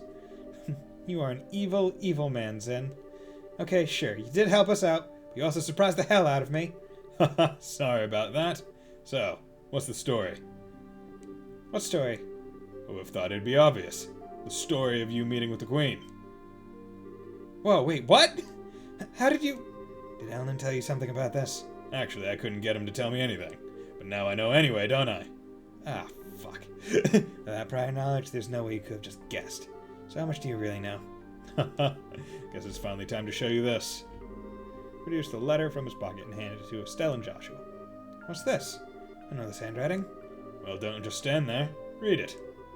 It'll explain a lot. Okay. Dear Zin Valthek, I hope this letter finds you well. I know I've been out of touch. I'm in a hurry, so I hope you'll pardon my bluntness. My work concerning the Jaegers is leading me into Imperial territory. However, due to the fact that unusual forces seem to be influencing matters inside Liberal, I feel uneasy being absent for so long. This is why I must ask a favor of you. Could I persuade you to come to Liberal and help out if they need it? Since you haven't been to Liberal before, perhaps you could think of it as a recreational trip. There's martial arts competition before the Queen's birthday celebration, and foreigners can participate. It would make fine camouflage. I realize that this is sudden, but if you can do it, I would be most grateful. I'm intending to return to Liberal before the festival, so hopefully we'll be able to have a drink together when I return. Cassius Bright. P.S. You may have a chance to meet my son and daughter. They're currently apprentices at the guild, so if you happen to meet them, feel free to test the extent of their training. Try not to bail them out too much, unless it seems like they really need it. So Dad actually asked you to come to Liberal, which means he's in Arabonia now. That's the long and short of it. Long and short of it? Why does it mean that you were in cahoots with him all along? That's the kind of nasty way to put it, don't you think? I owed Master Cassius a favor, from the time he spent in Calvert. This letter just gave me the chance to make us square again. I suppose. Didn't you realize that we were his kids? I had a feeling from the outset, once I saw Estelle's techniques with a bow staff. I asked Kilika about it, and that confirmed it. It would have been nice if you had said something about it at all. We've been worried sick, wondering where Dad's been. I bet he's kicking ass in Arabonia. I mean, yeah, that seems to be the pattern, right? Where Cassius goes, ass-kickings follow. I know, and I'm sorry I haven't said anything. But I got the impression from the letter that he was trying to keep his whereabouts a secret. Still, you're definitely his kids, all right. You can pull off a job as big as sneaking an audience with the Queen. I suppose so. He knows this much. It wouldn't hurt to tell him everything, right? I agree. It's probably best if fills in on everything. It is a bit far-fetched to say that we could put an end to this whole situation on our own, after all. Still, Joshua told of how they had managed to speak directly with the Queen, as well as the Queen's request to safely rescue Princess Claudia. I see. Thought something seemed a little off when everyone was talking at the party. Alright then, I'll help you out with that little request. What? You will? Yep, I think this is the ideal opportunity to settle my debt to Master Cassius. Please, let me help. We'd be glad to. Thank you once again. Ooh, where is this? What is this place? I never would have imagined something like this even existed. It's larger than I expected. Lieutenant Lorence, if you'd be so kind as to show us the way to the lowest level. Yes, sir. Oh, look at these things. Whoa. Is that some kind of mechanical monster? Well, so these must be archaisms. Oh, he's got the katana, or Itachi, or whatever he calls it. Holy shit. Took out that thing in one stroke. You are the quickest to react. You are indeed truly a force to be reckoned with when you don't hold back. You flatter me, sir. Your quick draw technique as well was quite remarkable to behold. I can see that you've studied under the Divine Blade himself. I am humbled. I still have a way to go before I can really humble anyone, I'm afraid. But time waits for no man. The skills I possess now will have to be enough.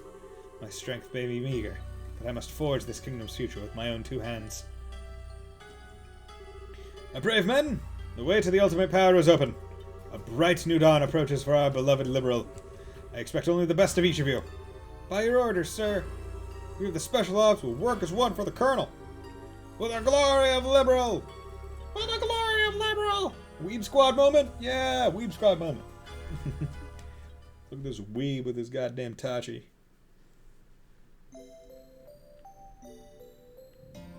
Oh, okay, so we're out of the castle.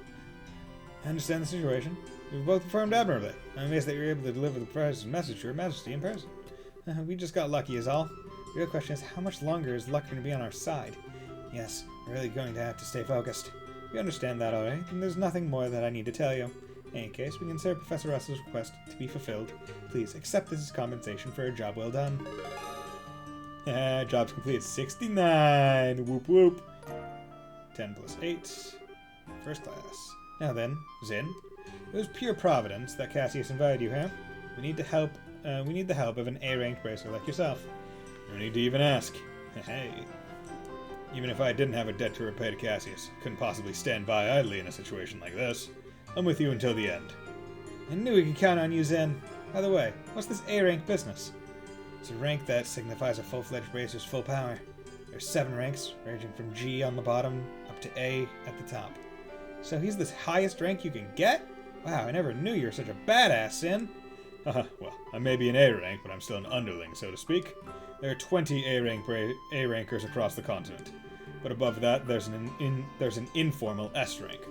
That one's only granted to bracers who successfully resolve issues on a national scale. There are only 4 of those on the entire continent. Well, I'm not even sure I want to think about what they can do. You really don't know any of this stuff, do you? One of those 4 is Master Cassius. What? Okay, Joshua, you're not going to tell me you knew about this already, right? Right? Sorry, but, yes, I did. He solved a major case for the Republic about 5 years ago. I swear, it's hardly worth even getting upset about anymore. Royal Army soldier, hidden hero, divine blade, S-rank bracer. He's really so damn awesome. It sure would be nice if he'd come back and take care of this case. You may be right. If you were with us, perhaps this would never have escalated to the point where a coup d'etat was even possible. Joshua, what's wrong? Just thinking about how strange this is. This whole chain of events apparently started with Dad going off on his trip. It's as if whoever planned the coup was waiting for him to be gone. At least, it's just the impression I have. Oh. So what you're saying is that the coup was planned around his departure for the Empire. Am I correct? No, I'm sure that would be overthinking things. I can't think of anyone who could possibly manipulate Dad like that without him noticing he was being used. They'd have to know him and his behavior patterns exceptionally well to be able to pull it off. Well, yeah. Never knew what he was up to, even though he was so close. I don't think that Colonel Richard could have ever managed to pull the wool over his eyes. More likely, it's just that two major events happen to overlap with each other. Regardless of the circumstances, we cannot currently rely on Cassius to help. Therefore, I'm resolved to prepare for the worst. I believe an emergency conference of the Grand Cell branch of the Bracer Guild is called for. Huh? All other things being equal, we have a request that comes directly from Her Majesty the Queen. The third article of the Bracer Code states that we shall never act in fashion that interferes with the government. We cannot ignore Her Majesty's request, however, so we must act. But we're no match for the Royal Army as we are. I ask the cooperation of all Bracers in Grand Cell, including Zin, of course. Oh, okay. If we come in conflict with the Intelligence Division, we'll need all the help we can get. Ideally, we should have the cooperation of other branches, but the checkpoints have been completely sealed off as of today, ostensibly to foil any potential terrorist activity. What? So basically it amounts to martial law. So the enemy is finally moving at full tilt. This may be to stifle any activity on the part of any Royal Guardsmen in hiding, as well as ourselves. If we're going to conduct a rescue operation, we'll have to do it with the right sources on hand. Oh, fun, but we're up to it. So, do we have a solid idea of where the prisoners are being held? It's been on my mind for a while now, actually. I believe the most likely place to be the Urbe Royal Villa. That's the building in the forest, right? It would make sense. If the soldiers are using it under the pretense of counterterrorism, few would question it. I can't imagine they want to lock a lady of the royal family in a cell in Laced Fortress. Considering it's the army we're going to be going up against here, I'd like a more solid confirmation, however. If we assaulted the wrong place, we'd have hell to pay for it. Yes, precisely. But in either case, we must assemble any bracers currently in the royal city. Could I ask you to assemble them here for me? Any information you can gather while doing so would be appreciated. If I'm not mistaken, Estelle, you and your friends are acquainted with a reporter, correct? Oh, you mean Niall? Yeah, we should see if he's picked up anything significant. Also, we must attempt to enlist the aid of guardsmen who are in hiding. If you can get them to contact me, it would be greatly appreciated. So, in other words, we need to get in touch with Sister Julia. She helped us with the invitation before, so we should let her know what's going on. So after the cathedral, then? There are 4 other bracers in the city. Kurt, Grant, Karna, and Annalise. There's Kurt! Check the bars and their usual hangouts. They may also be in the hotel. If you see them, please instruct them to come back here. Sure thing! Alright, and off we go. Report. Okay, jobs completed 75. There are a total of 79 quests. Total BP 324. Yeah. Doesn't look like you have anything to report. Post anything. Okay. So let us read the Cornelia finale. A legacy never to be forgotten. I was swallowed by the light, only to be spewed moments later onto a patch of hardened ground.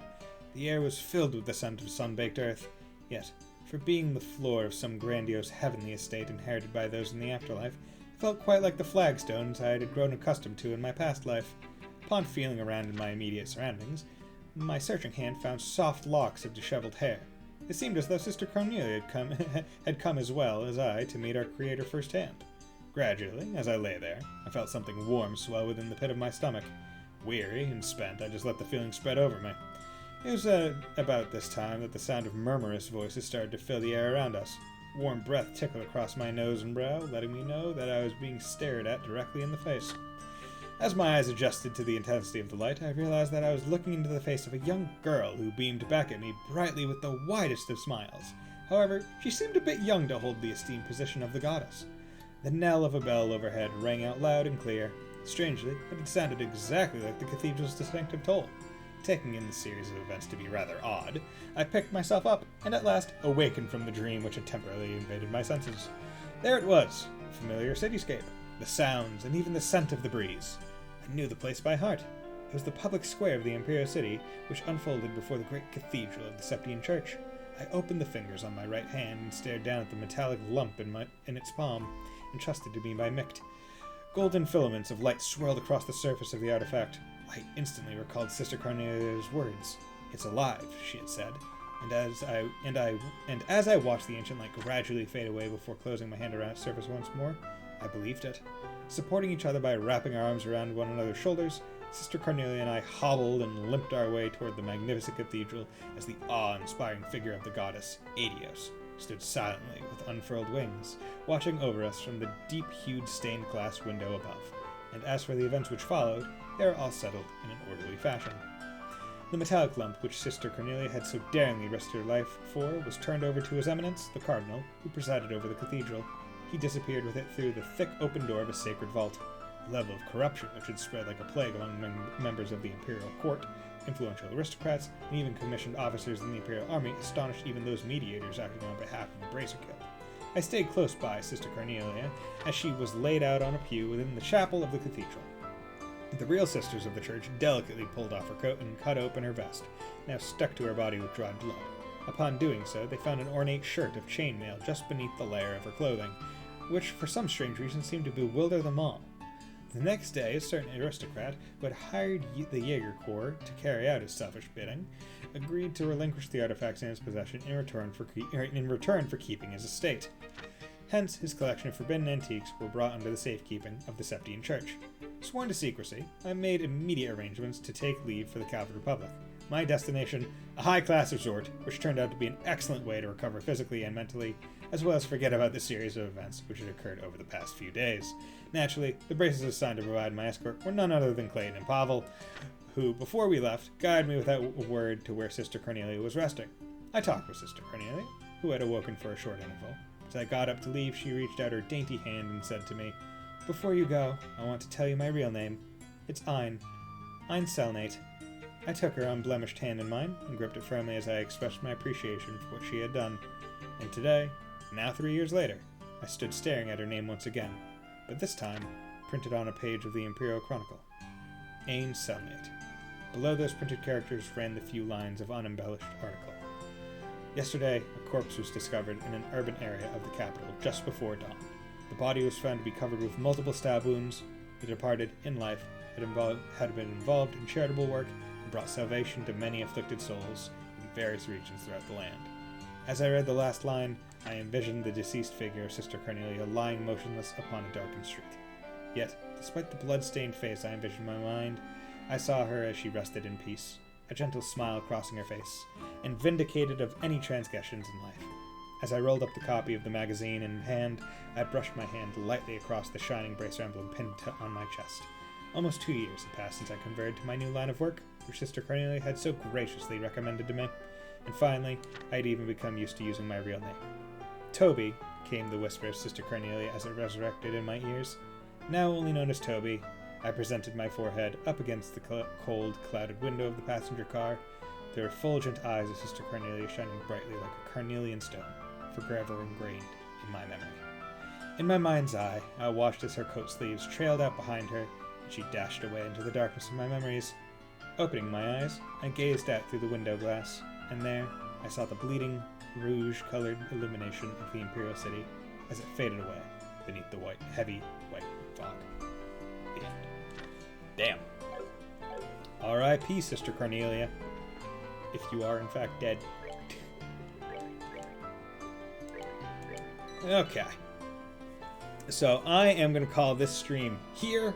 I've been going for just over 4 hours. Another long one, but I figured it's the weekend one, so I should make it that way. So thank you all for joining me tonight. I'm not ending it immediately. I'm going to talk for like a minute or two or so.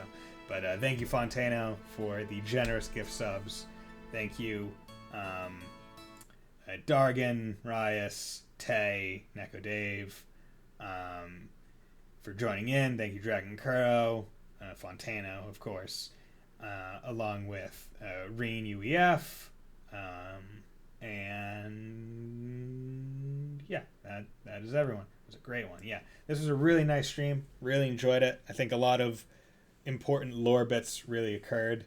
I know a lot of the combat was very front heavy on this stream, but with games like with any Trails games, I feel like that's par for the course, where you just have chunks of like mostly combat and then just story for a long time. So once again, going over the things that happened. So because Fontano and his boundless generosity, the E6 playthrough has been met.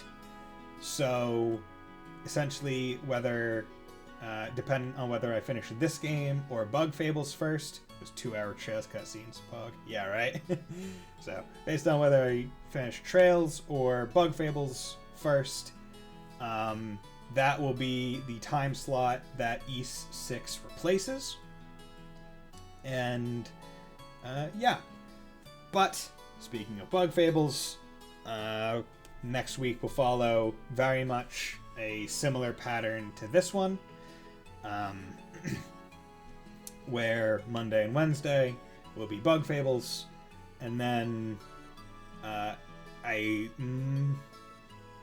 if I do a Saturday stream, it will be a more morning one, because it is cumulatively, not cumulatively, currently up in the air as to whether certain things occur. So there might not be a Saturday stream, and if there isn't one on Saturday, then I will have one on Sunday instead at like the normal time to replace it. So I'm not gonna withhold any Trails content from anyone. I will make sure that there's 2 streams of it next weekend as well. Just whether or not it's Friday, Saturday, or Friday, Sunday is the dependent part. But regardless, thank you all for joining me tonight. It was really fun. So I hope you all have a very nice night or day wherever you are. And hope you stay safe out there. Bye.